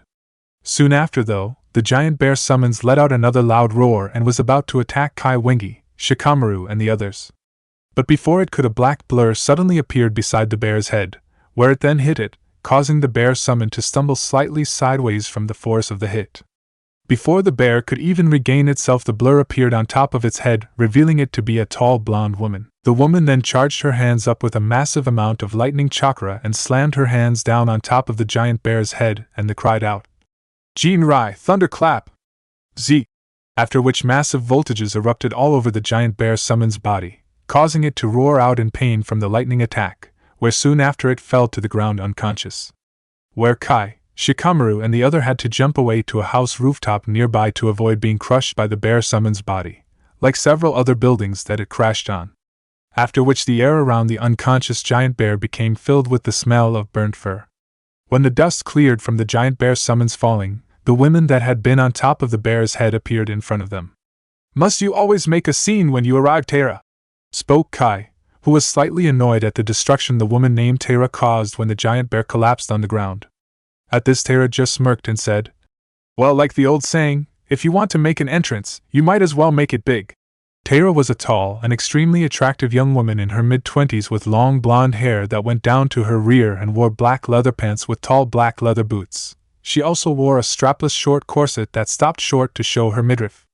The corset also helped to emphasize her ample D-cup breasts. The corset also split open between her breasts and go down in a lightning bolt shape, but was held together by thin but strong strands of string that went in between the split. This would in turn often distract male and certain female enemy ninjas that she fought. She also wore 2 long armbands on both her arms and a choker around her neck. At this, Kai only shook her head and smirked in amusement. "Honestly, I don't know who worse, you or your husband, at the way you both act at times." This remark of course just caused Tera to smirk. "Excuse me, but who are you?" spoke Ino as she looked at Tera. Allow me to introduce you to my teammate Tera and a member of the Go Genso no Megami, the 5 elemental goddesses, like myself." "The Go Genso no Megami?" asked Choji, not fully understanding, as he never heard of such a group. "Troublesome," spoke Shikamaru before either Kai or Tera could answer Choji's question. You're a group of kunoichis that are no doubt highly skilled and specialize in elemental ninjutsu, where there are 5 of you who specialize each in one of the 5 main elements. At this both Kai and Tiara smirked. Right on the first guess, but then again I heard that despite you Naras being slow to act and being pretty much lazy, your minds are as sharp and as quick as a master katana sword, spoke Tara. Indeed, you're correct, Shikamaru-san. There are 5 members in our group and each of us specialize in each of the 5 main elements. Tara, as you no doubt know, is highly skilled in lightning jutsu and I'm quite skilled in wind jutsu, while the other members of our group specialize in the other remaining 3 main elements, spoke Kai. Once the explanation were done, Kai, Tara and the Neo Inoshikacho noticed some heavy activity and fighting going on behind the IWA lines. What's going on there? Asked Ino. My guess is that our ground forces have finally arrived, spoke Tara. How many shinobis did you bring? Asked Shikamaru. About 2,400, where it has been split into 3 battalions consisting of 800 shinobis each, attacking each of 3 breaches that the enemy are attacking from, replied Tara.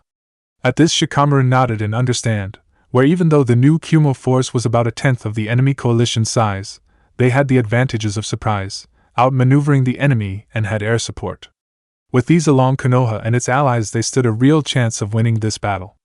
Soon enough the group decided to rejoin the battle to drive the enemy out of Konoha. Not too far from where Shikamaru and the others met Kai and Tara, Choji's father Chozo was battling with the last of the bear summons, and nearby him were his old teammates Inoichi and Shikaka fighting several IWA nins. As Chozo was battling the last bear summons, the giant bear made a slash at him with its large claws, fortunately though his armor had protected him from any harm. But before he re-engaged the bear summons, a young girl's voice suddenly shouted out, Katan, Jikaka Enjo, fire style, fortress blaze. After which an immense wall of flame appeared around the bear summons and surrounded it, and then formed a huge contained sphere of flame that trapped it. What the hell is that? Cried Chozo in surprise. At this a young girl, who looked to be no older than 12, appeared on a nearby rooftop giggle. Hey old guys, are you all okay? Shouted the girl to Chozo, Inoichi and Shikaku, who were still staring dumbfounded at the wall of fire that trapped the bear summons. Hey, are you all deaf? Cried the girl. I asked you if you were okay? At this the 3 men got out of their stupor and turned to girl who looked to be no more than 12 years old, where Inoichi was the first to speak. Yes, we're fine, thank you, but who are you? Name's Pimiko, and don't you forget it, I'm Hai no Megami, fire goddess, and one of the Go Genso no Megami of New Cumo, spoke the girl proudly. As she said this, the 3 elder men could only stare, as they still found it hard to accept that a girl like that could trap a massive summons like that bear with a high-level jutsu like that. But before any of them could even ask her how she did this, Pimiko spoke up again. See you guys around, I got some more fighting to do, don't overstrain yourselves, said Pimiko as she then jumped off into the streets to help in the fighting. When she left, the 3 men turned once again, looked at the fiery sphere, after which Shikaka muttered the words troublesome, which his teammates could only nodded their heads in agreement, before they got over what just happened and went back to join the fighting. Currently fighting several IWA nins, were Tsumher Niken Kuramaru and Shibi. After a few minutes of fierce fighting, the 2 Konoha shinobis had defeated their adversaries. But as soon as they did, they saw a dozen or so more IWA nins heading their way. As they prepared to fight the new wave of enemy shinobis, a young girl of about 12 years of age, wearing a short white dress outfit, appeared a few feet in front of them. When they saw the girl, they were both naturally surprised, as all civilians were supposed to have been evacuated days ago. Upon seeing the girl, Tsum quickly shouted, Girl, get out of the way and hide, this is no place for you to be here. But despite Tsum's cries, the girl did not respond to it, as if she did not hear them. As the IWA nin grew closer, the girl quickly did a quick hand seal and cried out, Sway-tun, Baku Sway Shoha, water style, exploding water colliding wave. After which great volume of water erupted from her mouth, and a massive wave of water surged forward towards the charging IWA nins, who could not avoid the massive wave of water and were washed away down the narrow street by the wave. Both Shibi and Tsum were naturally greatly surprised by a young 12-year-old girl being able to use a high-level B-rank level Sway-tun jutsu, and decided to confront her. Excuse me, young girl, but who are you and what are you doing here? Asked Shibi. Oh. My apologizes, said the girl politely, only really noticing Tsum and Shibi now. My name is Yoshino of New Cumo, it is a pleasure to meet you, finished the girl with a slight bow. When Tsum and Shibi asked what she was doing here, as other than an emergency, When every shinobi was needed in a battle, young genins and shinobis below the age of 16 were kept out of large-scale battles such as this. Yoshino quickly explained that she was a member of an elite group of kunoichis called the Go-Genso no Megami, and she was known as the Mizu no Megami due to her high skill in water ninjutsu. Surprised by this, both Shibi and Sum tried to find out more at why she was here and about her group, but before they could, the girl told them that she had to leave and help out in the battle, where she then left. Not wanting to leave all the fighting to a young girl, both Shibi and Sum followed after her to help. Not far from where Sum and Shibi had been fighting, Kiba's sister Hana, her ninkins the three Heimer brothers, Konohamaru and his teammates Moegi and Udan along with some other Konoha and Suna ninjas were currently in a large battle with a large group of IWA ninjas. As the battle continued, Moegi noticed more IWA shinobis coming towards them and threatening to overwhelm them. "Konohamaru! More IWA nins are coming this way, we need to fall back before they overwhelm us," cried Moegi. "We can't. If we fall back, then IWA will break through this sector and will split our line in two. We're holding this position right down to the last shinobi," spoke a steadfast Konohamaru.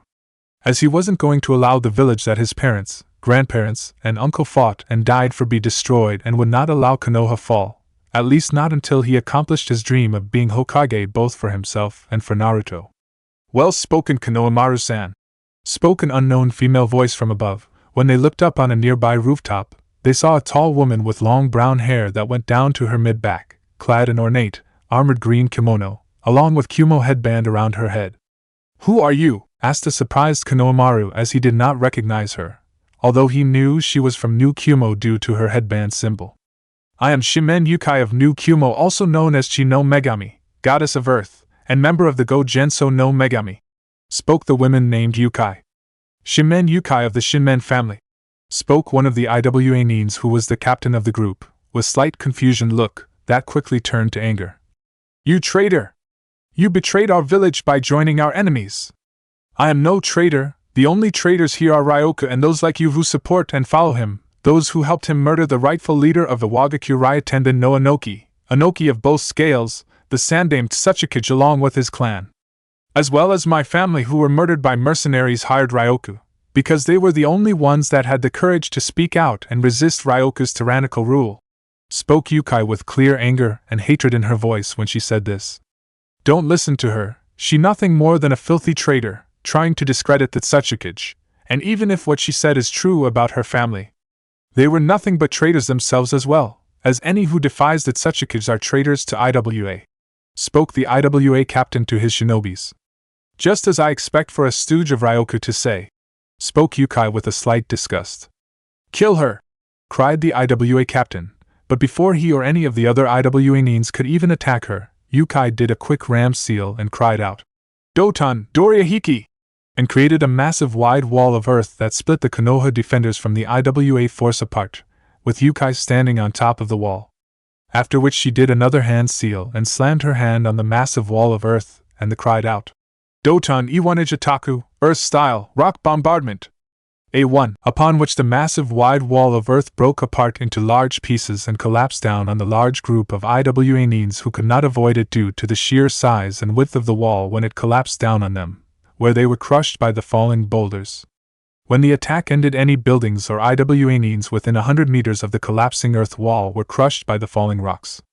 The Konoha and Suna ninjas were of course stunned at how Yukai had created such a massive wall of earth, and how she killed at least 60 IWA ninjas along with destroying everything else in front of her in the one attack.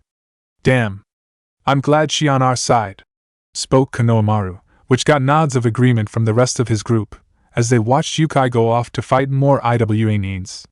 Soon after, though, Konohamaru and the others quickly got out of their stupors and got their heads back in the game and went to join Yukai and drive back the IWA nins, who were now pinned between the Konoha defenders and the newly arrived New Cumo shinobis, as they were being attacked from the front and the back. On board the Raikage's personal airship, the Raikage was watching the battle from his command seat on the bridge of the ship. As he was observing, the captain of the ship and the commander of the airship fleet Lu soon approached him and saluted him. "Report, Commander!" spoke the Raikage. "Raikage-sama, I am pleased to report that our surprise attack has succeeded without fault, as our forces have caught the enemy by complete surprise, and are in total confusion. The enemy fifth wave has been utterly destroyed, where any reaming shinobis from it have retreated or have been killed or captured by our own forces, who are now currently attacking the other enemy's forces' rear," reported Lu Xun. "Excellent work, Commander. Now inform all airship around the village to rendezvous at our position, and inform them that phase meteor is about to begin," replied the Raikage. "Hi, Raikage-sama," said Lu Xun as he saluted, before going to the intercom for the airship. "Attention all shinobi personnel! Attention all shinobi personnel! Phase meteor is about to begin. I repeat, phase meteor is about to begin. All shinobi personnel are to report to their assigned points. I say again, all shinobi personnel are to report to their assigned points," spoke Lu Xun over the radio. Gundam Seed Destiny OST-2 Hajimari GAU. After several minutes, all 20 airships that were flying above around the center of Konoha and were now gathered around the Raikage personal airship. After which the Raikage gave the order to begin, where all the new Cumo airship opened the large bomb bay doors on the underbelly of the airships, where over 400 man-size objects fell to the ground from the airship fleet. From the ground, many shinobis on both sides stopped their fighting to see the airship fleet dropping the objects. "Are new Cumo dropping bombs now?" thought a Konoha ninja who saw the airships dropping the objects. Within seconds, the objects crashing to the ground, all within close proximity of each other, where many even went through the roofs of several buildings. But soon after crashing to the ground, the objects didn't blow up like many expected them to. Instead, they opened up, showing that they were not bombs but dropping pods. After opening up, the 400 shinobis inside the pods quickly got out of them and gathered together. But 300 of these shinobis were not ordinary new Cumo shinobis. They were storm, bolt, and shock shinobis, and among them were Yoruchi, Soifun, and Ryu, the leaders of each of these ANBU divisions. The remaining other 100 shinobis that were dropped by the airships were combat medics and other shinobis of elite skills. Also with them as well was the leader of the CIND division, Yukai Masato, who was eager to deal some major payback on Oto and Orochimaru for what he did to him. "Alight, ladies and gents, it's time to take care of this trash," spoke Yoruchi. "Show them how the shinobis of New Cumo fight," said Soifun. "For the glory of New Cumo, the Heavenly Alliance, and the Raikage," spoke Ryu. "HAI!" shouted all 300 ANBU level ninjas together, before they broke apart in their teams and began to attack the Oto shinobis. With the arrival of the Shock, Bolt, and Storm Battalion, the battle in the center of Konoha was quickly turning against the invaders. As the battalion of ANBU ninjas proved to be too much for the Oto ninjas to handle, even Orochimaru's elite Sonic division was no match for New Cumo's elite Storm shinobis. Using their superior training and fighting skills along with their superior teamwork, the 3 ANBU division units were quickly cutting down the Oto shinobis, who were falling like flies.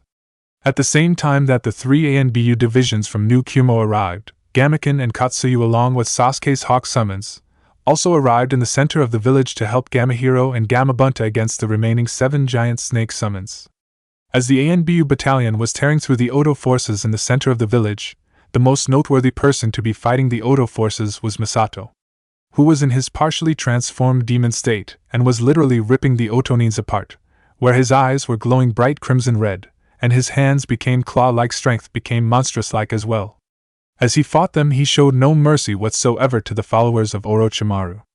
As Masato and the other new Cumo ANBU forces cutting through the Oto forces, many of the Konoha, Suna, and Tsuchigumo clan shinobis could not help but watch the new Cumo ANBU divisions with stunned looks. As they wiped out the Oto force with chilling ease as if they were nothing to them, many could not help but also be greatly impressed with many of the Shock, Bolt, and Storm members, as their teamwork with each other was in perfect sync with one another, just as the rumors they had heard said. "Damn, these guys are good," said one Chunin as he and his partner watched a pair of Storm Nins combine a water jutsu that none of them had ever seen or heard of before, with a lightning jutsu that they also never seen or heard of before, and used the combination jutsu to wipe out 2 platoons of Sonic Nins. They also saw a pair of Bolt Nins speed right through 3 squads of regular Oto Nins and cut them with expert skill. "Yeah," said the other.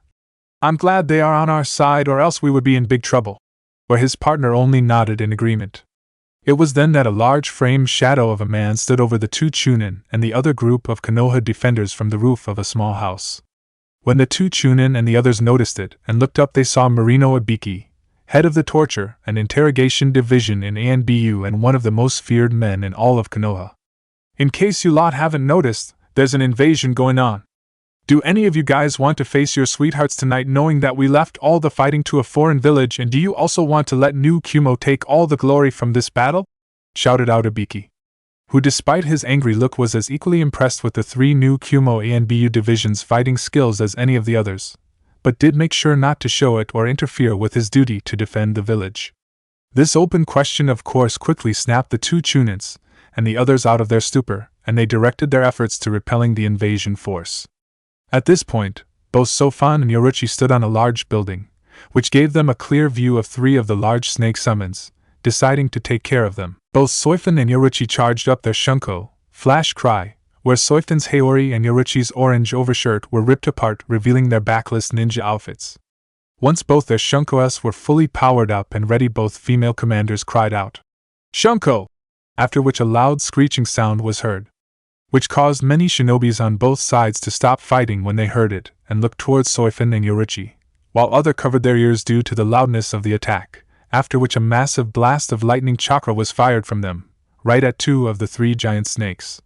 Where once the blast hit them there were two bright flashes of lights and two massive explosions, where once they died down all that was left of the giant snakes was their charred remains, which fell to the ground and crushed several buildings that their charred bodies landed on before puffing away. After two of the giant snake summonses were dealt, Soifan and Yoruchi quickly raced forward to deal with the third. But before they could, Hayabusa Ryu appeared in the air above the third snake summons.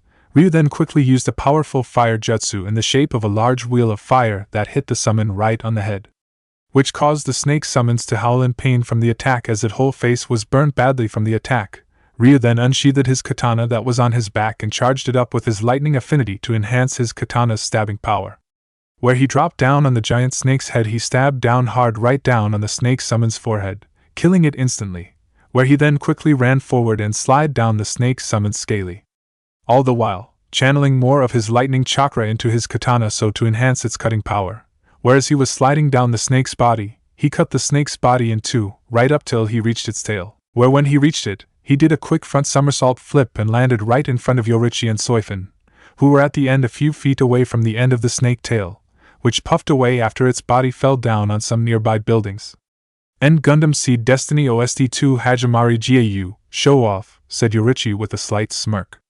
I can assure you, Yoruchi-san, I'm nothing of the sort. Besides, you of all people cannot criticize me, given your record, spoke Ryu, where if one listened carefully they would hear a slight trace of humor in his voice. This of course caused Yoruchi's smirk to grow, knowing what Ryu said was true, as she did have a reputation in showing off a lot. Not too far away from them, many of the shinobis on both sides could only gap at what they saw, as they still could not believe what they had seen. Where those three people each fought and killed three massive snake summons by themselves without summoning creatures of equal size or strength, and did it with terrifying ease. Those guys are monsters, stated an Otonin, where he was beginning to think that he and his fellow Otonins should get out of here while they still could, as they stood no chance against shinobis as powerful as Yoruchi, Soifan and Ryu. Also many of the Konoha defenders who heard the Otonin's statement could not help but agree with him, while at the same time thanking whatever deity they could think of that new Cumo was on their side. After defeating the giant snake summons, Yoruchi, Ryu and Soifan split up to take on more Oto shinobis. Soon after splitting up, Yoruchi came across an unconscious and badly wounded Tenten and the dead body of Udo Jin near her. To think that a girl this young was able to match blades and kill someone as skilled and deadly as well as experienced in kenjutsu fighting as Jin, this one definitely got a lot of talent and promise, thought Yoruchi as she began to work on healing Tenten. Although she was no medic, Yoruchi had plenty of experience and practice in treating wounds like this, from the many years of fighting both on missions and in the Civil War. Soon after healing Tenten's wounds, Yoruchi pumped in some chakra into Tenten to waken her up. When Tenten woke up, she quickly sat up, although when he did she felt dizzy due to the blood loss she suffered from her wounds. Easy now, you're okay, said Yoruchi as she held the girls back to keep her from falling back on the ground. Here, take this, said Yoruchi as handed Tenten a pill. It's a blood pill and it will restore the blood you lost from your battle with Jin of there, said Yoruchi as she pointed to Jin's body behind them. Once Tenten took the pill, she started to regain focus of herself, where when she did she finally realized who had saved her and who she had been talking to. You're Shihoin Yoruchi, the Kosoka Ijin, speed mistress of New Kumo, but what are you doing here? New Kumo isn't involved in our war, said Tenten with some shock and surprise, as she made it a point to know all the most well-known or powerful kunoichi in the elemental continent. At Tenten's surprise, Yorichi just smiled. Good, you know my name, so that saves introductions, as I know who you are, Mikumo Tenten, or should I say Chief Commander of the Konoha's ANBU Assassination Division, better known as Okami Ken no Konoha. As I have heard a lot about you, and considering how you killed someone as skilled and as dangerous as the Kuragasa, the Black Hat, I can see that the stories were true. As for why my village is involved in this war of yours, it's a bit complicated to explain, but to put it simply, we share the same enemy for now, hence we're giving you a hand to take them out. At hearing this, Tenten could not help but blush slightly as Yorichi praised of her, as Yorichi was one of the most famous and said to be strongest kunoichis in the shinobi world, where only kunoichis like Tsunade or Uzumaki Kushina aka the Konoha no Shinku Ikari, Konoha's Crimson Fury, 14, could surpass her in reputation and power. But before she could respond to Yorichi's praise, she suddenly heard a familiar voice crying out her name. Tenten-chan! When Tenten turned to look, she saw her old sensei Guy and her old teammate Lee jumping over to her. Tenten-chan, are you okay? Asked a concerned Lee as he was worried for his old teammate's safety and well-being. I fine, Lee, thanks to Yorichi Dano, said Tenten, not seeing the slight twitch on from Yorichi's eyebrow, as she was unaware at how Yorichi hated being called Dano or Sama. Upon fully realizing who was with Tenten, Guy quickly shouted with joy. Yash, Yorichi-san, my youthful friend, it is so good to see you, cried a happy Guy, where he quickly grabbed Yorichi in a bone-breaking bear hug. It's good to see you too, Guy, but if you don't mind, could you let me go, before you break my back? Spoke Yorichi painfully as she felt her spine was about to break from Guy hug. Fortunately for Yorichi, Guy quickly let go and apologized to her, where she told him it was alright and that no harm was done. Yorichi was of course happy to see Guy as well, as despite Guy's hideous taste in clothes, his freaky personality, not to mention his freaky bushy eyebrows and the fact that he was a Konoha ninja, she did respect Guy greatly as both a shinobi and a fighter and considered him a friend. Yash! It is an honor to meet you, Yorichi-sama, and thank you for helping my teammate Tenten-chan, spoke Lee, not noticing the twitched one Yorichi's face at being called Sama. It was nothing, I was glad to help, said Yorichi with a small smile, as she also could not help both wonder, like many people who first meet Lee and Guy, if they were father and son. Although she know they weren't, she could not help but wonder, due to the resemblance between them in both appearance and personality, as she had heard all about Lee from the Raikage. Yorichi was of course quickly knocked out of her train of thought when Lee started to shout out excitedly. Yash! We also saw you and your youthful comrades battle against the unyouthful snakes that were destroying our village, and how you destroyed them by yourselves. The flames of youth truly burn brightly in you, Yash. Upon hearing this, Tenten quickly got Lee to tell her exactly what happened, whereupon hearing this, Tenten was very down at missing Yorichi's legendary Shunko, as she had heard rumors about it. But soon enough the two shinobis and two kunoichis became serious, and decided to head back into the fight. At the center right of the village, fighting near the academy, Irika and Anko were fighting back to back against some of the last remaining cursed seal warriors that managed to survive up to this point. But during the fight, one of the last two cursed seal warriors got a lucky hit on Irika's side and slashed him with its tail. When Anko saw this at the corner of her eye, she cried out to Irika, fearing for her husband's life. This of course distracted Anko from her fight with the other cursed seal warrior that she had been fighting, where the cursed seal warrior took advantage of it and punched Anko in the side of her face with its fist, sending her flying several feet away into the outside wall of the academy. With both Irika and Anko down, both the crew's seal warriors pounced on them to finish them off, but before they could finish them off, they were both intercepted by two unknown people. The one who was attacking Irika was intercepted by a young man with black spiky hair and had metal piercings on his ears and above his left eye. He also had dark brown eyes. He wore a light brown jacket and jeans and a blood-red shirt underneath his jacket. He also had black boots on, and carried a heavy metal skull chain around his neck and a metal chain around his waist. He then quickly took out his chain and used his chakra to manipulate it into a long spear, where just as the cursed seal warrior was about to pounce and kill the young man and Irika, the young man swung his spear and cut the cursed seal warrior in two, where its bottom half fell to the ground in front of them, while the upper half flew over them and flew a few feet away behind them. The second cursed seal warrior that was attacking Anko was intercepted a young medium-tall woman with long dark brown hair that fell below her waist and was tied at the end in a distinctive dolphin tail split. She had a very attractive face that gave her an almost down-to-earth look, where she didn't need any makeup to highlight her beauty, as she had what one would call the homespun allure, or what others might cheerfully refer to as the girl next door look. She wore shorts with a black ribbon on each leg instead of regular shorts, and she has a cape tied onto the shorts and a bow in the center. She wore a sleeveless white shirt underneath a sleeveless black vest with a zipper to cover her impressive D-cup breasts. She also wore a pair of fighting leather gloves.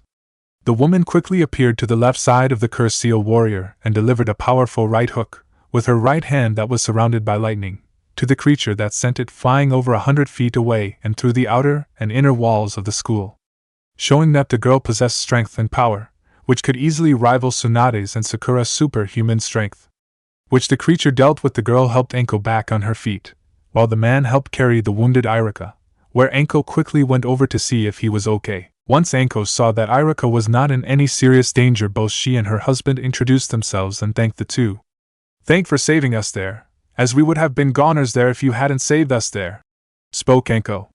"Indeed, we owe you both our lives, thank you," spoke the wounded Irika. "It was our pleasure," replied the girl. "I guessing that you guys are from New Cumo," spoke Anko as she, like everyone else, had seen the new Cumo airships arrive and attack the anti-Konoha coalition forces. "Yeah, we are. My name is Tatara Hamryo, clan head of the Tatara clan, and this is Takara, or as we call her, Takara no Raiken, Takara of the Thunder Fist," spoke Hamryo. "I can guess why," spoke Anko. "I'm guessing that you use some kind of lightning technique to enhance your strength to do things like what you did to that cursed seal warrior." Takara just nodded, as there was no point in hiding it, and confirmed what Anko said. "Will you to be a light if we leave you, or you can make your own way to get medical help, as it be best if we get back to the battle and help out?" spoke Hamryo. "Yes, we will be fine, thank you," replied Irika. "You should head to your village's hospital and get help there," suggested Takara.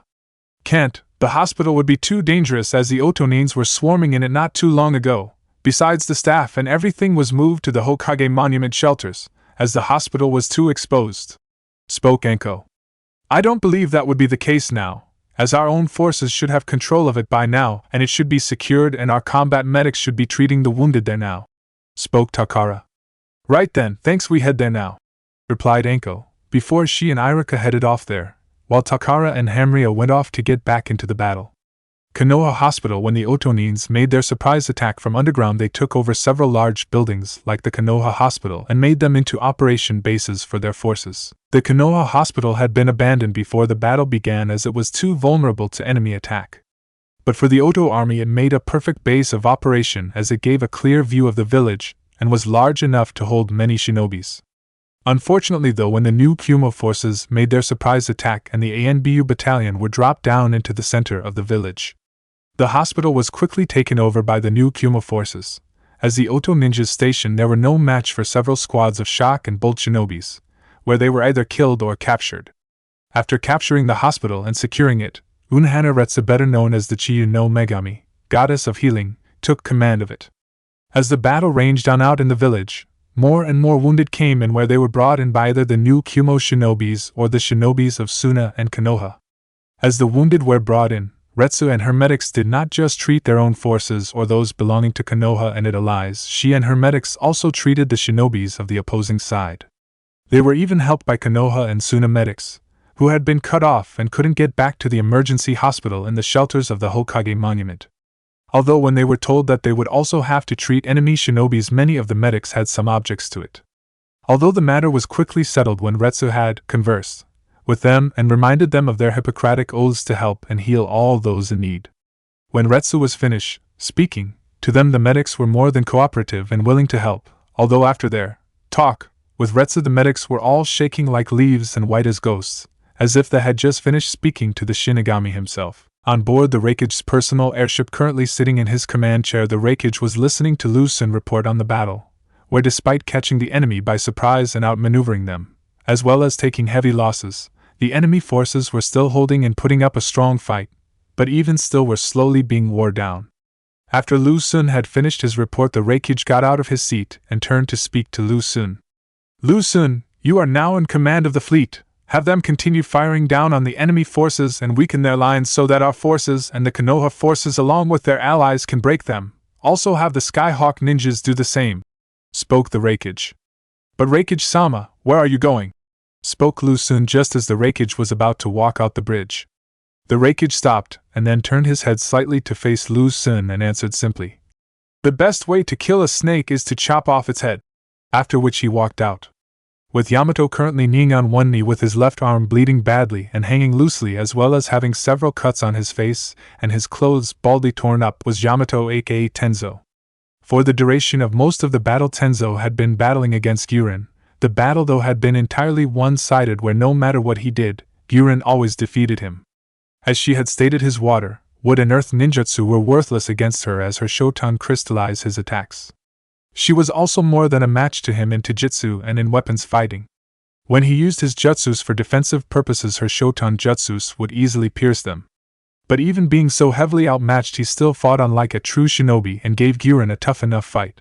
But now he was at the end of his robes, as he knew he couldn't last much longer fighting against her. Well, now I must admit you put up better fight than I thought and you lasted far longer than I ever thought possible. I can see now why Orochimaru-sama wants me to capture you and bring you back to Odogekure. Spoke Guren. But still in the end I won and you lost, so why don't you make things easier for yourself and just give up now and come peaceful? Pant, never pant, said a tired Yamato. Hood. I really hate stubborn guys like you. You always have to do things the hard way and make things difficult. But I tried and it was your choice, so I end this here and now, said Guren, where she then charged forward at Yamato with her Sushotu. Yamato tried to get up and move but he knew he could not move out of the way in time to avoid Guren's attack. Just when Guren was about to finish the fight, her shinobi senses suddenly kicked in telling her to move, now. At that moment Soifin appeared directly behind her and stabbed Guren in the back with her gauntlet. But as soon as she had stabbed Guren in the back Guren turned into shards of crystal. Susho Bunshin no Jutsu, Jade Crystal Clone Technique, she must have switched herself with a clone at the last second. Thought Soifin with a slight frown. Impressive, not many people have ever dodged one of the attacks like that. Spoke Soifin, while keeping her eyes alert and ready for any kind of sneak attack. Thank you, spoke Guren as she came out from behind a crumpling wall. Your stealth abilities are equally impressive, as I didn't even sense you until the very last second. Although I have to say it wasn't very sporting of you to come at me like that from behind and try and stab me in the back. Stabbing a person in the back is the safest and surest way to kill an enemy, replied Soifin without any emotion. True, but it's not exactly playing fair, said Guren with an amused smirk. Shinobis don't fight fair, we fight to win, replied Soifin again with no emotion, as she gazed Guren with a calculating look. So you must be from New Cumo, spoke Guren as during her fight with Yamato she had seen the new Cumo airships arrive and fire down on their forces. Judging your appearance you must be Soifin, better known as Cumo no Suzumabachi, the Hornet of Cloud, captain of New Cumo's Shock Division. And you're one of Orochimaru chief lieutenants, Guren the Shotan user, replied Soifin neutrally. Ah. So you've heard of me, answered Guren. I make it a point to know any potential threats to New Cumo, or the Heavenly Alliance, said Soifin as the two kunoichi stared each other down. There was a sudden loud explosion coming from where Tsunade, Jiraiya and Gaara were fighting Orochimaru and his allies. At seeing this Guren smirked. It seems that Orochimaru-sama has finished playing with the Hokage and the others and is about ready to finish them off, and when they fall so will Konoha and Orochimaru-sama will have won. The Hokage, spoke a worried Yamato. While Soifin didn't even respond the slightest to the news, and continued to carefully watch Guren, soon enough though Soifin glanced slightly to Yamato who was still kneeling on his one knee. You Konoha ninja, can you stand up and walk? Spoke Soifin. At first Yamato did not respond, as he was still looking at where the explosion came from, but quickly paid attention to Soifin. Yes I can, he replied. Then get out of here and go help your Hokage if you can, I will handle her, said Soifin. Are you sure she quite dangerous and sh? Said Yamato, but was interrupted by Soifin before he could finish. I told you to get out of here, you just get in my way, so go somewhere you might actually be of some use, said Soifin coldly with some anger. At this Yamato just nodded, got up and started to run towards where the Hokage and the others were fighting. Where do you think you're going? Cried Guren and she ran at Yamato to stop him from getting away, but before she could reach him, Soifin appeared in midair in front of her and kicked her right in the face, sending her flying several feet away from her. Your opponent is me, so I suggest you forget about that worthless Konoha trash and focus on fighting me, unless you want to die," said Soifin in a cold and deadly tone. At this, Guren picked herself up and spat out some blood from her mouth. "You're right. Besides, I can get him later, once I've killed you," said Guren as she reformed her Sushotu. The two kunoichis then each went into their own fighting stance and stared at one another for a minute or so before they both charged forward and attacked. With Sakura was currently on both her knees, panting heavily, as during her fight with Kabuto, he had been able to hit her with his Chikura no Mezu in her chest to disrupt her breathing. In the beginning of the fight between the two of them, they had traded blows against one another using Chikura no Mezu. But after seeing that she was getting no real headway against Kabuto like this, as they were both too evenly skilled in it, Sakura switched from using Chikura no Mezu to using her superhuman strength, hoping to use it to her advantage and defeat Kabuto. Unfortunately, though, that had been a mistake on her part, as Kabuto had experience in fighting against someone with superhuman strength. As he had fought Tsunade, back when he and Orochimaru tried to get her to heal his hands after his battle against the Sandaime during the first invasion of Konoha, with Suna. Hence Kabuto knew what to do to beat Sakura, as he knew that the best way to beat Sakura was to move quickly and not to stay in one place for too long, and to stop as little as possible. It also helped that Sakura basically used the same kind of fighting style as Tsunade used, where she used her monstrous strength to drive back and overpower her enemy. Hence, from his past experience fighting Tsunade, he knew how Sakura would react and would move. The only real problem he had with her was that Sakura was a good bit faster than Tsunade was due to her being younger.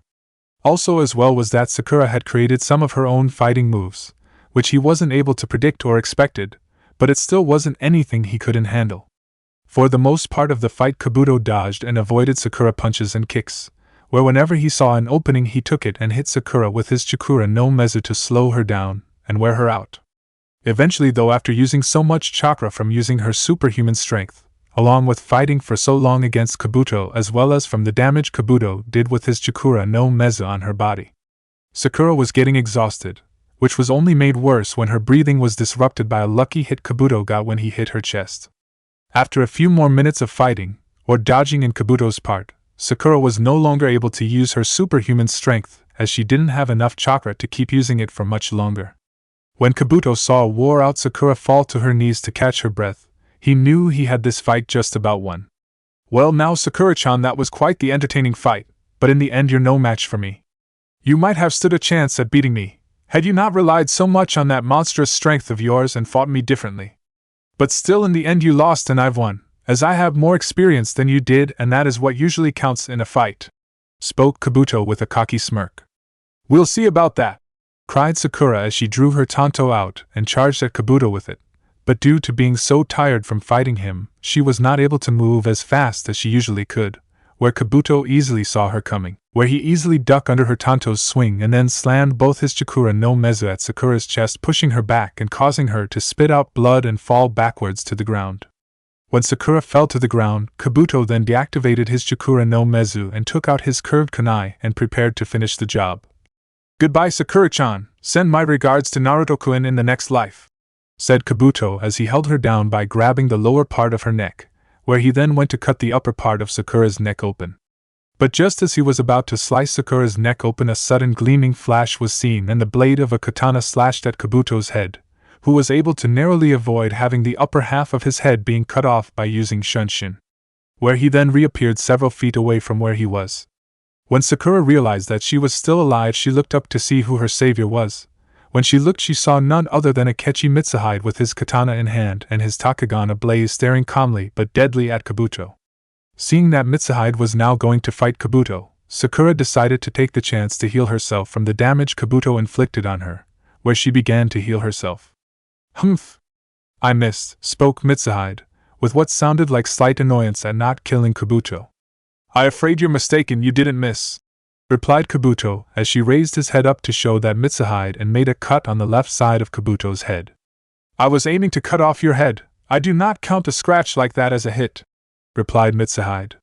"But still, it is impressive that you avoided my katana and just have that scratch. You should be proud. Not many people can claim that they made me miss my intended target." "Oh," spoke Kabuto suddenly when he got a better look at Mitsuhide. "White outfit and the Takugan. You must be the infamous Akechi Mitsuhide, the famed aka Shirataka no Kiri, Mist's White Death, aka Cumo no Shirataka, white falcon of cloud. I must say it's quite a rare honor to meet you as your reputation precedes you. Spoke Kabuto, where he looked directly at Mitsuhide's Takagon. And those eyes must be the famed Takagon of the Akechi clan, a Dujutsu that is rumored to be able rival if not match, or even surpass the Hyuga clan's Byakugan. It's a shame my master Orochimaru-sama is not here to meet you in person. I'm certain he would greatly enjoy meeting you and seeing your eyes for himself. Indeed it is a shame, as if he were here I would have the honor of having his head, but I believe I can be satisfied with having your head Yakushi Kabuto, right-hand man to Orochimaru. Spoke Mitsuhide. Oh. I flattered you know of me. Replied Kabuto pleasant-like as if he was having a pleasant afternoon conversation with Mitsuhide. Where as soon as he said this, there was a sudden loud explosion and a large cloud of smoke could be seen not far away. The three people knew that was where Orochimaru and his allies were fighting, Tsunade, Jiraiya and Gaara. Sensing Sakura's worry for her sensei/Hokage and not taking his eyes off Kabuto, Mitsuhide spoke to Sakura. Girl, go and help your Hokage if you want, I will handle this. Not needing to be told twice, Sakura quickly got up said her thanks to Mitsuhide and then ran off to try and help her sensei/Hokage. Kabuto didn't pay much attention to Sakura when she ran off as he knew that he would need to focus on his battle Mitsuhide 100%. As one mistake when fighting against someone like Akechi Mitsuhide would result in your instant death, as the man was as deadly and as dangerous as they came. You do know that by the time she gets there the Hokage and the others will be already dead, as they stand no chance of defeating the combined power of Orochimaru-sama, the Mizukage, the Tsuchikage and the others. Spoke Kabuto with small smile and with confidence at his master's victory. I would be more focused on this fight than your master's if I were you, besides this battle has yet to truly begin, replied Mitsuhide with a confident-looking smirk on his face, which made Kabuto frown at what the former Kaiarni meant by that. So shall we begin? Asked Mitsuhide. Yes, let's, replied Kabuto, where both men charged at one another and engaged in mortal combat with one another. Temari and the Suna teams as Temari was facing against several Kiri Shark members on the water of the spring pool directly below the Hokage monument with the rest of her platoon who were also fighting other groups of shark nins and the 4 of the sea serpents in other parts of the pool. While the Suna platoons and Konoha ninjas fought the other shark nins on the shore of the pool. As she stood in front of the shark nin group, she made a few side glances around her to see how the battle was going on. From the shore she could see her brother Kankuro using Shiro Higi, Chucky Chikamatsu no Shu, White's secret technique, 10 puppet collection of Chikamatsu, against 2 squads of shark nins. Kankuro puppetry skill had improved greatly ever since the event of Gaara's kidnapping by the Akatsuki. After Gaara had been saved by the mysterious duo that had killed Akasuna no Sasori of the Red Sand, and drove off his partner Deidara, Kankuro went to Chiyo for training to become a stronger puppet master. After several years of hard training Kankuro became a true master puppeteer, where like Chiyo he could control 10 puppets at once with each finger controlling one, where Chiyo then presented him the Shiro Higi, Chucky Chikamatsu no Shu, stating that they should only be wielded by a true puppet master. Not far from Kankuro was also their former sensei Baki who was using his superior wind jutsu skill to kill a shark nin. Also as well a few feet away from Kankuro was her sister-in-law Matsuri, Gaara's wife, who was using her Johio, rope dart, to subdue or knock out her opponents and then use a steel wire and reel with a kunai tied to it and throw it at her opponent, where she would channel her chakra into the wire and kunai and control its movements as it flew through the air so that she could move it if her opponent moved. Matsuri had been Gaara's one and only student, where over time the two became close with one another as Matsuri did not fear Gaara. A year or two after becoming Kazekage, Gaara and her started to date, where after 3 years of dating they eventually married and were quite happy. Seeing that her sensei, brother and sister-in-law were okay, Temari focused back on her battle with the shark nins, where just as she was about to attack, one of the 5 giant sea serpents that came with the shark nins appeared out from under the water. As soon as the sea serpent appeared it fired a jet stream of water at her at high speed that she only narrowly avoided, although she had received a slight cut on her right arm from the jet of water when she dodged. When she landed back on the surface of the water, several of the Kirinins fired some water jutsu at her, dodging them easily enough. Temari quickly bit her thumb and wiped some of her blood on her giant folding fan and summoned her personal summons Kamatari, where she then used her Kuchios, Kurikirimai, summoning, quick beheading dance, to whip up a powerful tempest, where Kamatari rode the wind, slashing through everything that he touched. including the shark nines she had been fighting against, who were cut to pieces by Temari's wind and attack, and the sea serpent which had its head cut off by Kamatari's sickle. As soon as she had dealt with the sea serpent and the shark nines, Kamatari puffed away, as his job was done. But as soon as he did, Temari had to quickly dodge another one of the giant sea serpents, who came at her from behind and tried to eat her, but missed and crashed into the water, when Temari jumped away. Before Temari could make any kind of counterattack, she suddenly heard a voice cry out, "Rantan, rises Sakasu, storm release, encouraging crushing chain tormenting principle," after which several bright beams of electricity appeared from behind her and shot at the giant sea serpent's summons, and killed the creature instantly. When Temari turned around, she saw 5 new Kumo shinobis standing not too far from behind her. The one who fired the attack that killed the giant sea serpent was a tall, dark skin-toned man with a slightly bulbous nose and a lazy look in his eyes. He had white hair and a shaggy hairstyle.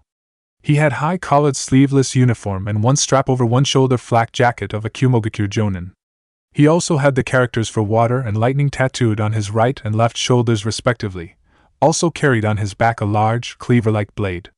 Next to him was a young man with short blonde hair and dark eyes, wearing a sleeveless black shirt with a one strap over one shoulder white flak jacket of a Kumogakure Jonin over it. He also wore black elbow-length arm guards, and red and white Kumogakure shin guards. Behind the 2 men were 3 slightly younger Kumo shinobi, 2 of which were kunoichis while the third was a male. The other remaining male was a young, dark-skinned shinobi with short, spiky, white hair with a thoughtful expression, as though in deep thought and sucking on a lollipop. He wore a dark/dull outfit consisting of an overlong shirt with a hood, with red bandage hand guards, Kumogakure shin guards and forehead protector on a black cloth. He also had a long sword on his back on his flak jacket. The 2 kunoichi in the group looked to be as young as the younger male in the group. One of the kunoichi was a dark-skinned kunoichi with long red hair and amber eyes. She wore a long short-sleeved dress as her ninja attire, complete with the Kumogakure flak jacket, 2 simple earrings, boots with a white bottom, and wears her forehead protector like a bandana. She also carried a long katana on her back like the younger male in the group. The other kunoichi was a tall woman, with short blonde hair, that was shorter in the back and longer in the front. She had blue eyes and had a body comparable to that of the Hokage Tsunade.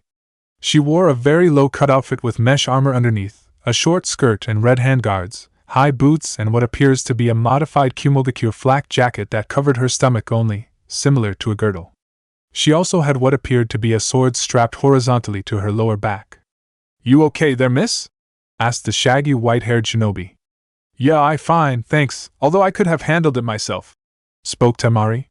"Then I apologize, it just looked that you needed a bit of help," replied the shaggy-haired man. "It's fine, you're all from New Kumo, right?" asked Temari, although she already knew the answer to it, as she saw their headbands and like everyone else saw the new Kumo airships flying in the air firing down of the Odo forces along with their allies. "We are, my name is Darui and this is my partner C," spoke the shaggy-haired man named Darui. "And these are our other comrades Samui, Omoy and Karui, we've come here to help you guys." At this Temari nodded her head in acceptance, for although she was a proud kunoichi, she was not proud enough to refuse help when offered, especially when they needed it. But as soon as she accepted their help, a massive explosion erupted, and came from the area, where Temari and the others knew, where her brother, along with the Hokage and Jiraiya were battling Orochimaru and the other leaders of the enemy coalition. "Gaara!" thought Temari with concern as after seeing that explosion her gut was telling her that her younger brother was in trouble, and she usually listened to her gut. "I think you should go there and help, as by the looks of that, your brother could do with some, we can handle things here," spoke the blonde-haired Kumonin named C. Temari nodded her head in thanks to the new Kumonins and headed off to where Gaara was fighting, where she was joined by Kankuro and Matsuri, who also saw what had happened and were worried about Gaara as well. Baki had stayed behind to command the Suna forces there, and help in driving back the shark nines and the sea serpent summons. In the center of the village the combined forces of the Suna, Konoha forces in the center of Konoha along with the newly arrived new Kumo ANBU battalion made up of shock, bolt, and storm shinobis were massacring the Oto forces. Also among the new Kumo ANBU battalion was the Raikage's bodyguards, Okatsu, Yujito, Fu and Killer Bee as well as the famed Nemiriryu, Sleeping Dragon, Shuga Liang. As Okatsu was fighting several sonic nines, she saw a massive shadow looming over her, When she turned to look, she saw one of the last 3 remaining snake summons ready to strike and eat her. Not wanting to be the snake summon's next meal, Okatsu quickly jumped away onto a nearby building and avoided being eaten. Unfortunately, though, the 4 sonic needs she had been fighting weren't so lucky, as the snake had swallowed them whole. Deciding to deal with the giant snakes, Okatsu bit her finger and did a few quick hand seals and then slammed it onto the rooftop and cried out, "Kuchios no Jutsu!" where a large puff of smoke appeared, after which a giant gray salamander appeared on the now crushed building that Okatsu had been standing on. When the surrounding shinobis on both sides, minus the new Kumonins, saw what Okatsu had summoned, they could not believe their eyes. Since she had summoned trademark summons of the legendary shinobi, Sansho no Hanzo the salamander, who had been strong enough to fight and overpower all 3 Sannin in battle in their youths, and who later gave them their titles Sannin. It was especially surprising to them considering that everyone now knew that Hanzo and his entire family had been killed by the new leader of Amigakure, Hidden Rain. After a secret civil war in the village, where the new leader of Amigakure, whose identity still remains unknown due to the village isolation policy still remaining in effect, had single-handedly killed Hanzo, his family, and his retainers, and then conducted a systematic genocide of anybody even remotely associated with Hanzo. Hence why the shinobi still found it hard to believe what they were seeing, as most thought it only now existed in legend and story, with Hanzo and his family being killed. "I don't believe my eyes," said Yamashiro Aoba. "The salamander summons be but how?" muttered Namishi Rado. "Damn!" said Shirani Ginma as he dropped the Senbon needle in his mouth, when he saw the summons. Upon summoning the giant Slaminator, Okatsu spoke to her summons. "Tokage, turn this vile snake to ash. Very well. Katon, Jigaki, fire style, Inferno breath, B1. Spoke Tokage, where inhaled deeply and let loose a massive stream of fire that was so hot that the surrounding shinobi that had been watching had to cover their faces from the heat with their hands and arms. As the heat of the flames from Tokage's attack were too hot, as the heat coming from the flames felt like their faces were already burning, the flames were made even stronger thanks to Okatsu enhancing them with her wind affinity, where then she did many shinobis who were near the flames had 3rd-degree burns on their hands and faces thanks to the sheer heat of the flame attack.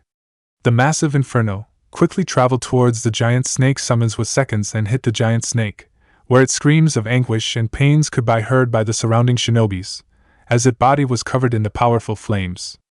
After which the creature fell dead, with his flesh burned to ash and its bones charred black after being burned to a crisp, which soon after puffed away, back from whence it came from.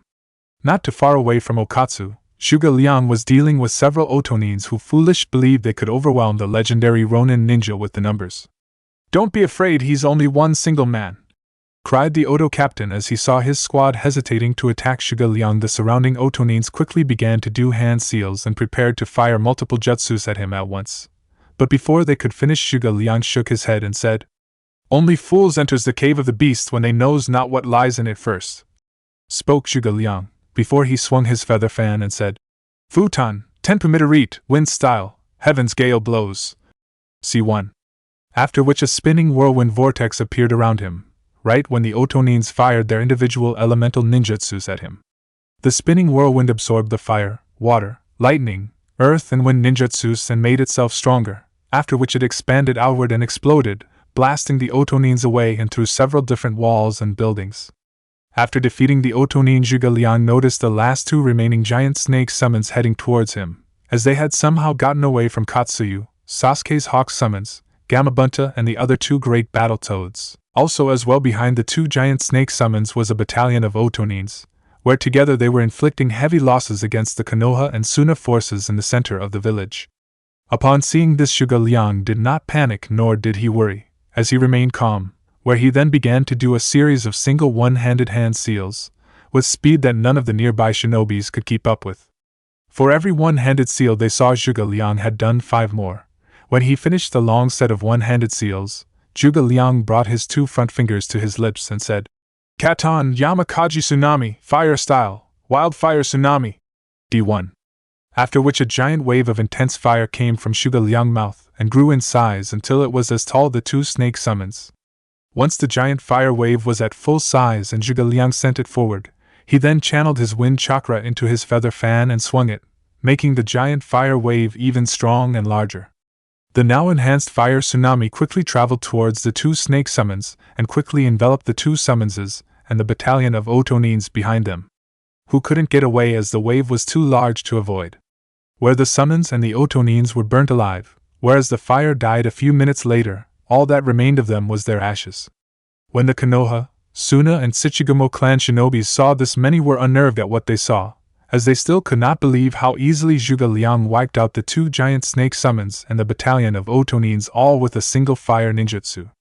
Many also began to see how Zhuge Liang became a legendary Ronin ninja and why he was called the Nemuriryu, Sleeping Dragon. Also fighting near where Zhuge Liang were the Raikage 3 other bodyguards Fu, Killer Bee and Yujito, who were working together to fight the Otonins, and were each using their own individually fighting skills to wipe out the Oto forces. Together the three Jinchurikis were an unstoppable team, where they literally tore through the Oto shinobis. As the battle raged on, there was a sudden loud explosion coming from where the leaders of both sides were fighting. Seeing this guy, Li and Tenten along with Shizen, who was looking over Tenten wounds to make sure she was alright, raced for where Tsunade and the others were fighting, fearing the worst for their female leader. Also like the others, Hinata, Konohamaru, and Kakashi, who saw the explosion, raced to go where they saw and heard the explosion come from and to go help the Hokage and the others. As they knew that she and the other were in trouble, where Hayashi, Niji, Hanabi and Kuriani followed after Hinata from the western side of the village. While Konohamaru, Shikamaru, Ino and Choji raced from the southern side of the village, and Kakashi accompanied by Kiba, Shino, Sai and Sasuke raced from the eastern side of the village. With Tsunade, Jiraiya and Gaara, despite being severely weakened by the poison and handicapped by its other effects, Tsunade, Gaara and Jiraiya fought well and were somehow able to hold Orochimaru and the others back. But eventually they were overpowered, where thanks to a combination attack by Ryoku and Shinran, where Ryoku fired an earth jutsu that fired large boulders at the Tsunade and the other. But as they dodged the rocks, they blew up as Shinran had planted exploding notes on the boulders, so that when they dodged, Shinran would activated the notes and have them explode at once, sending the trio flying back to the far end of the roof. Due to the explosion, they received several wounds from the debris that embedded into them, and combined with the poison, Tsunade, Gaara nor Jiraiya weren't in any shape to keep fighting and could barely move as they knelt on rooftop. Well, it appears that this is the end, Tsunade and Jiraiya, said Orochimaru with a sickening smirk on his face. Do you have any last words to say before you meet Sensei and young Naruto-kun? Even if you kill us, Orochimaru, Konoha will never fall, you will never win, for the shinobis of Konoha fight to their dying breath, spoke Tsunade defiantly as she glared at her former comrade. Pretty words, but regardless to what you say, Konoha will fall today, replied Orochimaru with sinister smile. Enough of this dribble, Orochimaru, let's kill them and be done with it, spoke Ryoku as he had no patience for useless and idle chatter. Agreed, spoke Shinran. We haven't time for this, as we need to finish this now and get back to our forces and help deal with new Cumo before we are completely overwhelmed and destroyed. Very well then, let us finish this, spoke Orochimaru as he and the other each prepared to fire individual ninjutsu together. Knowing that in the shape they're in, Tsunade, Gaara and Jiraiya knew that they would not be able to avoid being killed by the attacks that they were going to be hit with, and so they prepared themselves for what was going to happen next. Looks like I'm following the Hokage tradition in dying in battle to defend the village, but at least I will now get to see my parents, my grandparents, Uncle Tobirama, Dan, Nawaki and Naruto in the next life, thought Tsunade as she prepared herself. So this is it, huh? I guess there's worse ways I could go, and going down fighting in battle is its pretty damn honorable way to die. Maybe I will see Minato and Naruto and hopeful I can get them both to forgive me for being a lousy godfather to Naruto. That is if Kushina doesn't beat me to a point that I can't apologize first for not being there for Naruto, thought Jiraiya, with a small sad smirk as he too prepared himself for what would happen. It seems this is the end. I am sorry that I could not keep my promise to come back safely to you, Matsuri-chan. Hopefully you, Temari Wani-san and Kankuro Ototo-san will return safely to Suna, thought Gaara. He also prepared himself. It was in the moment that Orochimaru and the others finished preparing their jutsus and fired each of their ninjutsu at the trio together. Where at the same time as well each of the individual groups that had heard and seen the explosion earlier and came to help, arrived together on the rooftop of a building next to the one that the leaders of the two sides were battling on, which was directly behind Gaara, Tsunade, and Jiraiya. When they arrived, they were just in time to see Orochimaru and his allies firing the jutsus at the defenseless Gaara, Tsunade, and Jiraiya. Gaara! Cried Temari, Kankuro and Matsuri together. Tsunade-sensei! Cried Sakura, Tenten, Ino, Shizen and Hinata together. Jiraiya-sama! Cried Kakashi and Yamato. All the group could do was watch helplessly as the 5 separate attacks hit Tsunade and the others, where there was a massive explosion when they hit. As the smoke from the explosion of the 5 elemental ninjutsus hitting Tsunade, Gaara and Jiraiya covered his view of their bodies. Orochimaru could not help but smile sinisterly at his victory, and in killing his former teammates and Gaara. But when the smoke cleared, instead of seeing the destroyed section of the rooftop and the bodies of Jiraiya, Tsunade and Gaara, or at the very least pieces of their bodies from being blown up. Much to his shock and the shock of his allies, he instead saw a large barrier made out of lightning, with a confused Gaara, Tsunade and Jiraiya behind it, clearly indicating that the lightning barrier had protected them from harm. Also, by looking at their faces, Orochimaru could clearly see that they had not created the lightning wall, indicating that someone else had. He knew it wasn't Kakashi or the others who had just arrived, as they were just as equally surprised to see the lightning wall as everyone else, not to mention they did not have the time to create the lightning wall. It was as Orochimaru was trying to figure out where the lightning wall had came from, that he then noticed that the sky had gotten dark, as dark storm clouds now covered the sky.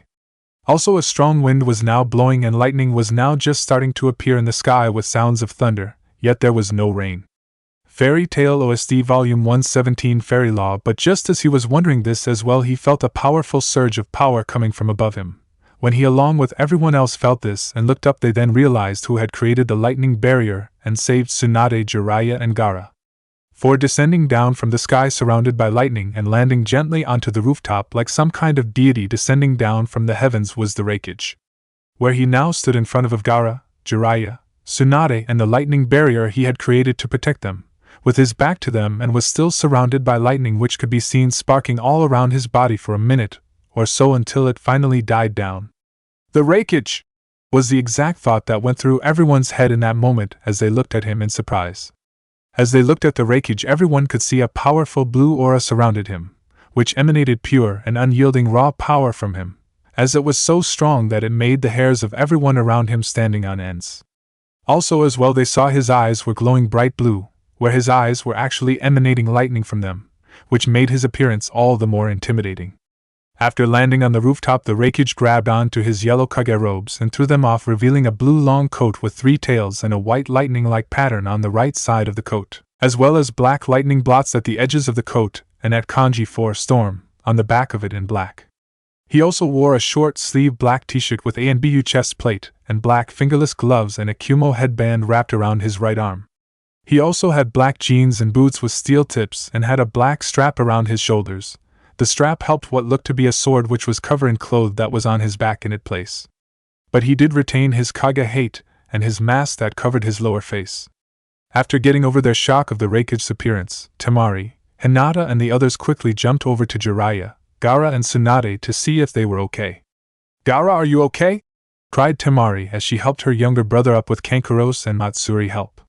"Yes, I'm fine," grunted Gaara, as he was still gazing at the Raikage, as this was his first time seeing him, and could not help but keep staring at him as the power he was feeling coming from the Raikage was unlike anything he felt before. "Tsunade-sensei?" cried Hinata, Shizen and Sakura together, as they checked their sensei for injuries, while Tenten and Ino helped her up. "We're okay, but tell me, do any of you have any of antitoxin pills with you?"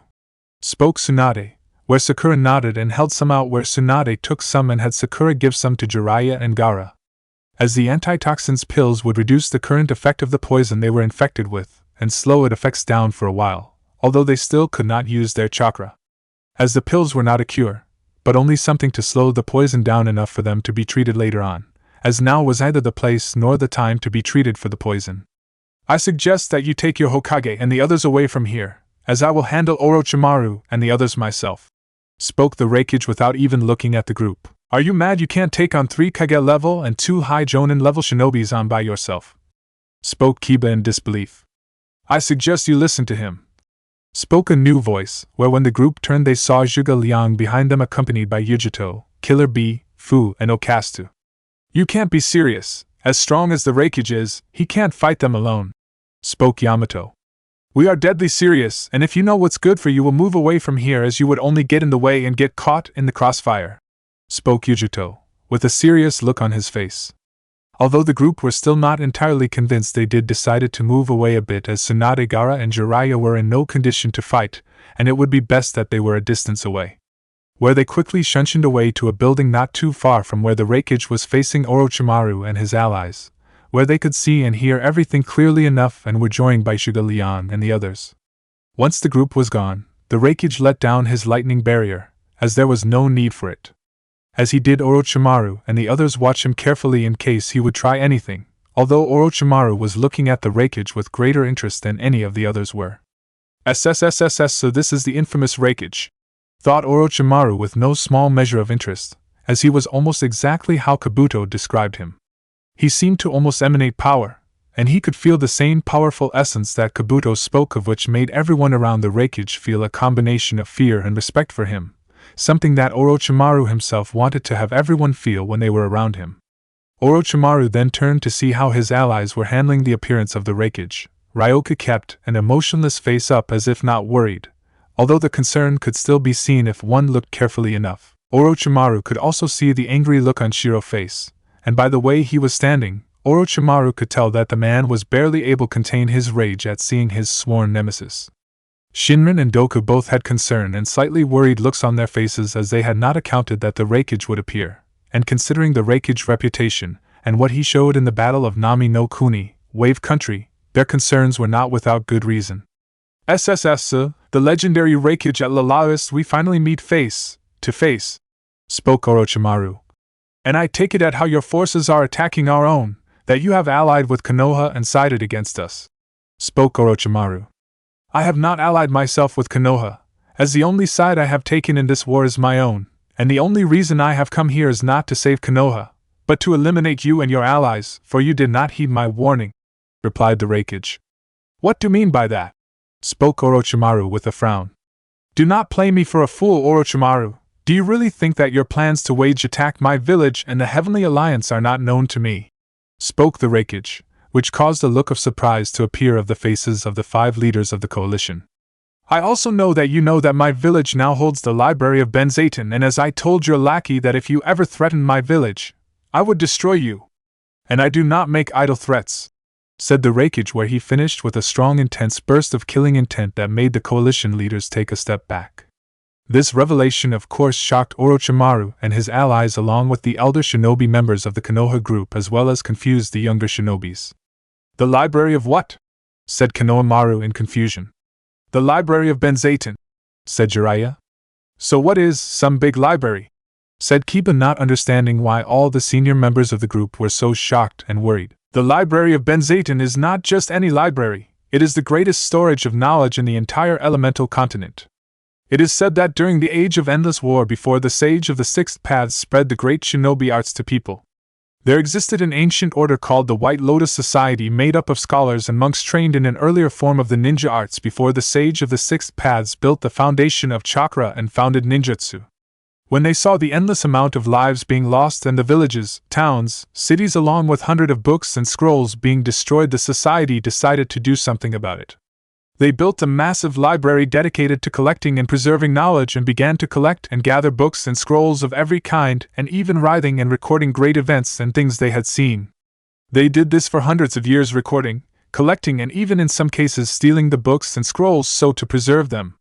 They would even write down and describe in detail all the different techniques they'd seen shinobi's clans do, and how they are done and how a person could do them, and because of this they were hunted down.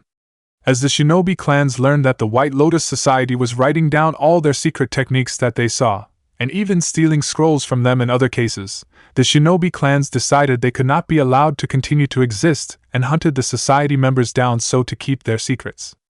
But despite that, the society continued to exist in secret and continued to collect and gather knowledge all over the elemental continent, and stored it in the library that they called the Library of Benzaiten, after the goddess of knowledge. The society existed even when the great shinobi villages were founded, and they kept collecting and gathering knowledge, right up until 50 years ago, where the last remaining members of the order were captured and killed by the Shodaime Raikage. As he tried to gain the location of the library, as it was said that the library holds the greatest storage of jutsu in the known world. My grandfather, great-uncle and Sarutobi-sensei told us the story long ago, But I always thought that was all that the library was, a story, and it didn't actually exist," said Tsunade. "Well, I can assure you, Hokage-san, the library is as real as you or I," spoke Zhuge Liang as he continued to watch the Raikage facing Orochimaru and his allies. Upon hearing this, Jiraiya frowned slightly. As if it was indeed true, then it did explain how new Kumo became so powerful so quickly. As with the knowledge that was said to be accessible in the library of Benzaiten, then the nation that possessed it would be almost invincible, as in the shinobi world knowledge was power. He could also see why Orochimaru was so interested in it, as the library of Benzaiten was like holy grail for someone like Orochimaru who wanted to learn all the world's jutsu, as the amount of jutsu that was most likely collected there would be almost endless. Naturally, of course, when Orochimaru heard how the Raikage already knew of his plans for attacking New Kumo and the Heavenly Alliance, and about how he knew about the location of the library of Benzaiten, he was far from pleased. It got even worse, as Ryoku, Shrinen, Doka and Shiro were furious to hear how Orochimaru kept such important information from them. "Orochimaru, is this true?" spoke Doka angrily. "Did you know that New Kumo possessed the library of Benzaiten?" Orochimaru, of course, did not respond to Doka's question and just glared at the Raikage, which told them clear enough that he had indeed known and kept the information to himself. "Clearly your alliance is not as strong as you would like everyone to think, is it, Orochimaru?" asked the Raikage openly, where Orochimaru did not answer and only glared at the Raikage. "Regardless though, I suggest that you listen to the offer I'm about to make, for the decision you're about to make will decide your fate and the fate of your shinobis along with you villages," spoke the Raikage. "And what is this offer?" asked Shinran. "Surrender and order your forces to do the same, and they will be shown mercy, and you will live, but if you do not, there will be no mercy," spoke the Raikage suddenly. "Mercy?" cried the Mizukage Shiro in disbelief and anger. "Mercy from you? The only one that should be begging for mercy is you, as you're going to die here, like the dog that you are," cried Shiro as he created a Mizu no Ken, water sword, and charged forward at the Raikage with it. "So be it then," said the Raikage as he did not even move, whereas Shiro came closer and was about to stab him with his Mizu no Ken. The Raikage eyes started to glow even brighter, after which a massive explosion of chakra erupted around him, blowing the rooftop of the building that they were on apart, blasting Orochimaru and the others away, where they landed on another large building slightly away from the building they were just on, while leaving the Raikage floating in mid-air with lightning surrounding him again. "Unbelievable! He blasted Orochimaru and the others away with just pure chakra," said a stunned Jiraiya as he still could not believe what he had just seen. Tsunade and the others, minus Zhuge Liang and the others new Kumonins, were also equally stunned, as something like that was on the level of a Biju. "What kind of monster is he?" muttered Kakashi, with some worry in his voice, and a Fairy Tale OST Volume 1-17 Fairy Law. After seeing this massive display of power, Orochimaru knew his chances of beating the Raikage alone were very slim, but if he worked together with Ryoku, Shiro, Doku and Shinran, then they would stand a good chance of beating the Raikage, for as strong as he was, there was no possible way he would be strong enough to defeat 3 Kage-level shinobis and 2 high Jonin-level ones. "Ryoku, Shiro, Doku, Shinran, we need to work together if we wish to defeat the Raikage," spoke Orochimaru to the others. "Why should we work with you, after you deliberately withheld the fact New Kumo had the library Benzaiten from us?"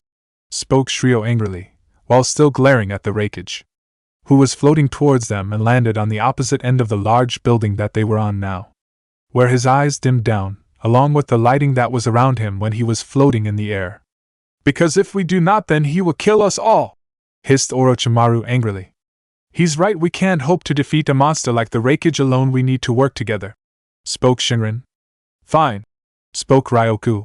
"But when this is over, don't think that we will forget that you deliberately withheld important information from us, just so that you could have it to yourself, and when this is over you will tell us everything you know," demanded Ryoku, where Orochimaru frowned but nodded in agreement. Upon hearing this, a scoffing sound was heard coming from the Raikage. "You never learn, Hebe team, even after I foiled your plans on 5 separate occasions." "Who are you?" hissed Orochimaru angrily as he was losing patience, as his carefully laid plans for destroying Konoha were now ruined all because of this man. "Have you not figured it out yet?" asked the Raikage openly. "Then perhaps this will help you," he said, where he then took off his Kage hat and threw it away, where the strong blowing wind blew it away. revealing short bright blonde hair that was slicked back so that it was spiked up at the back and had bright blue highlights in the shape of lightning bolts that traveled from the spike ends to the front. After throwing away his Kage hat, the Raikage then took off his mask to show his face to everyone. "Now Hebe-team, do you remember me?" asked the Raikage, with a smirk, as everyone could not believe their eyes when they saw who the Raikage was, someone who they all thought was long since dead. "Impossible?" thought Tsunade and Jiraiya together as they couldn't believe their eyes. "There's no way I can be him," said Doku with some fear in his voice as he took a step back. "It can't be," thought Kurenai as she knew it wasn't some genjutsu disguise as she could sense it or see through it if it was. "Impossible. You're dead, you can't be him," cried the Tsuchikage with the utmost rage, fury and disbelief. "Is this some kind of cruel trick by the Raikage?" spoke Kakashi as he too could not believe what he was seeing. "How is this possible?" cried Orochimaru with fury, as he was beginning to lose his calm exterior. "There's no possible way you can be alive, you're dead, I know it," he cried, as he refused to believe that he was still alive after all these years. For although his appearance had changed a bit from when he saw he last him, it was still him, as he easily recognized the man who stole the title of Yondaime Hokage from him. For right before them was none other than the legendary shinobi himself, Namikaze Minato, better known as Konoha no Kiroi Senko, Konoha's Yellow Flash.